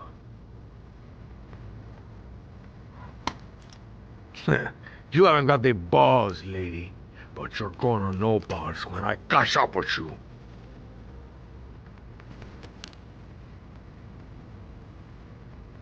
You fucking bitch! I'm gonna kill you! Boss? Is everything all right?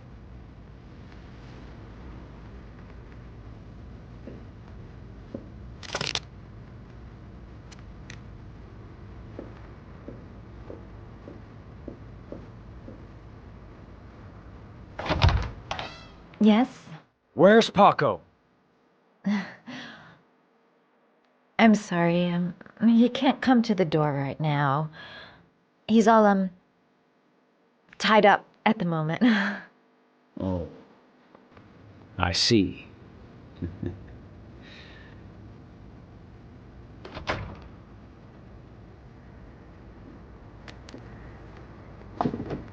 Ah! If you value those prized balls of yours, Paco, then it's time for you to talk. Shepard!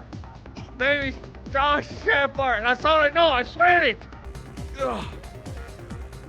There, that wasn't so hard, was it? I really appreciated this romantic moment, but I gotta dash.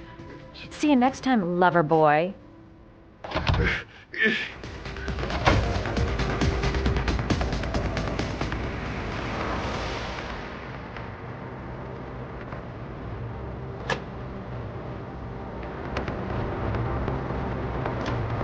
Time to get out of here.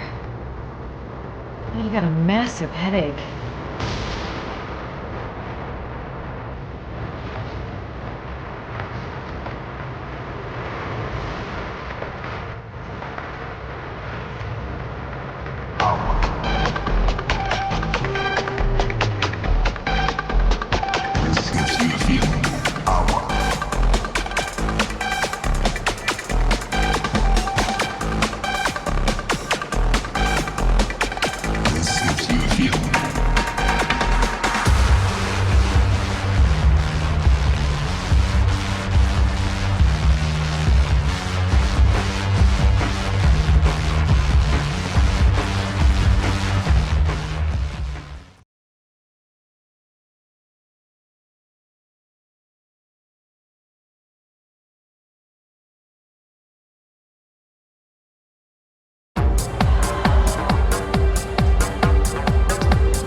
I'm here to see Paco. Paco? There ain't no Paco here, fella. Get lost. Are you absolutely certain? He's in his office. Take the stairs over there.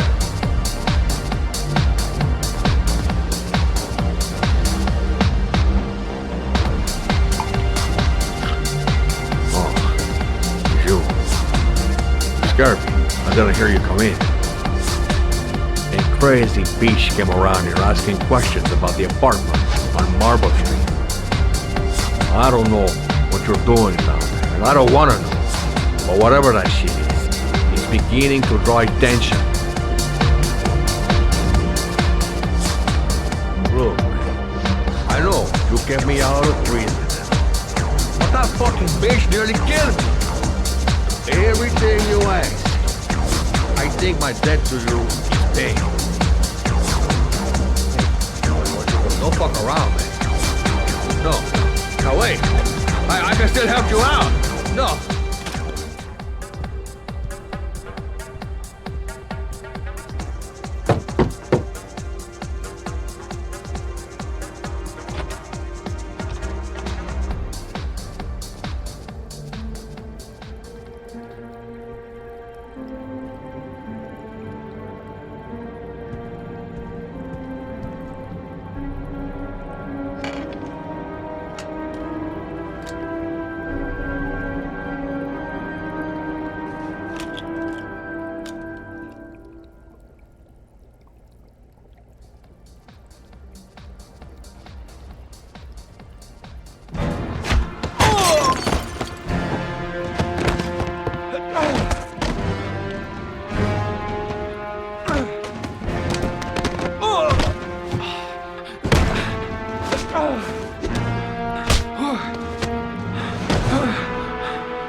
Guy came to see him.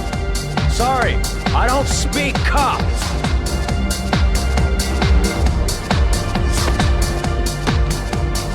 Watch my lips, asshole, because I got no time to translate. Did Paco know the guy? Yes or no? John. He said his name was John. Friend of Paco's. Always let him straight up.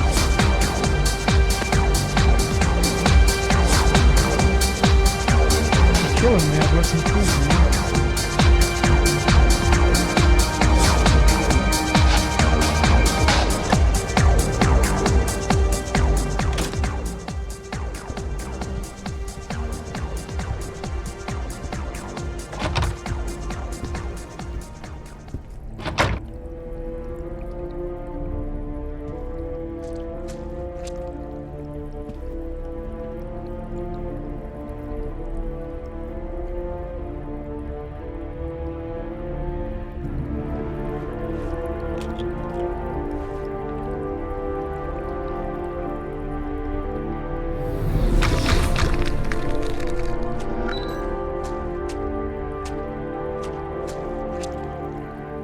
Madison Page? What was a journalist doing here?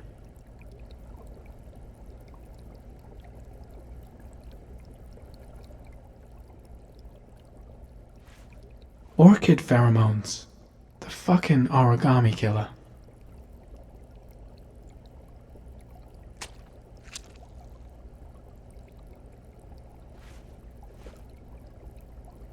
Paco Mendez was no saint. His rap sheet reads like the telephone book.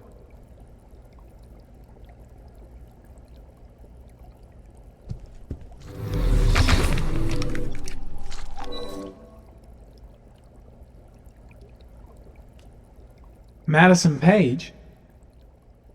She may be a witness.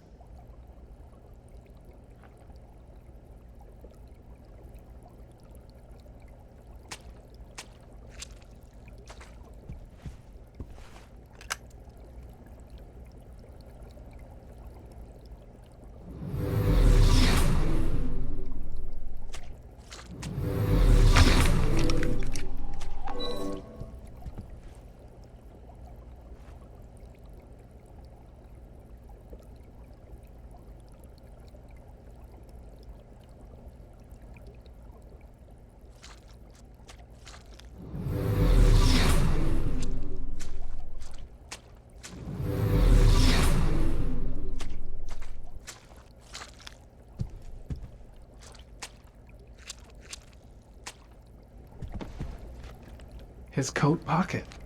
I tore it off during the fight. 2 receipts from the same gas station. Interesting.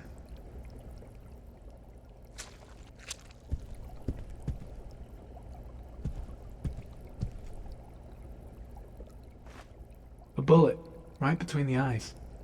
Instant death.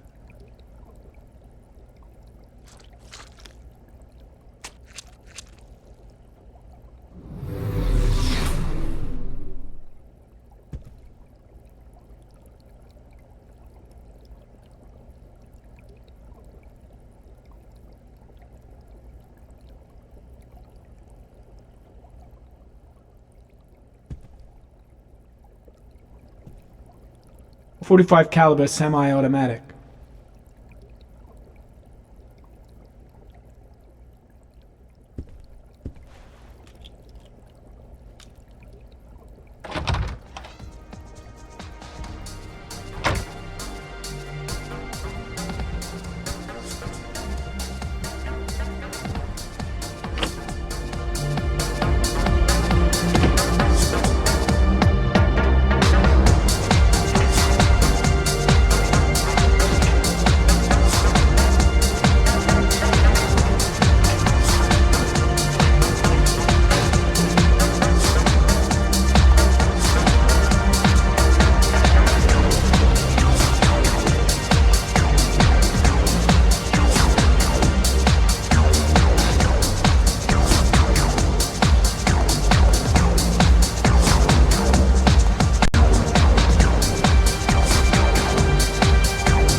Ethan, are you all right?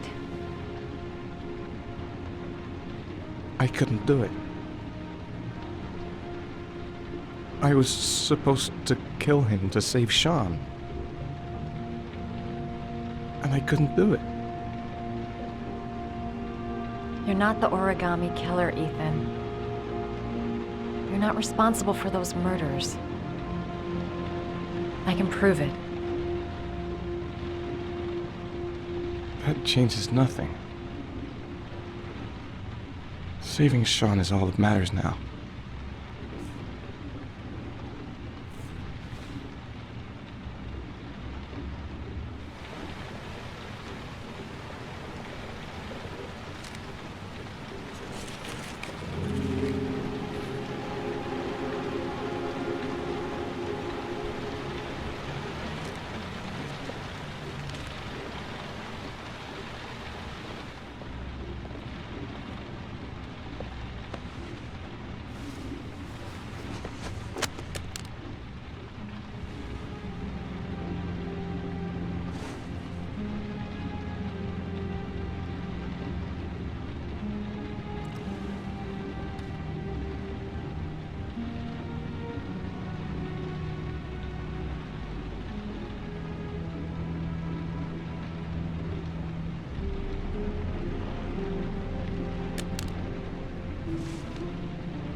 I should have guessed. All this time and I had no idea. Ethan, what's the matter?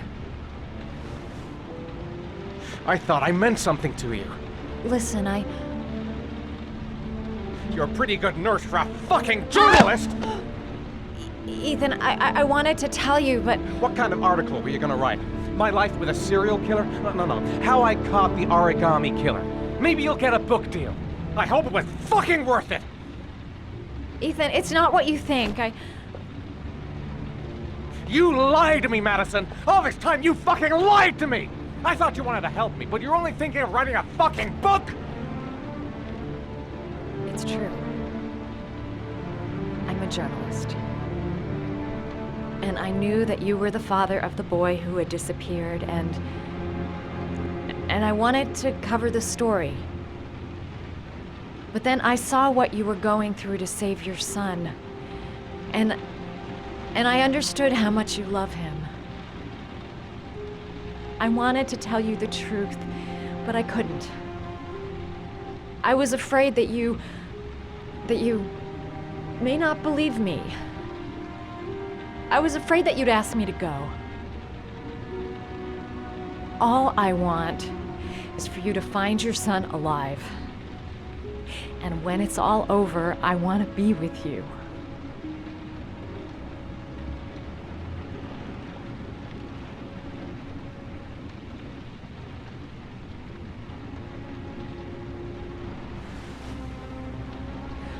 I'm sorry, Ethan.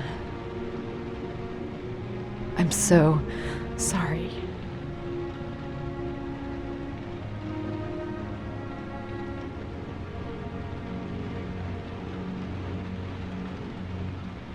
You're leaving, aren't you?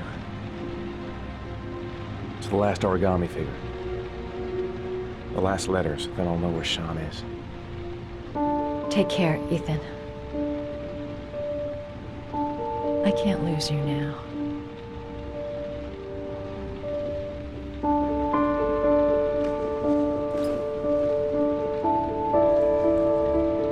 I'm gonna go find something to eat. Wait for me. I'll be back in 10 minutes.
Cops. They're looking for Ethan. It looks like a raid.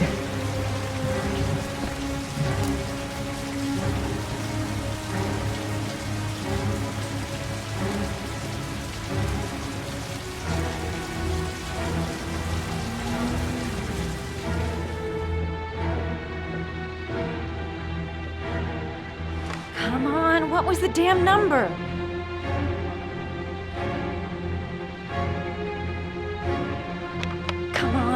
Come on! Pick up the phone! Hello? The cops. They're in the motel. You've got to get out of here.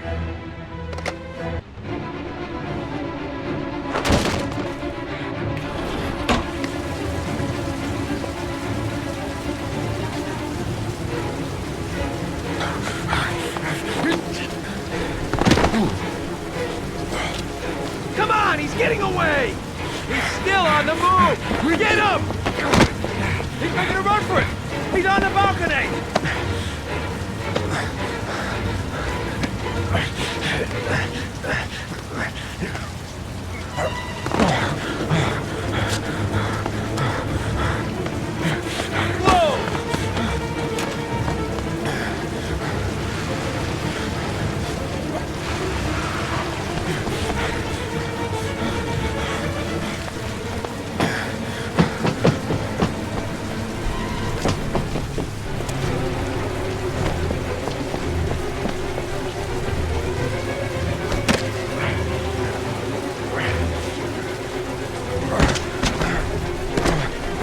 Don't move!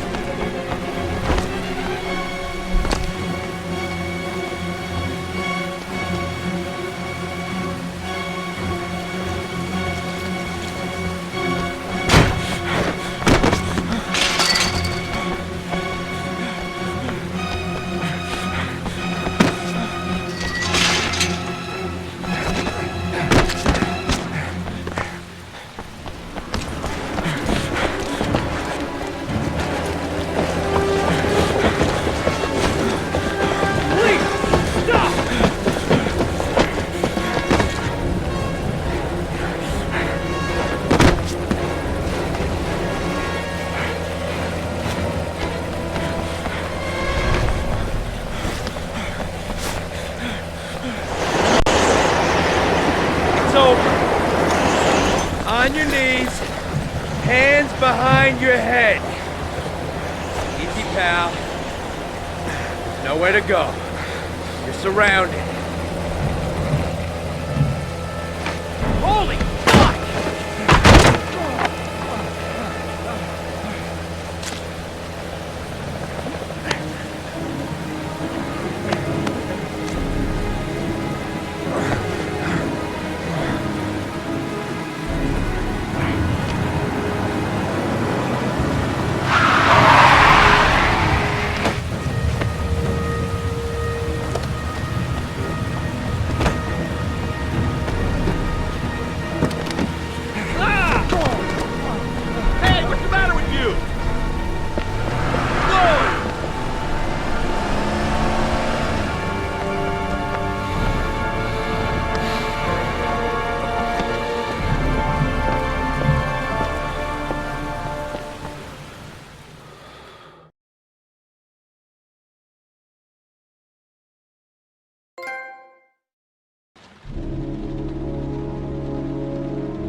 Lauren?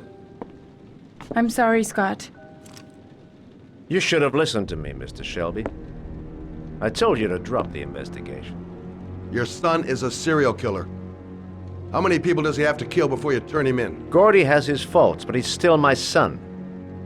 You have no children, Mr. Shelby. You can't possibly understand. You leave me no choice. Your investigation is over. For good.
Lauren, wake up! Lauren!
I was gonna take up swimming again. This isn't exactly what I had in mind. You got a car back at your place? Mine's obviously pretty fucked up. Yeah, sure. What are you gonna do? I'm gonna go settle a few scores. Come on, I'll take you home. Lock your doors and windows and don't let anybody in but me, okay? Be careful, Scott. I don't want to lose you.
Stay back! Don't come near me, or I'll shoot! Fucking asshole. Please, don't... Oh!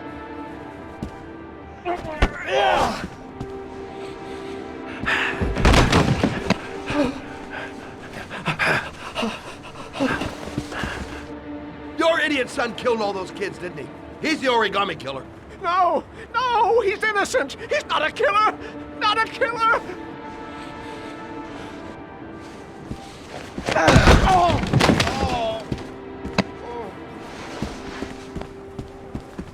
You're a fucking liar. Now tell me the truth. No! No, please!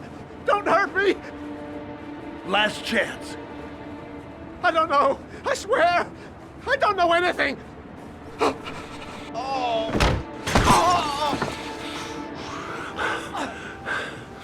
Stop! Stop! I beg you. I'll tell you. I'll tell you everything.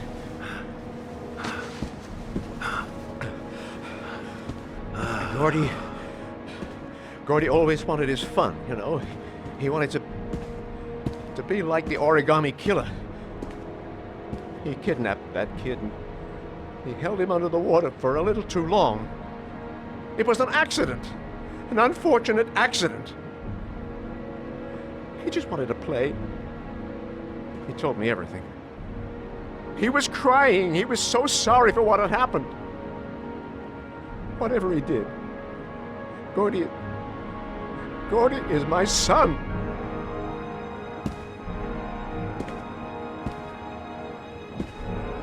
No one will miss him. What? That boy, Gordy killed. No one will miss him. He was street trash, like so many others. Oh, you disgusting pile of shit.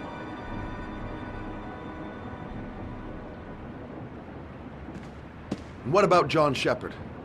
Why did you put flowers on his grave? I own the construction site where he died. I never forgot.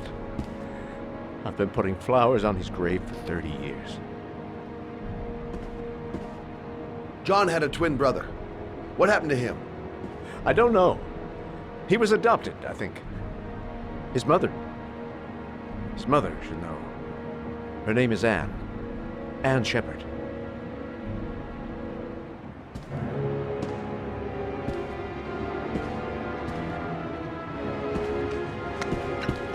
My heart! My heart! Quickly! I need my pills! In that drawer! There!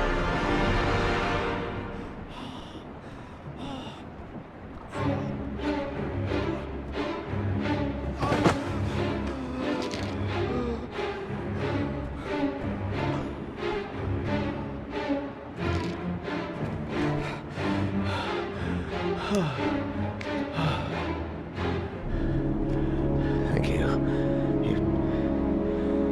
You saved my life. I already regret it.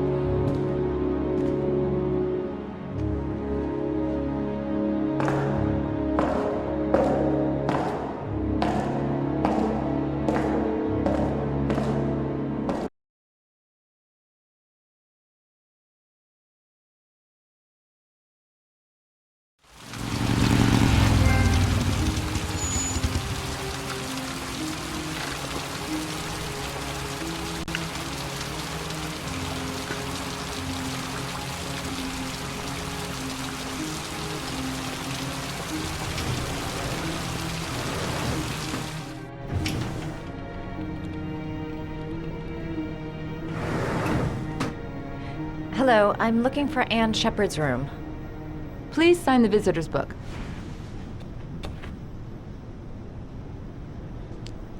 Are you a member of the family? Yeah, you could say that. Oh, she'll be pleased to have a visitor. No one ever comes to see her. With the Alzheimer's, she has trouble remembering things, but it'll still please her, you know. It's room 19 at the end of the corridor. Thank you.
Hello, Mrs. Shepherd.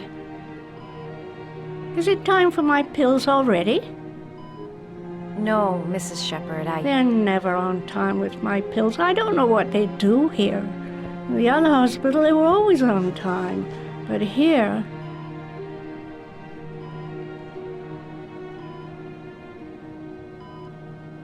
My name is Madison Page. I'm a journalist. I'd like to ask you some questions about your son. I don't like this hospital. The food isn't very good, you know.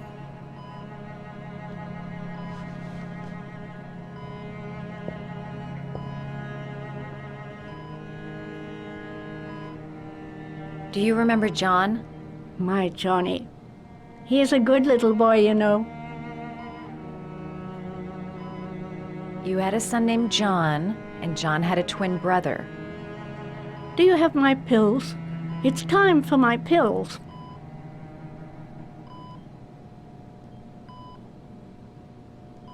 Try to remember, Mrs. Shepherd.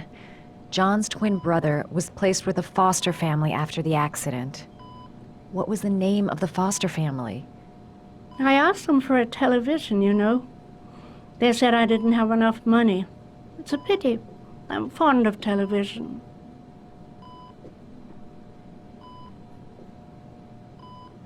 Your other son, Mrs. Shepherd, John's twin brother.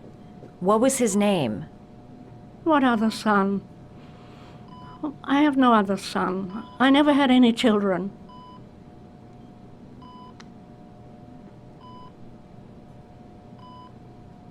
I think your son is in trouble, Mrs. Shepherd. He's done some terrible things. I need to find him. Do you understand? Terrible things you're telling me. He never came to see me, can you believe it? In 10 years, never. No one forgets their mother, do they? I know what happened at Carnaby Square. Do you remember? Carnaby Square. I think I used to live there a long time ago. We didn't have much money at the time, you know. We had to make do with very little.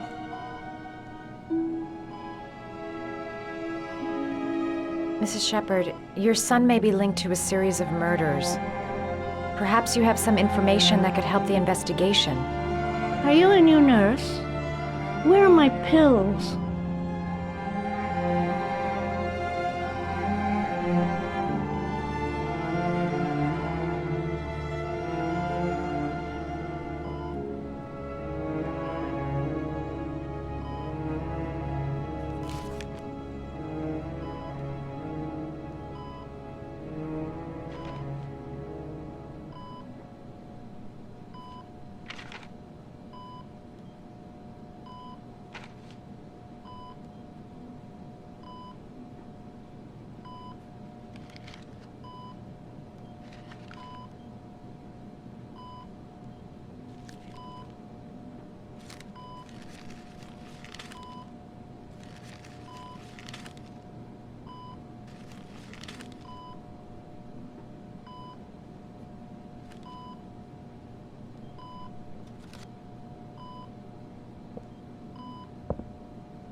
I love origami, but that's not my favorite one.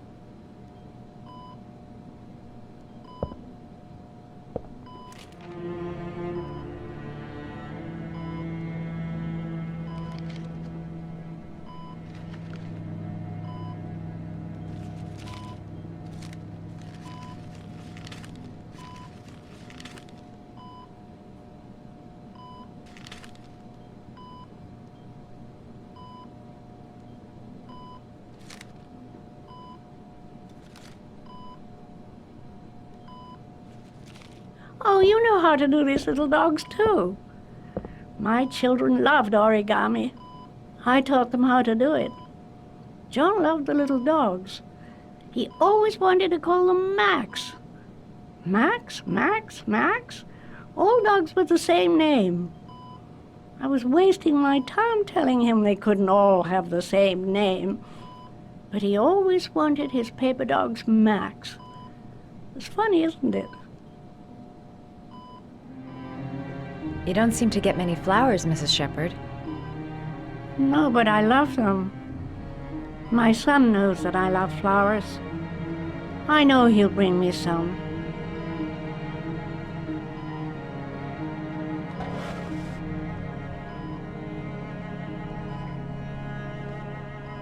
Are these your children, Mrs. Shepherd? John and his brother? Is that them? They're good little boys. Their father never looked after them, always drinking. They didn't have an easy life, you know.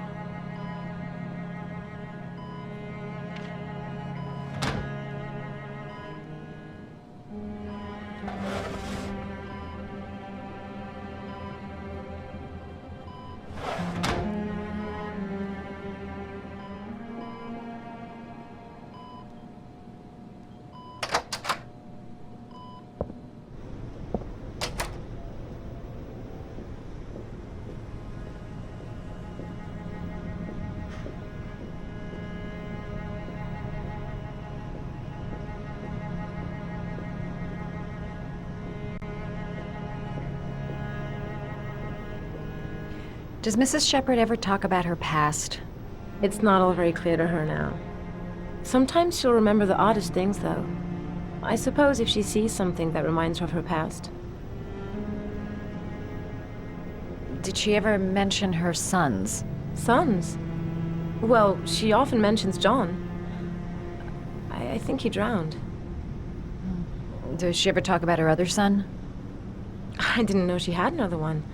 I've never heard her mention it. Does she get many visitors?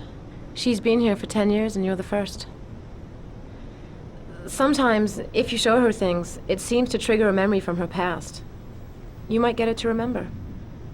Thanks for the advice.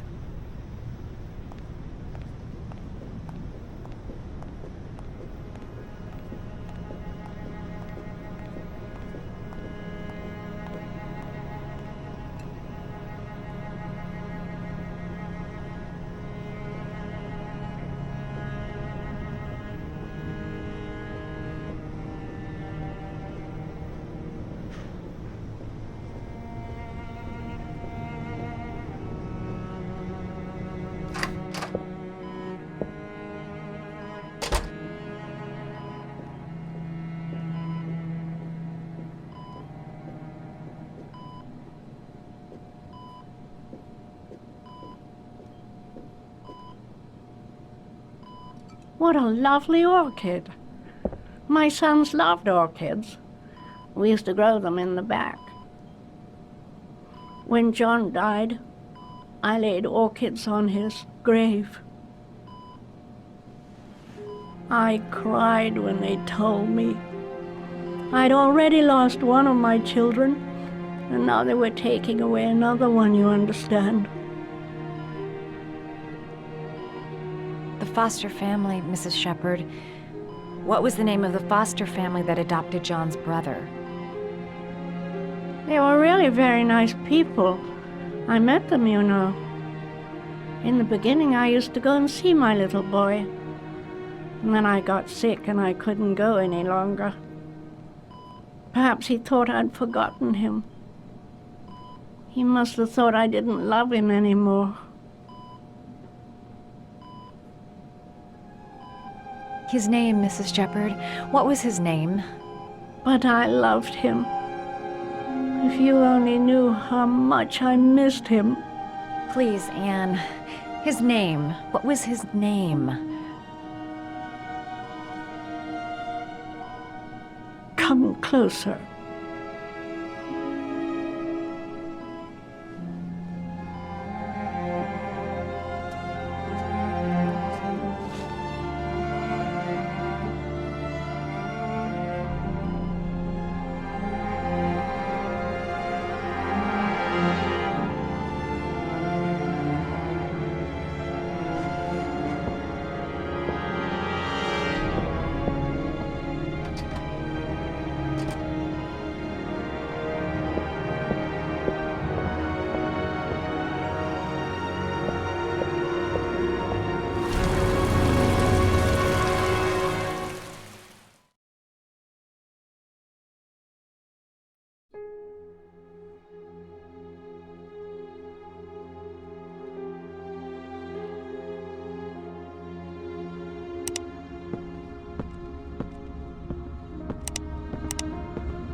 The last trial. The last question. Are you prepared to give your life to save your sons? There is a deadly poison in this file. It will kill you in exactly 60 minutes. If you drink it, you will get the last letters of the address. You will have enough time to save your son and say goodbye to him, but then you will die. You can drink the file or decide to leave. The choice is yours.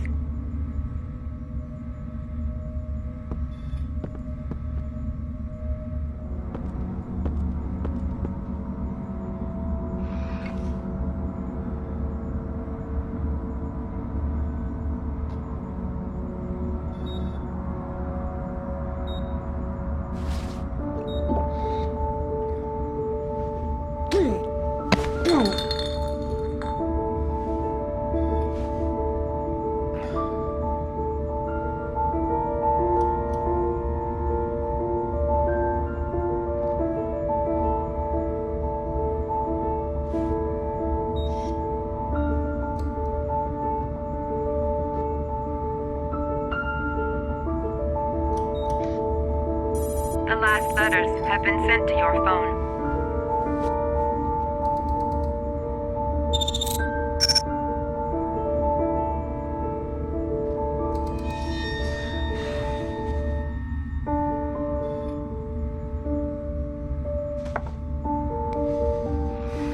I did what I had to, Sean. Your dad's coming to save you.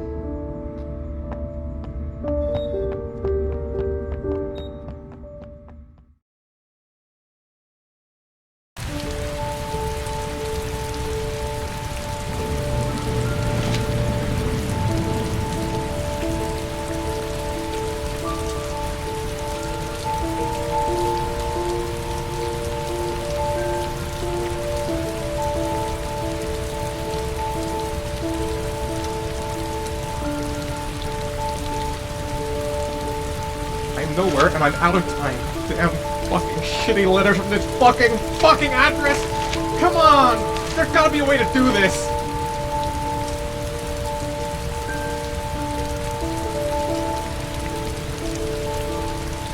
Several different addresses fit these letters. God, they're scattered all over the city. I don't have time to check them all.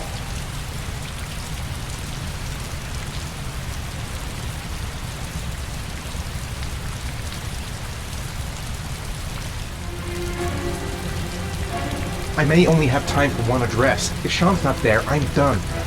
It's a crapshoot.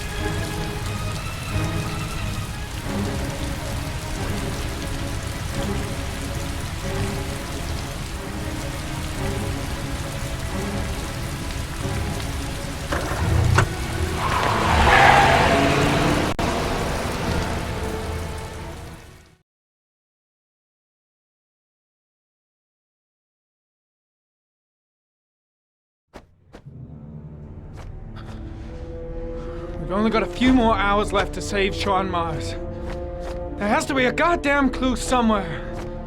It's probably staring me in the face. This kid's gonna die, and I'm going around in circles!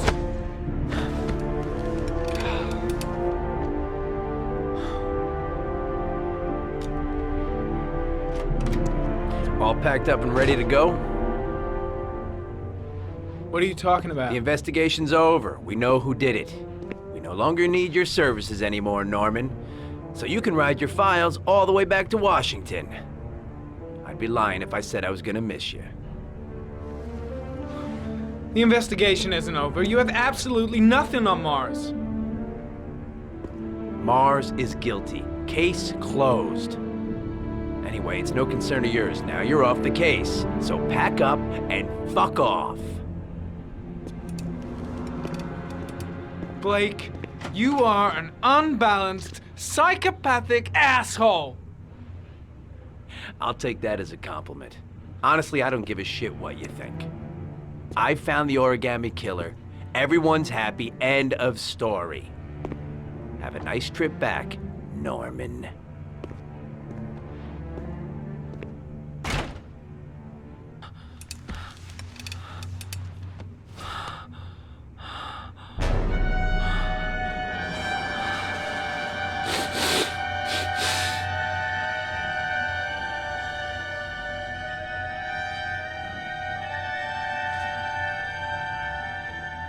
The killer's name is here.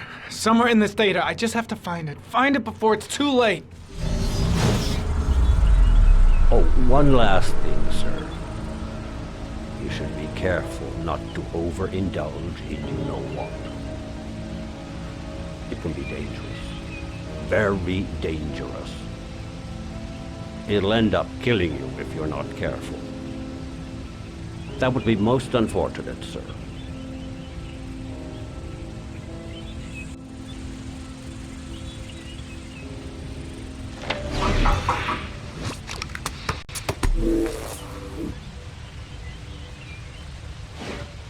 Ari was in record mode when I was fighting with the killer. Perhaps there's something on it. The gun the killer left at the Blue Lagoon. Perhaps there's some way of tracing its history.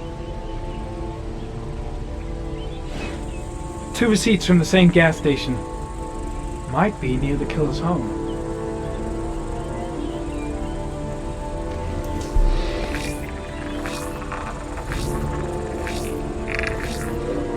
Ugh, that doesn't get us anywhere.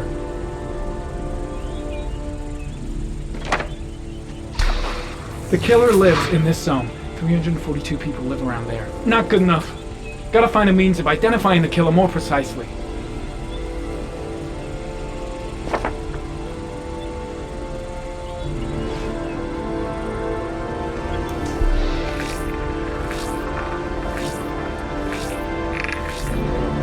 Impounded in a police case 5 years ago. The gun is still supposed to be in police custody.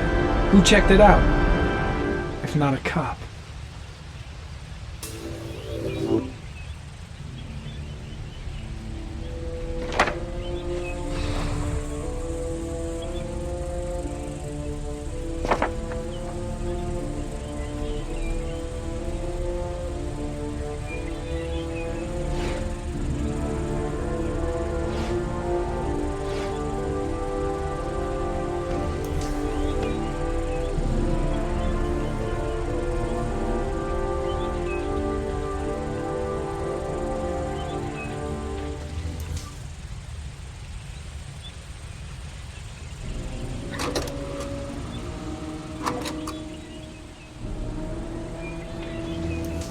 Gold watch.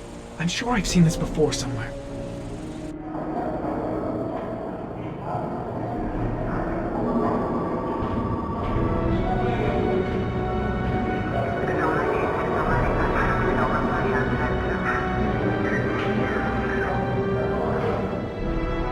The watch they give for promotions to lieutenant. The killer is a cop.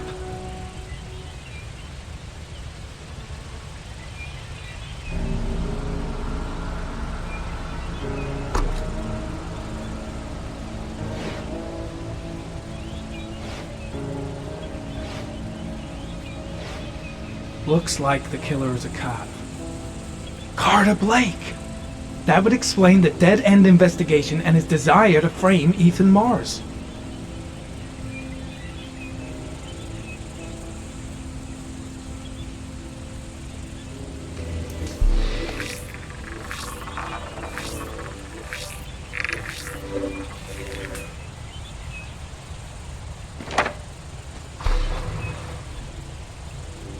Cop. There's only one cop in that geoprofiling zone. Gotcha. He owns a warehouse on the docks. If I'm wrong, Sean Mars is dead.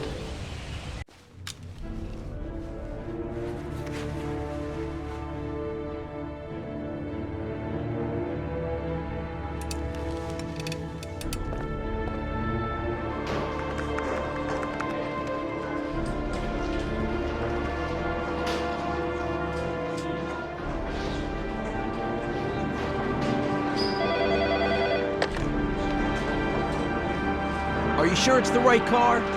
At the docks. Call the SWAT team. Oh, and I'll need a chopper. Today? Of course I'll need it today, you fucking imbecile.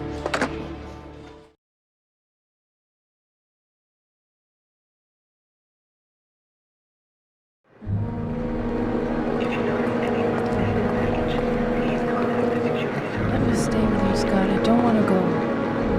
Look, it'll only take a couple of days. Long enough to get this resolved. I can't just wait while you confront my son's killer. It's the only way, Gwen. Trust me. Now go stay with your mother for a few days. I'll come and get you when this is over. Tell me who the origami killer is. I want to know who killed my son. Listen, when I'm done, I'll tell you everything I know. I promise.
Don't forget about this guy.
lost your touch, girl.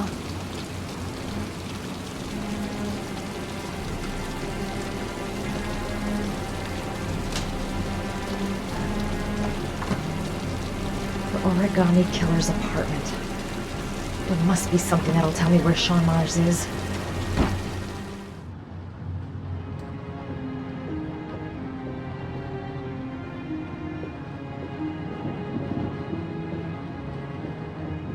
That's where the smell of burning comes from.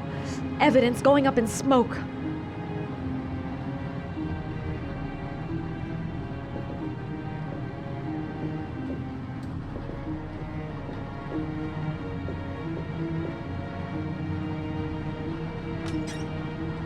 A cop's uniform. Always trust a cop. That's why children went with him. He was dressed as a cop.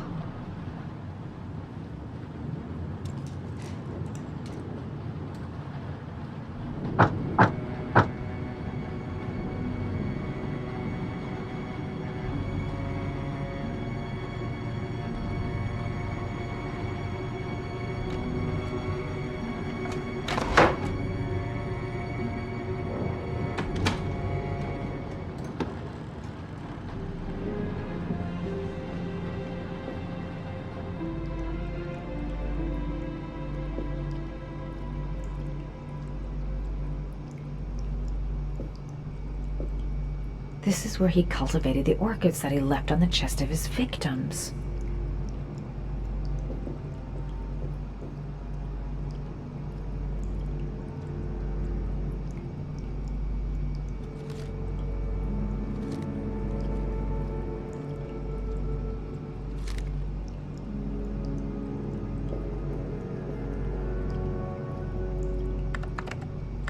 Shit, it needs a password.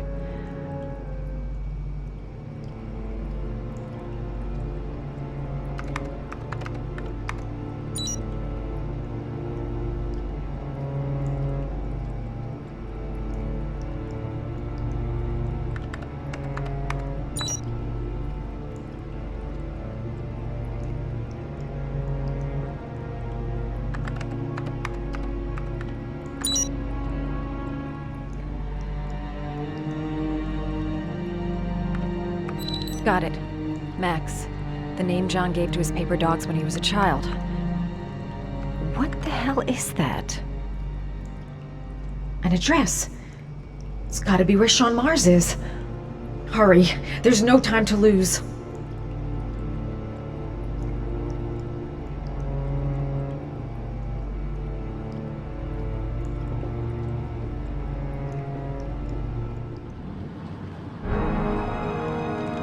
So you found my little secret? It's over, Scott.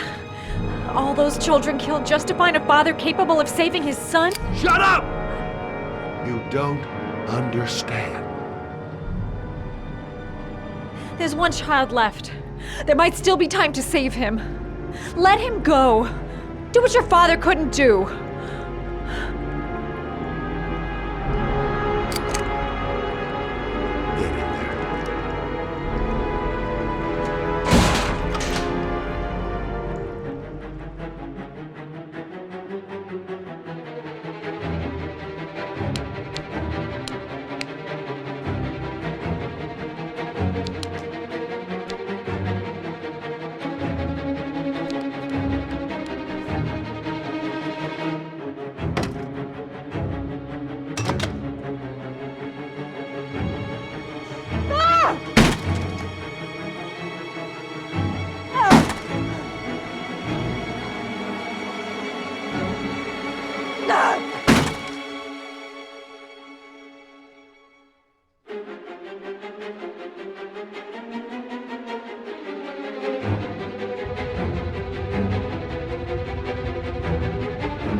too high.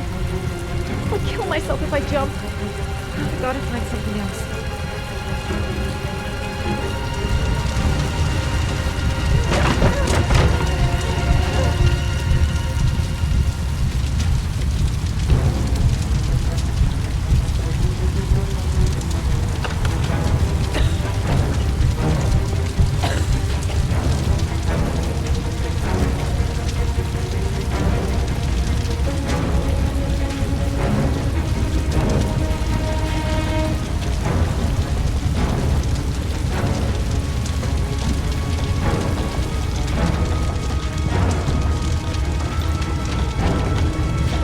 Way too high. I'll kill myself if I jump. I've got to find something else.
I know where Sean is. I've got to tell Ethan.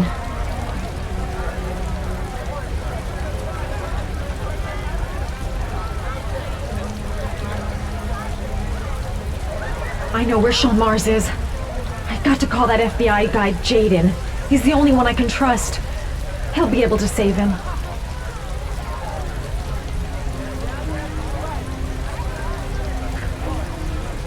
Mom and Jaden. My name is Madison Page. You don't know me. I'm a journalist. We don't have much time, so listen carefully. Ethan Mars is innocent. The killer's name is Scott Shelby. Sean Mars is at 852 Theodore Roosevelt Road. You got all that? Wait, I know this already. I'm on my way to the warehouse. I gotta go.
I've been looking for a long, long time, Ethan. Looking for a father that would be able to do what mine could not do. Sacrifice himself in order to save his son. Oh, I searched.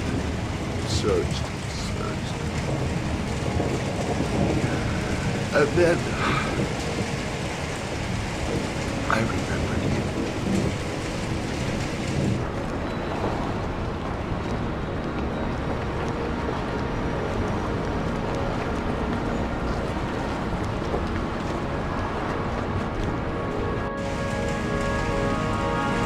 All those murders, just to find a father capable of saving his son. Just to find a father?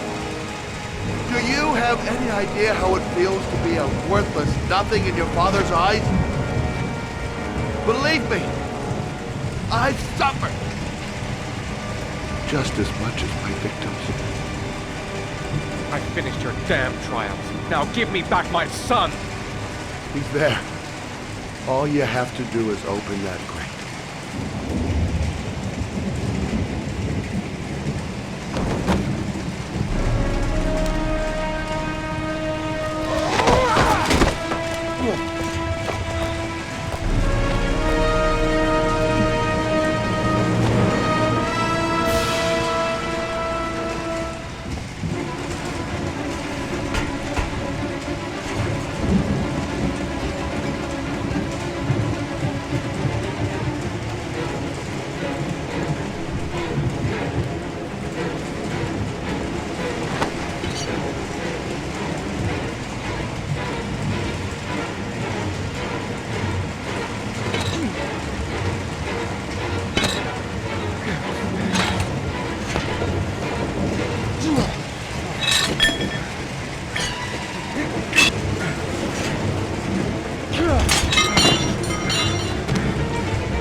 Suspect is likely to be armed and dangerous.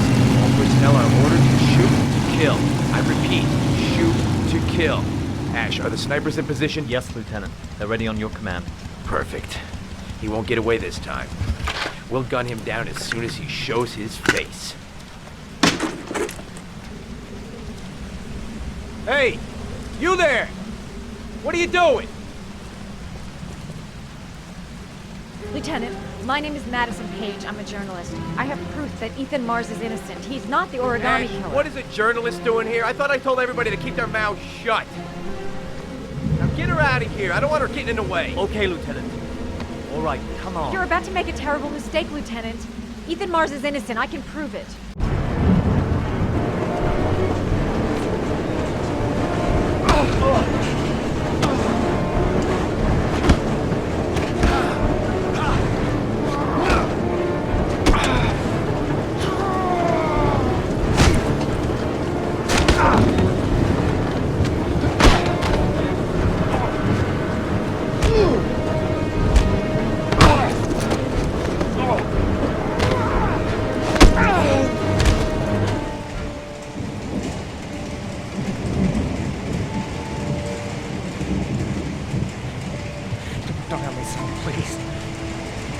breathe.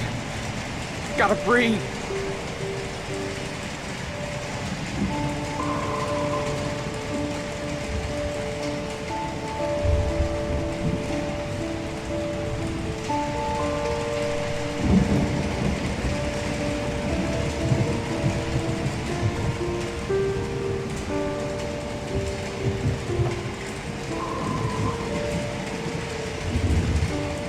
Don't leave me.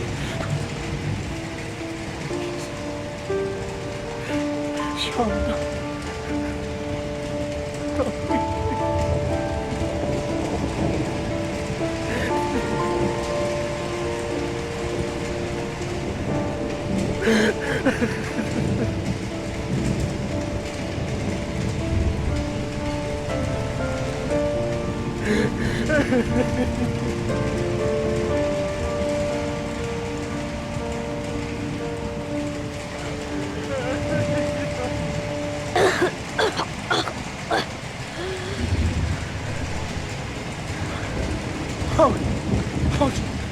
Sean. Oh. I thought you were gone. Dad, I knew you would come and save me.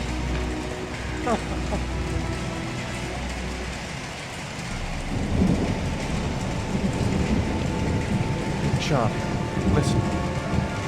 You are the best thing that's ever happened to me in my life. I want you to know that whatever happens, I love you more than anything in the world. I'm not dead. I took the poison an hour ago, and I'm not dead.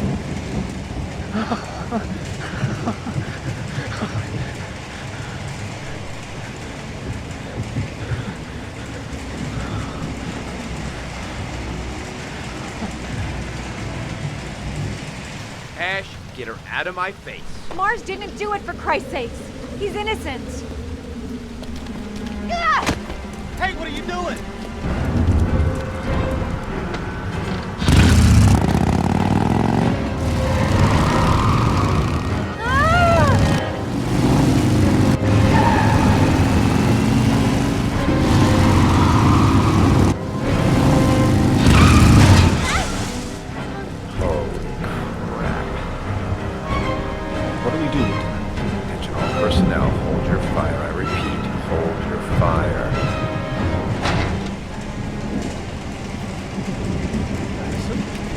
What's going on? The cops. They're out there. They have the building surrounded. They'll shoot you if you go outside. I'll go out alone. I'll talk to them. I'll explain. You'll be dead before you can open your mouth. Look, we'll all go out together, with our hands in the air, and they can't possibly shoot us. I have the evidence that proves your innocence.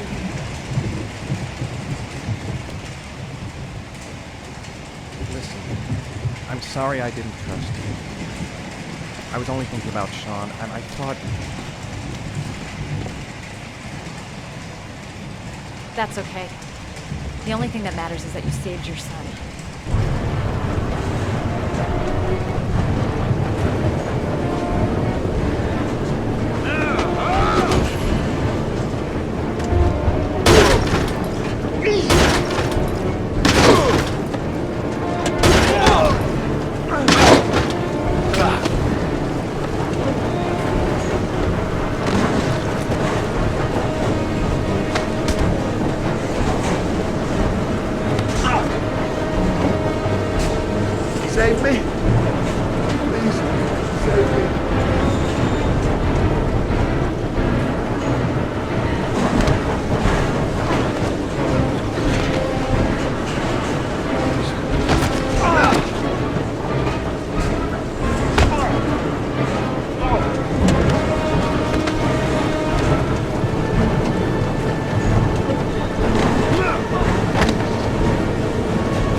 general relief this morning when the police announced that they had found Sean Mars alive more than 4 days after his disappearance. Mars had been imprisoned in a well by the man known as the Origami Killer. The successful resolution of this case was made possible only by the bravery of Ethan Mars, who the police believed at one point to be the killer. It is no doubt due to his great courage and tenacity that he succeeded in foiling the plans of the Origami Killer. The police commissioner presented him with an official apology today. Our main headline today: it is reported that the police have identified the man thought to be the Origami Killer. Scott Shelby, 48, is a former police lieutenant who claimed to be a private eye hired by the families of the killer's victims. Shelby was killed during a massive police operation, but further details have not yet been released to the public.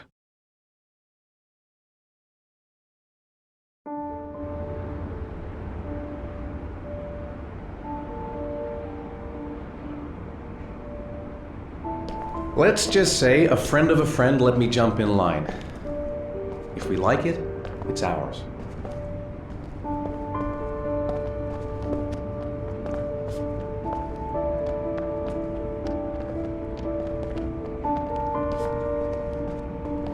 Hey, Dad! I think I found my room! Well, what do you think? It's perfect, Ethan. We'll be able to forget what happened. We'll lead a normal life. And one day, it'll all just seem like a bad dream. We've earned the right to be happy now, Ethan. All three of us.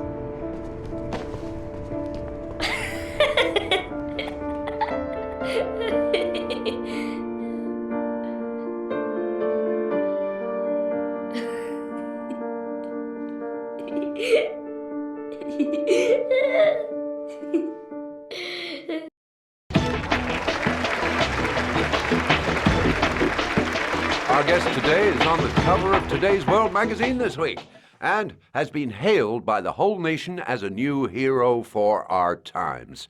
Astonishingly, he almost single-handedly ended the sinister series of killings by the man known as the Origami Killer and saved the life of young Sean Mars. His determination, courage, and intelligence have won our admiration. Norman Jayden, good evening.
killed my son, Scott.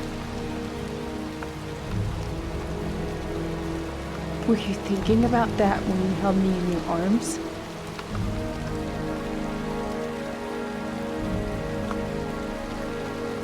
I don't know why you did all this.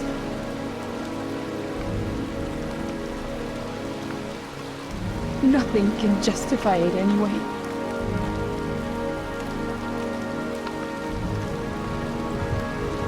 I feel nothing but contempt for you. Nothing but contempt.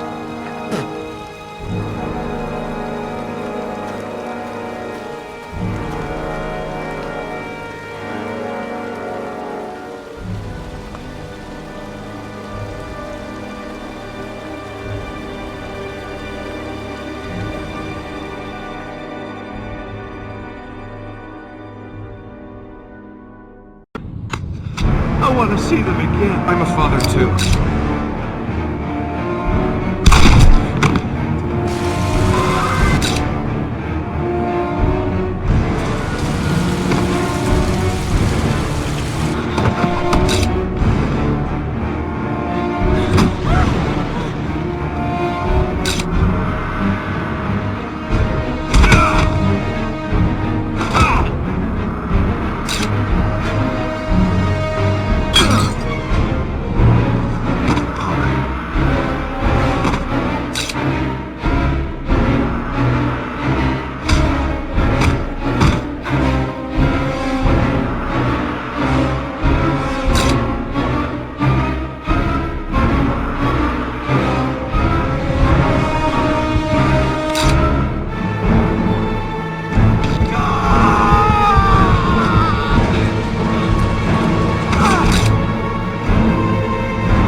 Ugh!